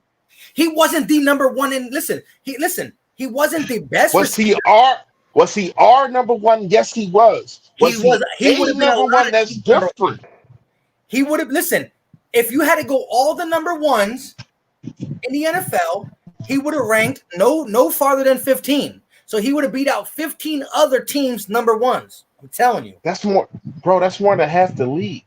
That's almost more than half the league. I'm saying, Charles, I'm going to call BS on that. That's 30 receivers. Greg Ward Jr. was not the most targeted receiver. That's BS. That's a BS. What? Your number one receiver would lead you in targets. Hey, yo, shout out to you, my guy, Philly Fresh. You should have waited for me. My bad, bro. No, but listen. Again, I'm not listening. But Charles, you said he wasn't our number one, and I just illustrated there's no argument. He was clearly our number one. There's no argument. He had 120 targets. That's clearly the number one receiver. Did he just say that Alshon Jeffrey was the second best receiver on the Bears? No, you reading it. I don't know. You tripping with Oh, that. no. Hey, Charles, I got your back, but you tripping with that. Alshon Jeffrey, when he was with the Bears, was a top 10 receiver. Dead ass. Yeah, he was. He had a couple He was 1,200 the yard top 10. seasons and stuff. Yeah. Did you just say dead ass? Word. I try not to curse on here because I try to keep my monetization. Yo, that's a New York slang, man. Come on, man. You Philly Mike. You don't say dead ass on the stream, man. Wrong with you, man. It's in Next my thing I know, repertoire. next thing I know, you're gonna be wearing the butters with the red wave Stop cap it. and Stop. and a hat to the back saying, "Hey, yo, what up, son?" Hey, yo, that's exactly what I say. No, I'm just kidding. Nah. What Stop. up, son? Stop. Smirret. Yo, stop it right now. Oh man. I hate you. Hey, Charles, I disagree with what you're saying, man. You're forgetting your timeline. Hold And up. also, Yo, he was. I gotta go. Hey, Charles said I'm not reading the right comment. I don't know. But listen, he was Listen, bro, he was a top 10 receiver in the NFL with Chicago. A top 10. Yeah, he was. He was. He was. And that's just me just saying general thing. If I want to go into it, you could probably move me down to 8-7, maybe 7-ish. I don't know. I'm not gonna say it right now because I don't got the stats in front of me. But I'm telling you, when he came to Philly, I said he about to be this. Now it's a little bit. Listen, bro, Alshon wasn't what he was in Chicago and Philly, but Carson Wentz spread the ball around. Oh, hold on. Who was third in rushing in the NFL in 2017? say it again, Mike. What? Who was the third leading Russian team in the NFL in 2017? All right, that's different. I thought you meant a single player. The Eagles was. Correct. So if we were the third best Russian team, that's taken away for the receivers. And then you got a tight end who got 800 yards, 700 yards, 500 yards, 400 yards, and running backs who got 200 or 300 yards. Carson spread the ball. We were a great running team, but Alshon Jeffrey was not only a good receiver, he was deadly in the red zone. Deadly in the red zone. Come on now. Yeah, Remember but just yeah. But just being deadly doesn't mean that you're a top receiver, a number one receiver. What makes you a number one receiver is to be able to do everything. Like I said, your ABs, your I don't agree with OBJ. that. That makes you a Michael complete Thomas can't go receiver. deep. That makes you a I'm just complete comparing. receiver, not a number one. Michael Thomas don't go deep. Michael Thomas don't beat. Now we talking about. See, anybody could be a number one. Darius Slayton right now is a number one receiver, but that doesn't mean that he's a number one receiver. He's number one receiver because of the team that he has, but that doesn't mean that he's a number one receiver. Period. It's a difference. It's a Alshon difference, Jeffrey dog. in 2017 was a upper echelon when it comes to receiver. Yeah. So Let me say it that way. there's a lot of play, guys. There's a lot of play. These guys ain't understanding what I'm saying. What I'm saying is that Alshon Jeffrey, when he came to the Eagles, he came the number one receiver, but he wasn't the number one receiver. Who was the number one receiver? Zach Ertz? Brandon Marshall is who he's referring to. But he's referring to Brandon Marshall. But For what, 2 years? You gotta turn that down, bro. You gotta turn that down. Whatever you got going on. I'm trying to put you on. All right, go ahead. No, you was talking. Oh, okay. No, I'm saying, when I said that Alshon wasn't a number one, when he came to the Eagles, he wasn't a number one wide receiver. He was a complimentary wide receiver who could go deep. And Cutler used to get him the ball. Brandon Marshall was the number one receiver for the Bears. And when Brandon Marshall left and went to Miami, I believe, Jeffrey got hurt both of those seasons. He's wrong. He's wrong. Charles, you're wrong, bro. What they saying because the computer is like lagging. All right, Charles, I understand where you're coming from. Early on in 2012 and 13, Brandon Marshall was the more targeted player. Alshon surpassed him beginning in 2014. And yes, you're right. In 2015 and 16, he got injured. But, bro, he was averaging 94 targets on 9 games. Clearly was a number one receiver before he got to Philly. There's no arguing it. It's obvious when you look at it, man. And tell G City, Easy. what I'm saying is that he's averaging them targets because he's playing against the second and third corner, not the number one corner. The number one corner wasn't playing Alshon Jeffrey. They was playing Brandon Marshall. No. Listen, Brandon No. Marshall lost his status. No, they weren't. You're wrong, Charles. In 2014-15, it was the Alshon Jeffrey show. Oh my God! I can tell you, I won money. He was my fantasy wide receiver in those years, so I know what his numbers were. Right, but your argument is flawed, Charles. You're saying that he was not a number one receiver before he got to Philly, but you're negating the fact he was outproduced. He was outproduced in 2014 by Alshon, and then there was no Brandon Marshall in 15 and 16. And Alshon was clearly the number one receiver in Chicago before his injury. So he clearly had the better coverage.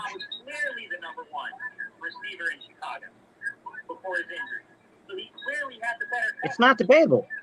It's obvious. The games that he played in those 2 years, because he was hurt in both of those years. I think he had lower body injuries. So, I mean, that's not even a full thing, because I was upset when we signed Alshon Jeffrey.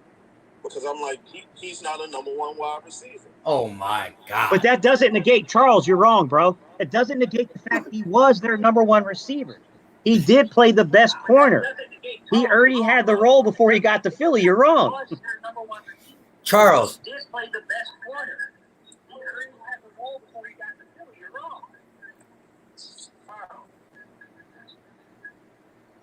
I'm listening. Look, the dude took over Brandon Marshall's number one spot. That's what some people do, okay? Remember, Jerry Rice was there, T.O. was there, right? T.O. took over Jerry Rice. He pushed him out. He got pushed out by Alshon. Then Alshon was there for 2 more years, still doing number one type things besides injury. Came to the Eagles and was the guy. But he can't be the guy because Carson Wentz and Zach Ertz are already that duo. Nobody's going to take Zach Ertz away from Carson Wentz. But you take away Zach Ertz, Alshon is 1,000% a 1,000-yard receiver. He was a number one. I give him props.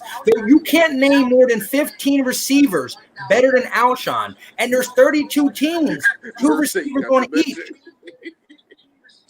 That's 64 receivers. And if you just want to go number ones, there's 32 number ones, and he's at least better than 17 of them.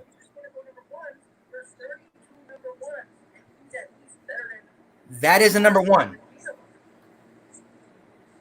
Mike, Brandon Marshall left for money. He went to Miami, to the Miami Dolphins, and he was the number one wide receiver for the Miami Dolphins. Did he have better stats? What's that got to do with Alshon, man? Did he have better stats than Alshon?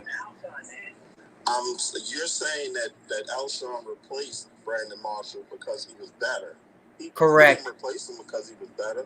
He replaced him because Brandon Marshall went for more money. That's similar to Mike Wallace in Pittsburgh. He left Pittsburgh for more money. And Mike You're Wallace, wrong, bro. You got it mixed up, man. And Mike Wallace was never good again. Antonio Brown to become Antonio Brown. Charles, you got the order mixed up. He left Miami to come to Chicago, not vice versa. I'm just giving an example. I'm not saying that he was better. Yeah, see, listen. Alshon Jeffrey in 17 was a great receiver. That was, to me, a huge offseason addition. Great receiver for the Eagles. No.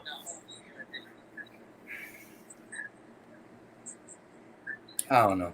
I can't change an opinion, my guy. I still love you to death, my guy. But listen, Alshon Jeffrey. Let me ask you a question, Charles.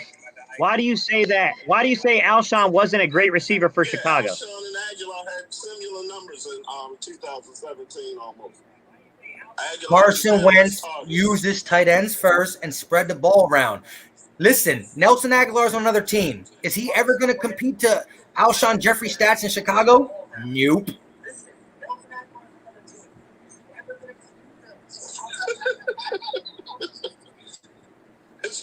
He can't compete with the little bit of games Alshon played last year. Exactly.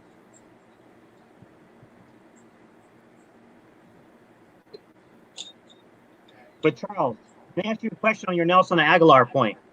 You said even though there were games, there were seasons, not games, there were seasons that Alshon Jeffrey out-targeted Brandon Marshall. Brandon Marshall received the number one corner, but then you failed to apply that to Nelson Aguilar.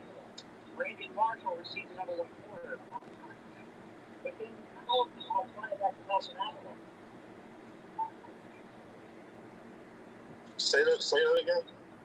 I was joking about that. You said earlier that even though before Brandon Marshall left, there was a season where clearly Alshon Jeffrey was the most targeted player in Chicago's offense. But your counter to that was Brandon Marshall still received the team's number one corner, not Alshon. However, when you looked at 2017, you just said, but Nelson Aguilar almost had as many targets as Alshon. No crap. But he's playing in the slot. He's playing nickels. That's clearly not team's number one corner.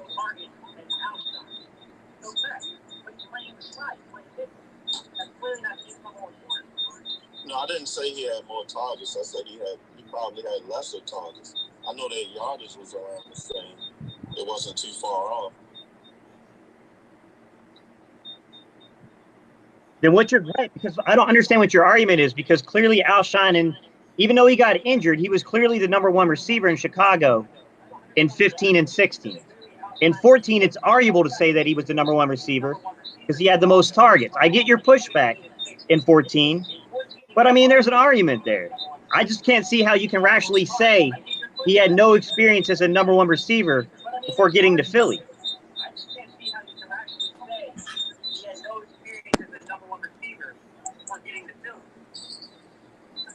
Hold up. Wait, Charles. Based upon what? Wait. Go ahead, I'm listening, Mike. So in 2013, right? Alshon broke out with a 1,400-yard season, and I think what he have in 14, you probably have it up, Gate City. It was like what? So Alshon had 1,400 yards, and Brandon Marshall had like what, 1,200 yards? I don't know off the top of my head, man. I thought I saw it, so don't fully quote me, but I think it was 1,400 from Alshon and like 1,200 for Marshall, right? So right there. So the first year, they're like, wow, the NFL should adapt in the offseason to say, guess what? Okay, we were giving Marshall the number one. We were giving Marshall the number one corner. And this man, Alshon Jeffrey, got 1,400 yards. Let's switch it up for 14. And then when you switch it up, 14, Alshon only gets 1,100 yards, and Brandon Marshall gets like 900 yards. So after I proved that I outperformed Marshall in year 13, you would think defenses would adjust, but they didn't. Or if they did, Alshon came down because he got the number one, and still Brandon Marshall was not that guy. And again, Brandon Marshall felt like he could still be that guy, so he went to New York, where he did drop a 1,500-yard season the next year. But still, he wasn't that guy because the Bears picked him. The Bears were about to pay Alshon, or wanted Alshon over him. Maybe they didn't pay him because I don't know what the rookie contract or what contract it was. But what I'm saying is, Alshon outproduced him in 13. NFL's adjust. He outproduced him in 14 too. Probably got the number one corner. I'm about to go back and watch highlights of Alshon Jeffrey in 2014. And I'm going to see if he draws some number one DBs. I'll be right back. Vic, I'm sorry, man. I disagree with you. It's arguable that Alshon was their number one receiver in 14. He was clearly their number one receiver in 15 before he got injured. He had like 8 or 9 games and had 94 targets. That's a number one receiver. And he was their number one receiver in 16. Vic, I mean, he had 3 years. You could say he was clearly the number one receiver. Caught a lot of deep passes in Chicago, so you're gonna rack up more yardage catching deep passes. Well, you want your number one receiver to be able to catch deep passes, especially if you got a gunslinger like Jay Cutler.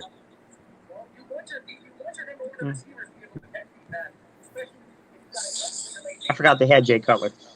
Bro, listen, if Carson Wentz does not have Zach Ertz, Alshon's over 1,100. I don't know about that, man. He missed the mark by a lot, but I'm not gonna. That's 800 yards to go I'm around. not gonna say it, so I'll leave it alone. I don't think he's the number one. If you think he's the number one, then that's what you're gonna have to deal with. Is Alshon the number one on this team right now? Hey, listen to this though. Finding number one, Charles. Alshon came to the team and we won a Super Bowl. That's it.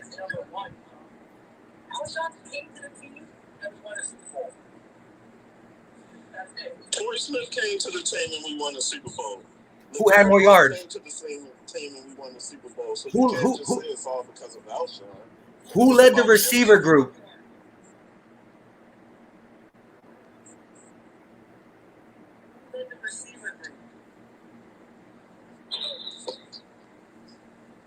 Who led the receiver group in our championship window? Hey, yo, listen, hold up. Hey, Charles, I respect you and I love you. Let me say this one last thing. You heard? No, the chat can answer this. The chat answer this question. What was the yardage for the receivers? What? We done lost all focus. Vic, he was not their number one in 2014, man. What was the yardage for Who? the wide receivers? He's saying Brandon Marshall? Yeah, not in 2014, guys. Or, I'm sorry, 2015. My bad. Not in 2015, 2015, he was on the Jets. but in 2014. My bad.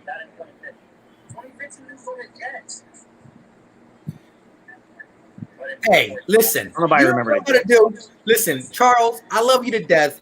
When I play you in Madden, next time I play you, I'm making sure Alshon Jeffrey catches every pass. He's going to have 350 yards against you. When I play you in Madden, next time I play you, I'm making sure Alshon Jeffrey catches every pass. He's going to have 350 yards against you. We can do that tonight.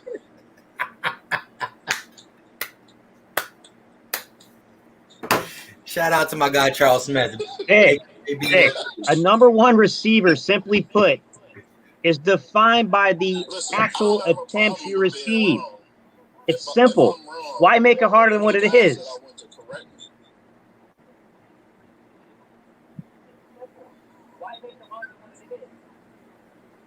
Not you, Charles. I'm talking to Vic. Our number one receiver is Zach Ertz. And that's saying. I don't know that it's sad. I think it's just circumstance.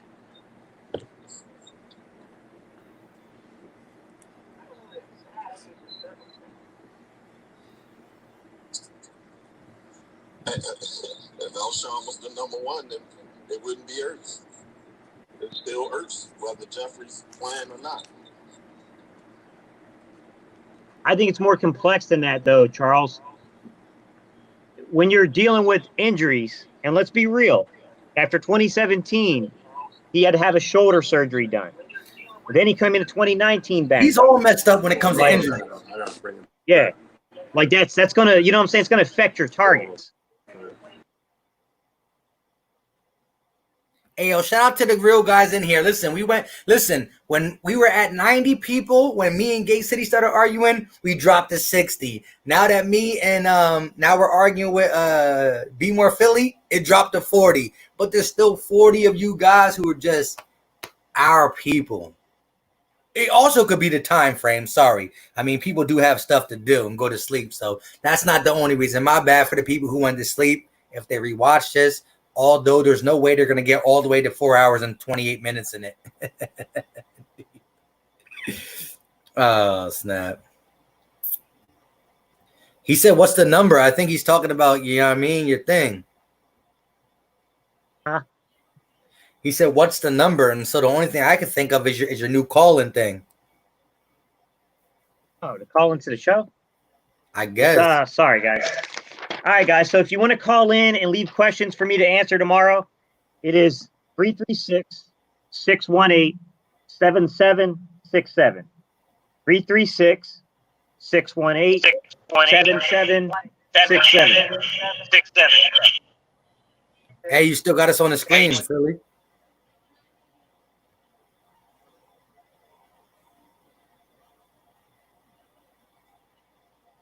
You already know. 24 people in the chat. Yeah, see, there's 24 people in the chat, but because we're posting on 3 channels, we're live on Philly Fresh's channel, we're live on Gate Cities, and we're live on the Philly Tall podcast. And because we have a lot of the same subscribers, some of these people don't like me and some of these people don't like him, so they don't subscribe to the opposite channel. But there's a lot of people who like each other, both of us. So it's 42 of the reals of the real. I see the comments.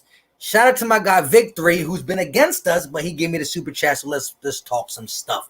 Alshon has only been over 1,000 yards twice in his whole career. That's a number 1 receiver. Context. Listen, he pushed Marshall out. If Alshon Jeffrey is not the number 1 receiver for the Chicago Bears, they pay Brandon Marshall. Victory, I love you to death. You hear me? If Alshon Jeffrey's not the number 1 guy, they pay Brandon Marshall. Also, he came here to be the number 1 guy. But guess what? Carson Wentz already had a BFF. That's why he tried to get over there and sugarcoat him all day. Before he even put an Eagle jersey on, Alshon said, I'm coming here to play with Carson. He tried to slip into his DMs, but Carson said, I'm taking Zach Ertz. So I will get you the ball, but Zach Ertz is my number 1 priority. That's what happened. Bang. No, so what happened with Alshon in 2017, guys? He actually had more targets than Ertz. All right, I'm back on. What happened in 2017 was he had the highest percentage of uncatchable passes. You good, Y'all Fresh? can see me? You can see We can hear you. We just can't see you. We can't see you. Now you on that Casper stuff for real. Oh man, what is going on, man?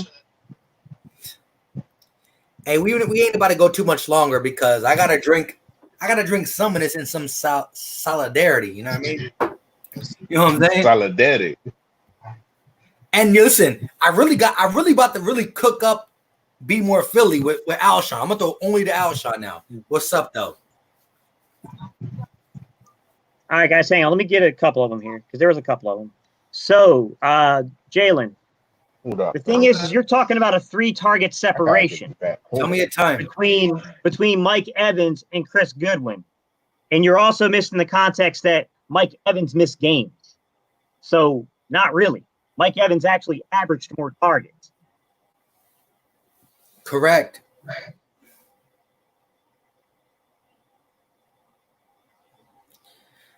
Listen, Juju Smith-Schuster was that dog over there the last year of AB, but AB still was the number 1. There's a difference. But I watched the Bears, man. I've been making money on football, basketball, and baseball for a long time. I watched the Bears. The Bears' number 1 was Alshon Jeffrey. Like, they used to throw the ball. Jay Cutler would close his eyes and throw the ball up, and Alshon would be like, give me that. Give me that. Give me that. Like, I beat you to Hang it. on, guys. I'll try to post it in the chat, man, for y'all that want to call Hey, yo, in. Philly Take with RB, answer this question. Was Alshon Jeffrey a number 1 receiver on Chicago?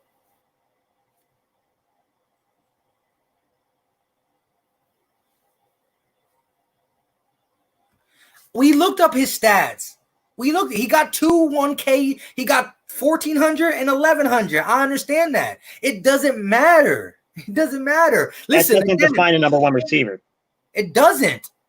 A number 1 receiver leads your team in targets. A number 1 receiver leads your team in targets and he tries to lead you to W's. He's the guy that people game plan for. Listen, when you play the Chicago Bears in 13, 14, 15, you said, let's stop number 17.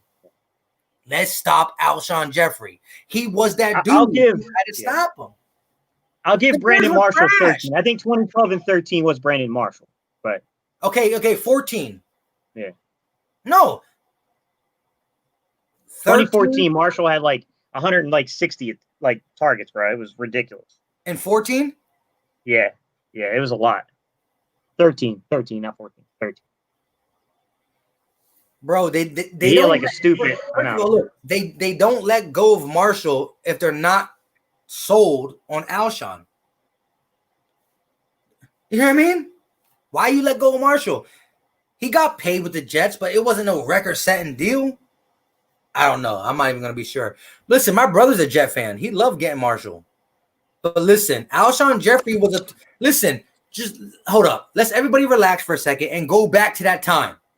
Go back to them days. Alshon Jeffrey was talked about like, oh, man, we're playing the Bears. We got to stop Alshon Jeffrey. He's one of them guys who's not the fastest, but for some reason, he's always open downfield. And if he's not, he just jumps up and catches the ball. That was what we talked about when we played him. First of all, Alshon Jeffrey killed the Eagles. Well, anybody can kill the Eagles, so.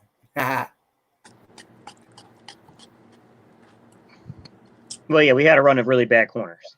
But. So, Philly Jason, I'm not saying he was the best receiver in the league, but he was definitely the number one. And he came to the Eagles to be our number one, which satisfied the need to get Carson Wentz 11-2, then to propel Nick Foles to take us to the Super Bowl, where Alshon Jeffrey, with hashtag quotation marks, with a separated shoulder, balled out in the Super Bowl. So this man goes from 2,000-yard seasons to their number one, to the Eagles, and he said before we came here, anybody can make a bold take, but the bold take ain't bold until it becomes true. He said, hey, Jalen, I'm coming to Philly to play with, he said, I'm coming to Philly to play with Carson Wentz, and we're going to win a Super Bowl. And they won a Super Bowl. And Alshon Jeffrey contributed every way. How many touchdowns did he have? That's not what he said, bro. That what it is? He did say that. He said, the next team that I go to, just before he signed with the Eagles, we will win a championship. And he doubled back and said that when he went on First Take, he was like, man, you predicted that you would win a championship. He said, yeah, I said that before I even knew what team I was on. Correct. But when he signed with when he was in negotiation with the Eagles, he released another statement saying, I'm going to play there because I want to play with Carson and we're going to win the Super Bowl. Hey, Vic, two things. Jalen, Juju, I didn't hear that one. damn it. You know what I'm saying? Juju Juju Smith-Schuster did not have more targets than AB. That should be stated right away. In 2018, he did not. But Juju Smith-Schuster's production and targets helped them force out the AB thing, made that more palatable. Vic 3, to your point, whether you want to argue that it was Marshall's behavior, you don't make that move unless Alshon Jeffrey's on the roster to be correct. the number one receiver. You're losing the argument in your own argument. Listen, you don't listen. Do you know why they got rid of AB? Because he was the legit guitar singing crazy man. Blah blah blah. Bringing up his guitar stuff, man. I'm always gonna do that. Listen, bro, but listen. Shout out to Philly Fresh for putting me on to No Shaq Life. That's my guy now. I watch his shit all the time. Anyways, look. Who? The guy who made the fun of it, the parody you showed me. Oh yeah, yo, he. But he does other stuff. He's that dude. Yeah, I know. Anyways, Yeah, he reviews music, doesn't he? Huh? I think he reviews music, doesn't he? He reviews music, but he keeps it so. Yeah, I know he is. Yeah. He's that dude. Funny dude. Yeah, he's definitely he's that dude. Man. And his accent is funnier. He got this accent. He from Midwest down south, like yeah. Right, be more. You guys aren't getting it though, Charles. You're not getting it.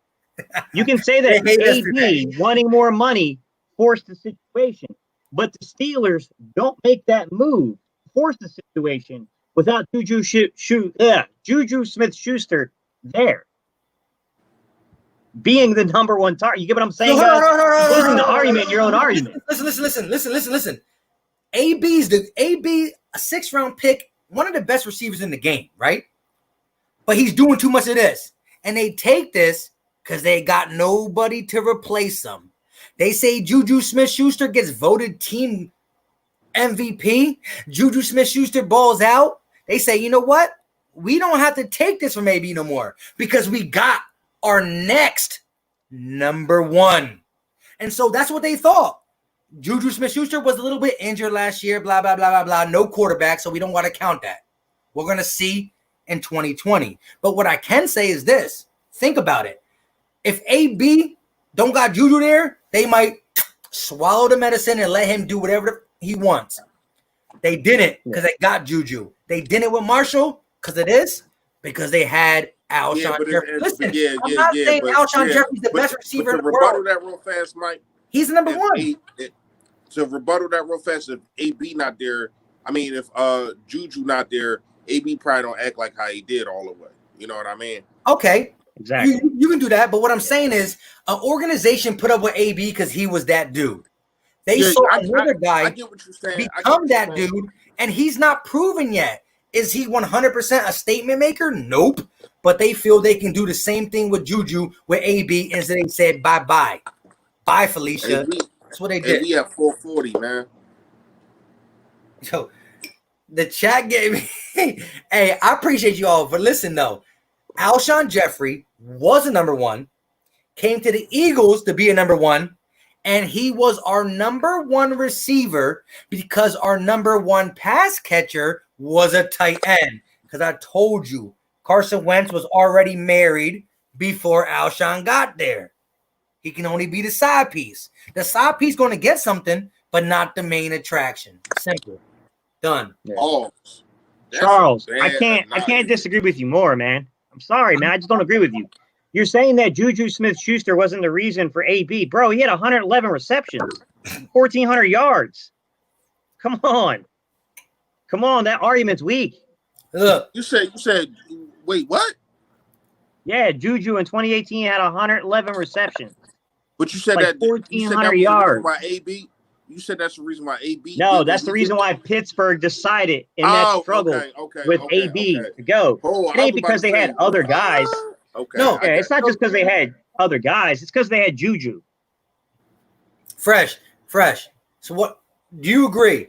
If Pittsburgh's next receiver was a 500 receiver and AB was like a 1,000-yard receiver, and the next closest guy was like 500 or 600, 700, they'd be like, nah, AB, come on, chill down. We gonna work it out. But they said, bro, you want to keep acting like this? This man outperformed you. Maybe it's because he's getting the number two, but he's going to grow into it. I mean, I can't agree with that because this is not the first. That wasn't the first thing that AB was doing. You remember he went Facebook Live during Mike Tomlin meeting. They brought him back after that. You remember that he hung somebody out the window. Mm-hmm. Good looking, bro. Good looking. Yeah. Hey, listen, I got this from Marshall for $5. You hear me? Y'all better go cop up. But I got it in Maryland though, so it probably ain't the same in Philly. But anyway, remember I'm not hung somebody. He threw like a piano or something, almost hit an old lady out the window. They brought him back after that. Yeah. This dude got so many things that he done did, and they brought him back after that. Great writer. But you're absolutely right. Now that they got another guy, they can get rid of him. You know what I mean? But they did bring him back after some crazy stuff that he done did. And they probably would have continuously do that if they didn't have Juju Smith-Schuster. You know what I mean? Hey, Victory just sent me a thing saying that Jay Cutler said that after Brandon Marshall leaves, Alshon Jeffrey be the next big guy. And again, his stats will show you 800, 700. But how many of them games was he injured? In 2015, how many games did Alshon Jeffrey play? Somebody please tell me because I'll have to look it up again. I don't know. I know. I'm about You don't got that up And yet? what year? How many games What did year? he play in 15? Alshon. And Alshon? In 15? the Hang on, man. 15-16 season or the 14-15 season. 1 year, 12 or 13 games. The other year, he only played like 8 or 9. Hang on. Let me look it up. Sorry, because with this up, everything runs slow, guys. Yeah, hold up. All right, so in 15, he played in 8 games, started 9, Hold on. and Let 16, me he say played that. in 12. Hold up. Okay, listen. For everybody watching, I'm gonna say this. In 2000, listen. Okay, look. So in 2014, right? That was the last year Brandon Marshall played with said Alshon Jeffrey. Brandon Marshall did not eclipse 1,000 yards. Alshon Jeffrey, on the other hand, eclipsed 1,000 yards. Now, people will say, well, he got the number 2 defensive back. No, because in 2000, the year before that, in 2013, Alshon got 1,400 yards. So 1,400 yards from Alshon, you would think the defense would adjust and say Alshon might be that guy. 1,100 for Brandon Marshall, 14 for Alshon. A year later, 1,100 for Alshon, 7, 8, 900 for Marshall. Now Marshall leaves the game, right? He leaves the Bears, right? Alshon Jeffrey in 2015 played 8 games. 8 games. Had 807 yards. I'm done. If he didn't get injured, listen, 8 games, 807 yards. What does that kind of equal out to? Yeah. Charles, this is what I'll say. Hold on, wait, no. What is it?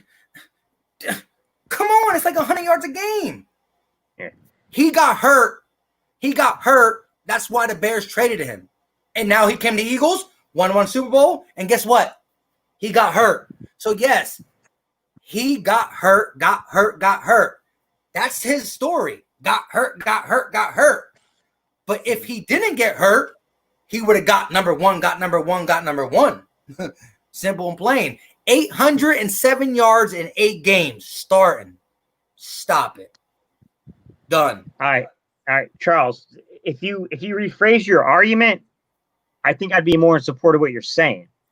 But you start off by saying he had never been a number 1 before he got to Philly. Actually, you started off by saying he wasn't never a number 1, which in 2017 he was clearly Philly's number 1. But then you said no, before he got to Philly he wasn't a number 1, but he was. You arguably the last year that Marshall was there, but most definitely the 2 years prior to getting to Philly, he had been a number 1 in Chicago.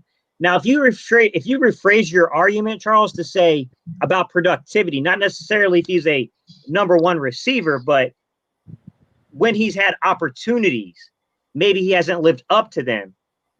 I could understand the argument to say that all the seasons he eclipsed 1,000-yard receiving, he had Brandon Marshall on the other side of him. When he's had his chance to be a number 1, outside of 2017, when he's been a number 1, he's been plagued by injuries. That I think you would have a leg to stand on. I think it would be a rational argument, but I can't say that he hasn't been a number 1 when he's been a number 1. It's not about productivity to me. It's about like you said, okay, how are they, like Fresh said, how are they rolling coverages on you? Okay, what corners are they using to try to lock you down? How many attempts? How many opportunities are you getting? That's what indicates a number 1 to me, not the production. I mean, just because a guy does or doesn't produce, a lot of things go into production. The favorable matchups, things like that. Hey, Gate, and listen, I want to say every team has their number 1. They have their number 1. Their number 1 might be butt cheeks, but they're number 1. But we're not even trying. I'm not even going to equivalent to that. He's not just a butt cheek number 1. He was part of the reason why Brandon Marshall didn't get paid and left. Right? Bears, Jets, why the Jets pay him? All right. So if do you know why the Jets paid Brandon Marshall? Because they didn't have a number one. You know why the Bears didn't pay Marshall?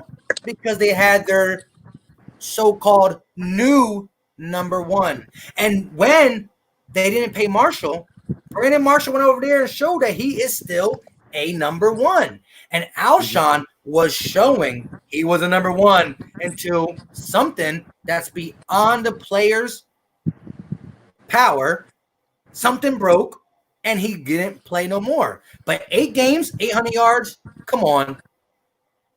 First, let me say this. If we go back deep, the first 7 weeks, I guarantee he's probably like leading candidate for everybody. If you go back to 2015, week 7, they like Alshon Jeffrey leading the league in receiving, blah, blah, blah, blah. He's so good. He's so break. Oh, we forgot about him. The league moves on. I ain't mad at the game. But if you remember that season and you watch football all the time, he was one time that dude on the field. 2015 was probably that year. 8 games, 800 yards. You can't talk about what he didn't do injured. Can't. That's a question mark. But for the first 7 games of the 2015 season, ain't nobody can stop him. And he was that dude. That's facts. It's facts.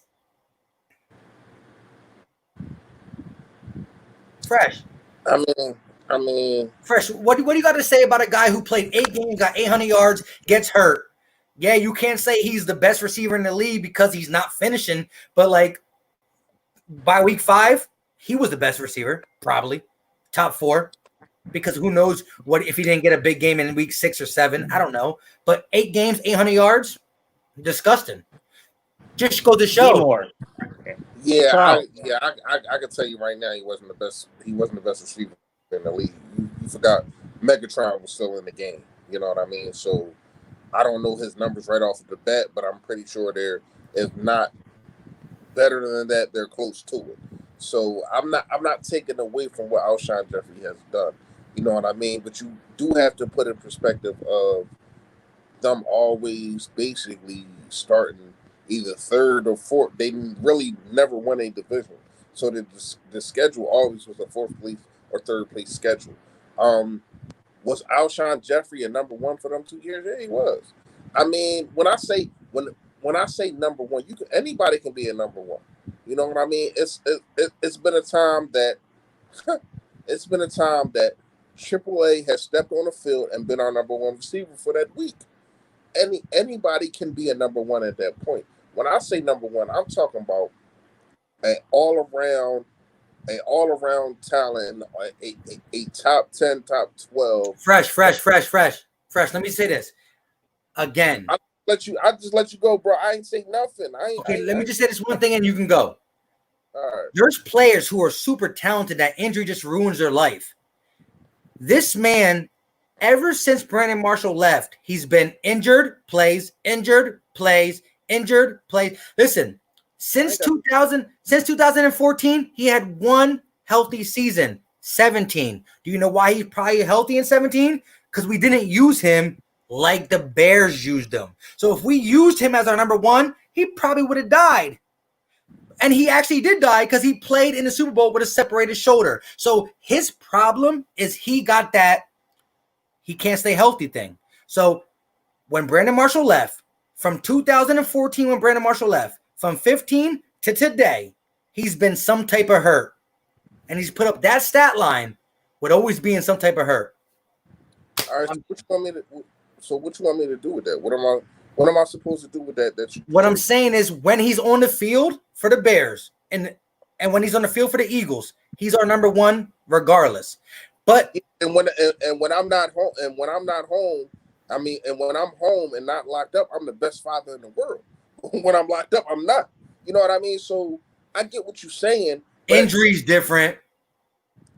Bro, what I'm saying is if you're there, you're there. If you're not, okay, oh well. That's what I'm saying. I say the same thing about Carson Wentz. You know what I mean? I can't judge you from when you're not there. I can only judge you from when you're there. How can't you? We're talking about production. Being a number one is all about production. the best ability is availability, bro. But that's not that doesn't count you in a number one number one receiver is not about being available. It's about being the number one receiver when you are there. Out on the field, you're not a number one. You're no use to me. Bye bye. Like, I don't understand what you're saying, bro. Okay, you're right. You're right about that. But people are saying when he's on the field, he's just not that good. He's a number two receiver. I'm not saying that. See, you didn't let me finish my take. You cut me off, and I didn't get to finish.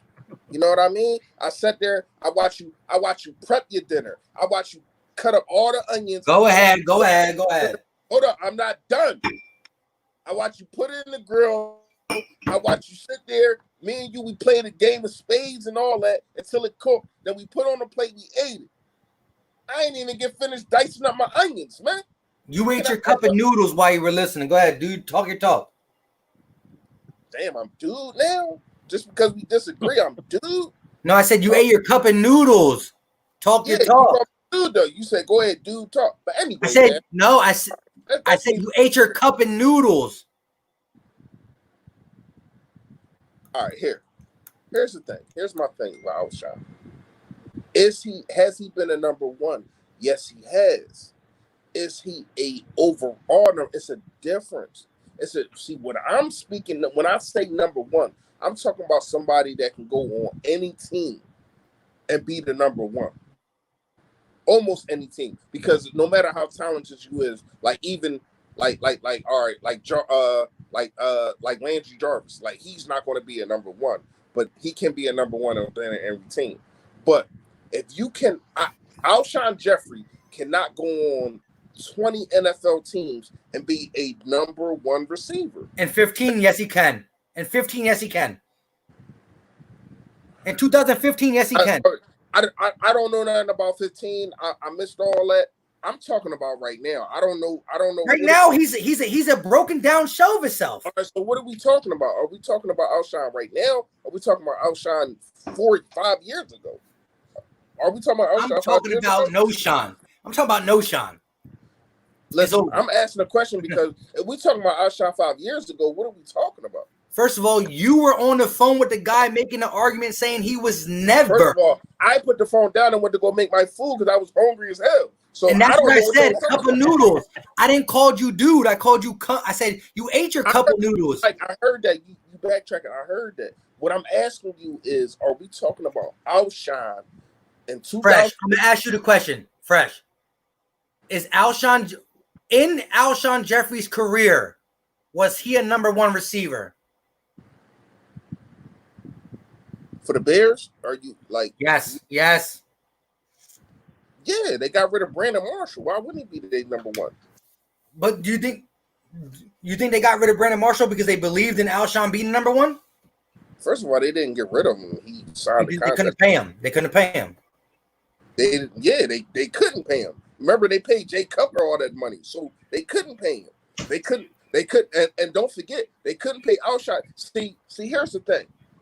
You want to talk about, because I did hear this. You said that, all right, they didn't pay, and I think Gate City, you said the same thing. They didn't pay Brandon Marshall because they had Alshon. But who did they have after Alshon? They didn't pay Alshon either because they couldn't. Because they gave Jay Cutler all that money. Y'all tend to forget that.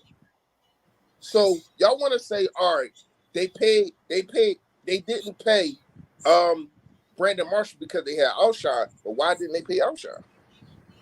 The argument was that somebody said, question, bro, why didn't they pay Alshon? Because they broke. They were ready to move on. That doesn't. Same thing about the Brandon. But Reese. No. I come on, bro. You've been talking for like 5 hours, bro. I'm with Gate City. Let me jump in, man. Here's my thing, Reese. It has nothing to do with him being a number one. It has to do with them ready to move on. They were ready to move on partially from Brandon Marshall because they knew they had Alshon Jeffrey in the wings. They were ready to move on from Alshon Jeffrey because they had a young core come up behind Alshon Jeffrey too. But it doesn't take away that Alshon was a number one for them. That's my argument. I understand that, but y'all saying that they got rid of Brandon Marshall because of, well, they didn't sign Brandon Marshall because they had Alshon. I'm asking you, why didn't they sign Alshon? Because nobody's injury prone. Because he was injured. Back-to-back seasons injured. Nah, Alshon asked to be traded. Yeah, but he was also injured both them season. And 15 and Yeah, he 16, was. he was injured. Yeah, he was injured, but he also asked to get out of there.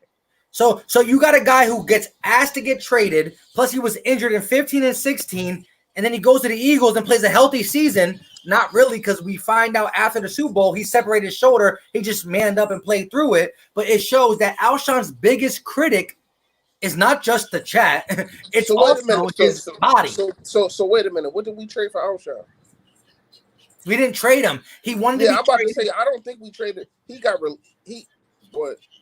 He wanted to be traded, so they did not think about even extending him. Why am I going to pay this guy money if he just doesn't want out of the organization anyways? So they let him walk, and that's when we picked him up. But nobody was really offering him top dollar because he was injured in 15 and 16. But you know, the Eagles, we love our injured players, and he was the one guy who panned out because he did not miss a game, but he also played injured. So it's still our luck. Every move Howie Roseman made in 2017 panned out. Hey, fresh. All I can say is this though, fresh. What I'm saying is everybody in the chat keeps saying Brandon Marshall was taking the number one corner, blah, blah, blah. In 2015, when Brandon Marshall wasn't there, Alshon Jeffrey played 8 games. In them 8 games, he had 807 yards. With that being said, he got injured. So injury makes you not that great because you're injured. But when he was on the field, there was no question that he was not only the number one, but there was no question that he was probably top 5 in the NFL in 2015 and would have finished there had he'd been healthy. He wasn't healthy. But the question is, hey, Mike, Chad is saying that he's not a number one receiver. So I'm baffled by it because in 2015, he was the number one until he stopped playing. When he stopped playing, his season ends. So nobody can beat him. Mike, we got a lot of comments in the chat. Let me try to dish some of this. Guys, I understand Alshon was a free agent, but you guys are forgetting at the trade deadline in 2016, he wanted out of Chicago, and there was a bunch of noise about Alshon being traded. He didn't want to be in Chicago anymore. Correct. Fresh was right. He wasn't traded. He was a free agent. But the thing is, why sign somebody who you know wants out? That's what his thing was. They weren't going to sign him because, like you said, they pay Jay Cutler a lot of money. Also, if a guy's saying he wants out and he's a free agent, you sign him to a deal, it's going to be a bad relationship. Listen, I'm done with this conversation. All I can say is this. The Brandon Marshall argument to why Alshon was so successful. Why was he probably the top 5 receivers in the NFL in 2015 before injury? Injury does not stop what you are while you're playing. I'm not saying, am I saying he's the best receiver in 2015? No. I'm saying the first 6 games for the Chicago Bears, he was not only the number 1, he was probably top 5 in the NFL. With that being said, I'm done. So hold on. Let me rebuttal that real fast. So just because you have a 6-game streak where though you might be top 3 in receiving yards, whatever the case is, that means that you are a top 5 wide receiver? No, you were top 5 in that category before you got injured.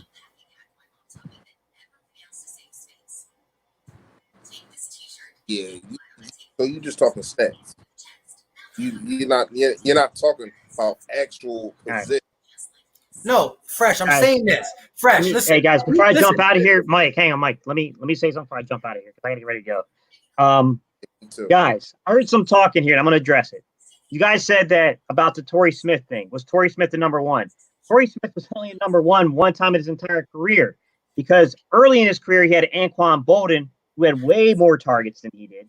And then his last year in Baltimore, he had Steve Smith, who had way more targets than he did. Guys, I love you, Vic. I love you, Charles. Y'all been wrong on every point. I'm just going to be real with you. I've shot down everything you said. Alshon was never a top 5. Alshon was never a top 5 receiver in the NFL because he didn't finish the season the years he was putting them stats up. Again, injury plays a part. Is Alshon ever going to be recognized as a great receiver? No. Why? Because of injury. Even since he's been with the Eagles, other than 1 year, he's been injured or lingering injuries. He missed games or he's playing injured with the Eagles. I understand that. You're playing injured, stop playing. Get up out of here. Let the other guy do it. We got guys like Greg Ward who are willing to step in and play. I don't think it's just injury, bro, because even his best season, and well, probably not his best season, but his best season with us in 2017, he still didn't put up 1,000 yards. And you can give me the ball was spread around, all that kind of stuff, but he had multiple opportunities, multiple targets, multiple receptions to get to 1,000 yards. You know why he couldn't? Because of really no yak for real. I mean, people who are coming back in are thinking that I'm saying he's a top 5 receiver. I never said that. What I'm saying is he was a number 1 receiver on the Bears, and he was the number 1 receiver on the Eagles. Yeah, that's it. It's getting took out of context. I'm saying in 2015 he was top 5 before injury. Go ahead and look it up, my guys.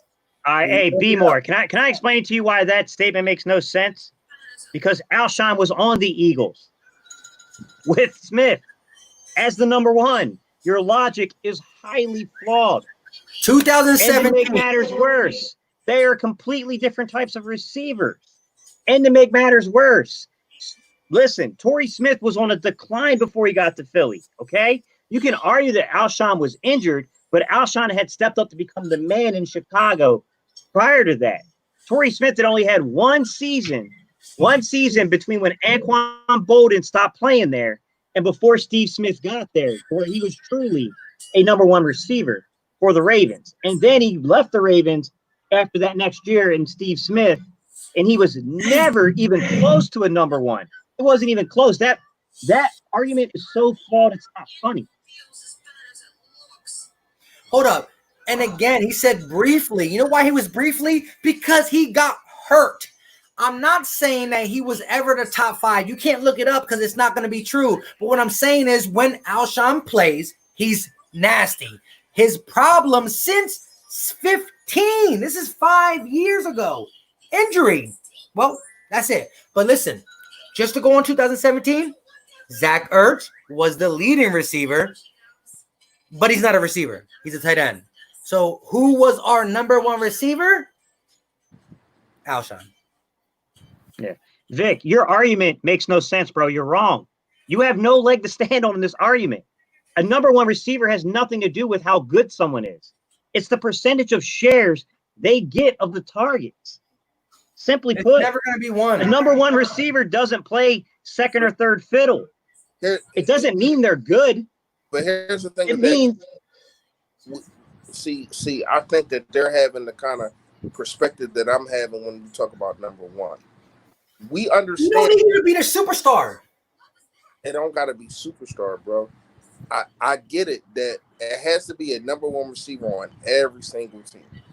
That's the point blank period. But when you say number 1, people are thinking about a actual dominant receiver, and Alshon Jeffrey is not that. That's what they're saying. I don't know. I missed a lot of it, so I don't know if y'all talking about in the past. We're talking about the past. These guys are saying, well, I agree with you, Philly Fresh. Now let me finish. No, but Fresh. You just said you didn't understand the whole context. Listen, I'm going to let you talk after this. The chat that is agreeing with what your kind of premise is saying that he's never, ever in his life been a number 1 receiver. So we're talking about Chicago Bear time. We're not talking, forget the Eagles. He's never been the number 1 receiver on the Bears. He's never been a number receiver in his career. He's not that good. He's not a number 1 receiver. That is the question.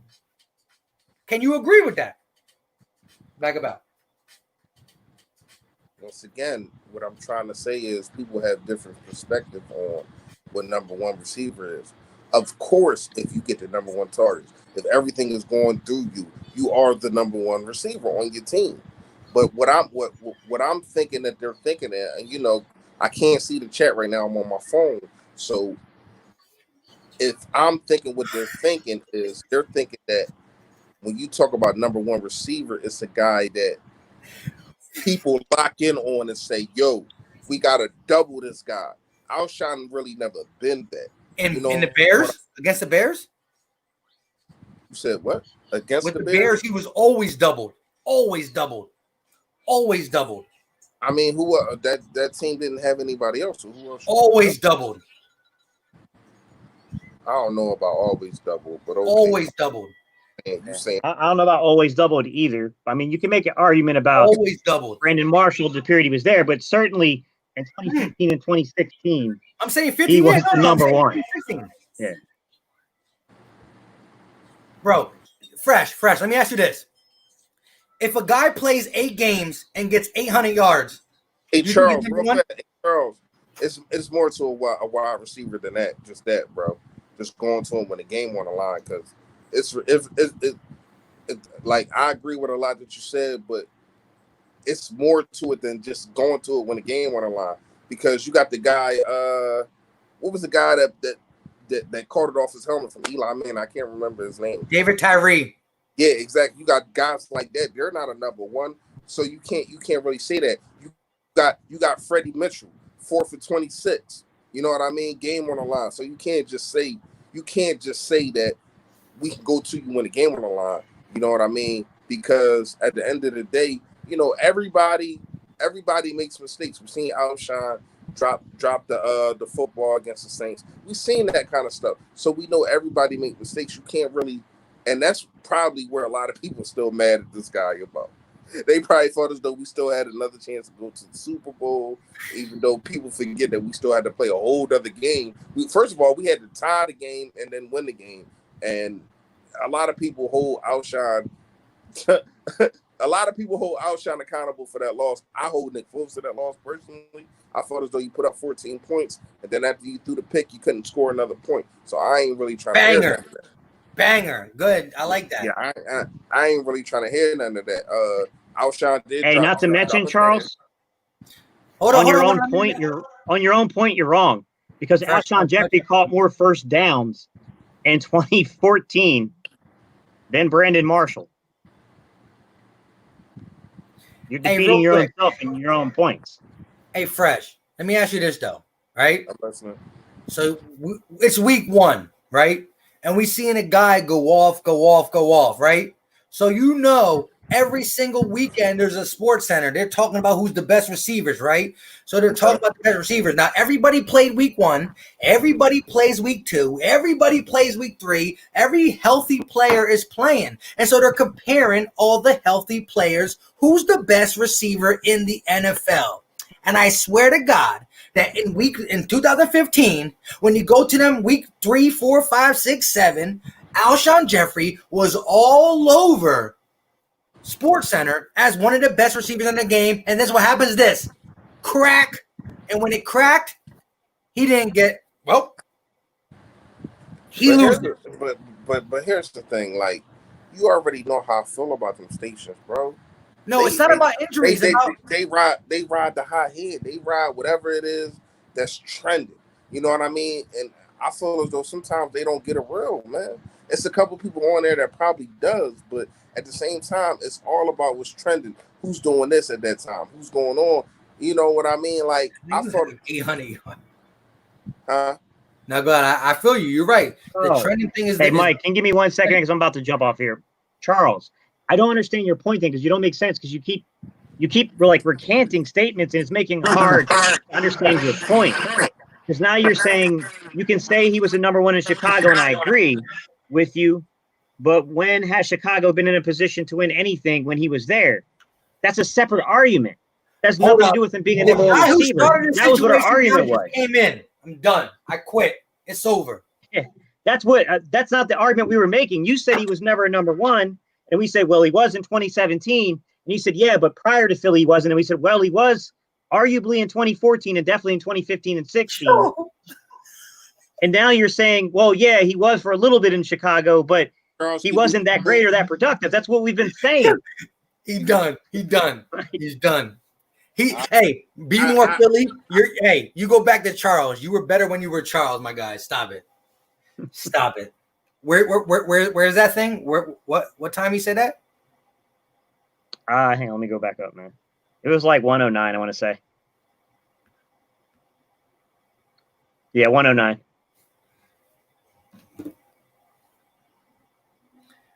You know me. I'm all about the evidence. He said all about the evidence. Let me hear that. That's all we wanted. You said he was not a number one in Chicago. I'm not arguing his stats in Philly. Nah, I'm saying he did good in Philly. I'm saying he helped us win the Super Bowl in Philly, but he wasn't, as Philly Fresh says, he wasn't that Antonio Brown. He wasn't that Odell Beckham, that Julio Jones, that Michael Thomas. He was not that in Philly. Shout out to Philly Fresh. That's true. But you also said he was not nothing in Chicago. And he was them players in Chicago. I ain't say that. No. Be more Philly. Got him. Oh, you said shout out to Philly Fresh, but you said no. Shout out to you because you were naming all the, you were saying like all the eye popping superstars. You know what I'm saying?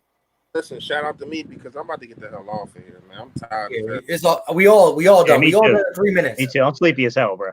Hey, this has been the longest one and the craziest one in the. I've been more drunk on other ones, but my God.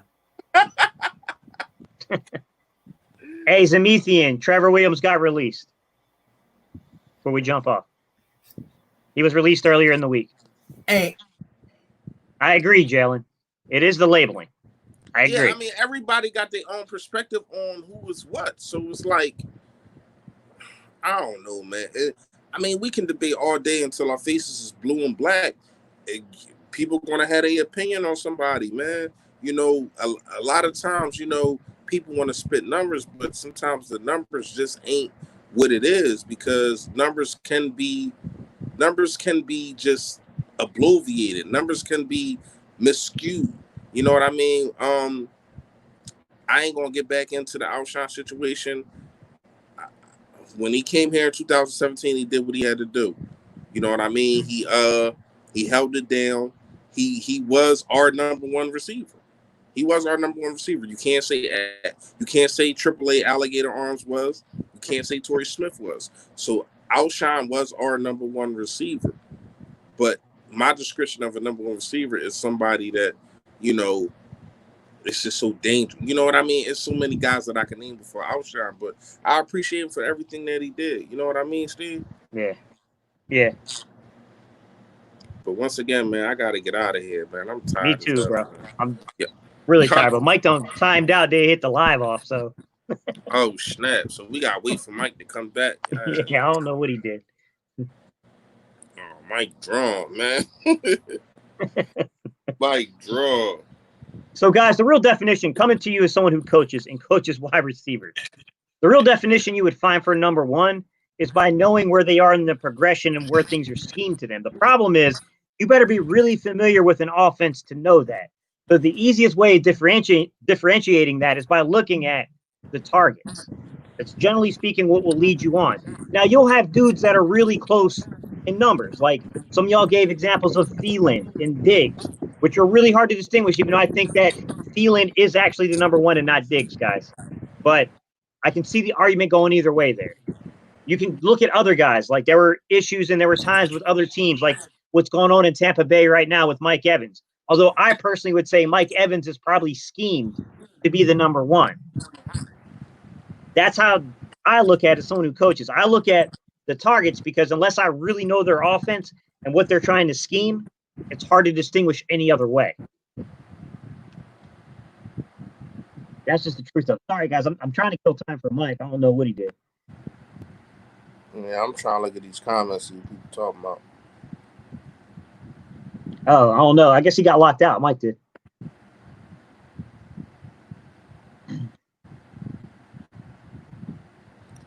Somebody said that he just super chatted, so. He did, yeah. He got locked out for some reason. Mike, it won't even let you back in the StreamYard?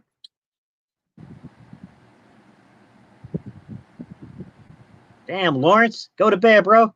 We appreciate you. What he said? Don't need you getting injured on the job, bro. Lawrence, that's my guy, man. It's day one right there, man. Shout out to you.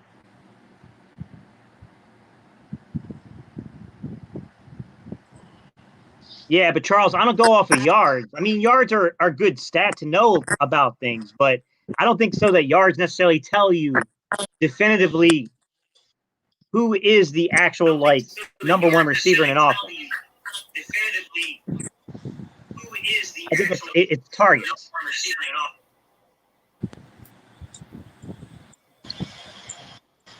Like, hey, just like when we talked about Pittsburgh, right, with Juju Smith-Schuster and AB. AB had more targets, but Juju had way more yards in 2018. Hey, with that being said, we about to end this. I appreciate y'all for hanging in with me and Gate City's argument. Me and Be More Freshes. Be More Philly. Yeah, I'm all types of. Hey, bro, put your hat back on, my guy. No, man, I'm hot. I ain't mad at the game. Listen, don't look at me like that though. We supposed to help each other out.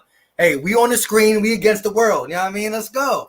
No, I'm just saying. You said be more fresh. I was trying to figure out if it was somebody that came into. No, I was going to say be more Philly, but you're. Hey, Jalen, I can't agree with that statement, man. Because look, last year the stats are skewed because Thielen got hurt.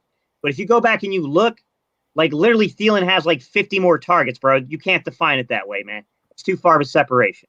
Clearly, when you got 50 more, like damn near 50 more targets to somebody, you're the number one. Come on. Hey, yo, and let's not believe that I don't see all the comments when I was going. That's why I had to super chat that to make sure they don't just quit it without me. They can't quit it without me. You know what I'm saying? So I had to get back on. I was fighting my way through. We was fighting through it for you till you came here. All right, let's get out of here. Yeah, y'all know what it is, man. Appreciate everybody for stopping by and all the real ones that's still in here. How many we got in here, Mike? 46. 46 still in here. 8, man. On 3 different channels, though. So they might think I'm lying. No, it's not. It's on 3 different channels, 46. It don't matter, man. They here. You know what I mean? So I appreciate oh, man. Like, seriously. But it's closing time. You know what I mean? It's time to get up out of here, man. Y'all know what it is. Stay focused. Love you too, bro. Later, guys.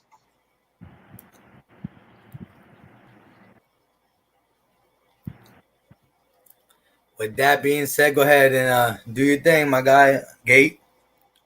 All right, y'all. You know we in these videos. We do a little EAGLES. All right, y'all. And then Mike, it's late, guys.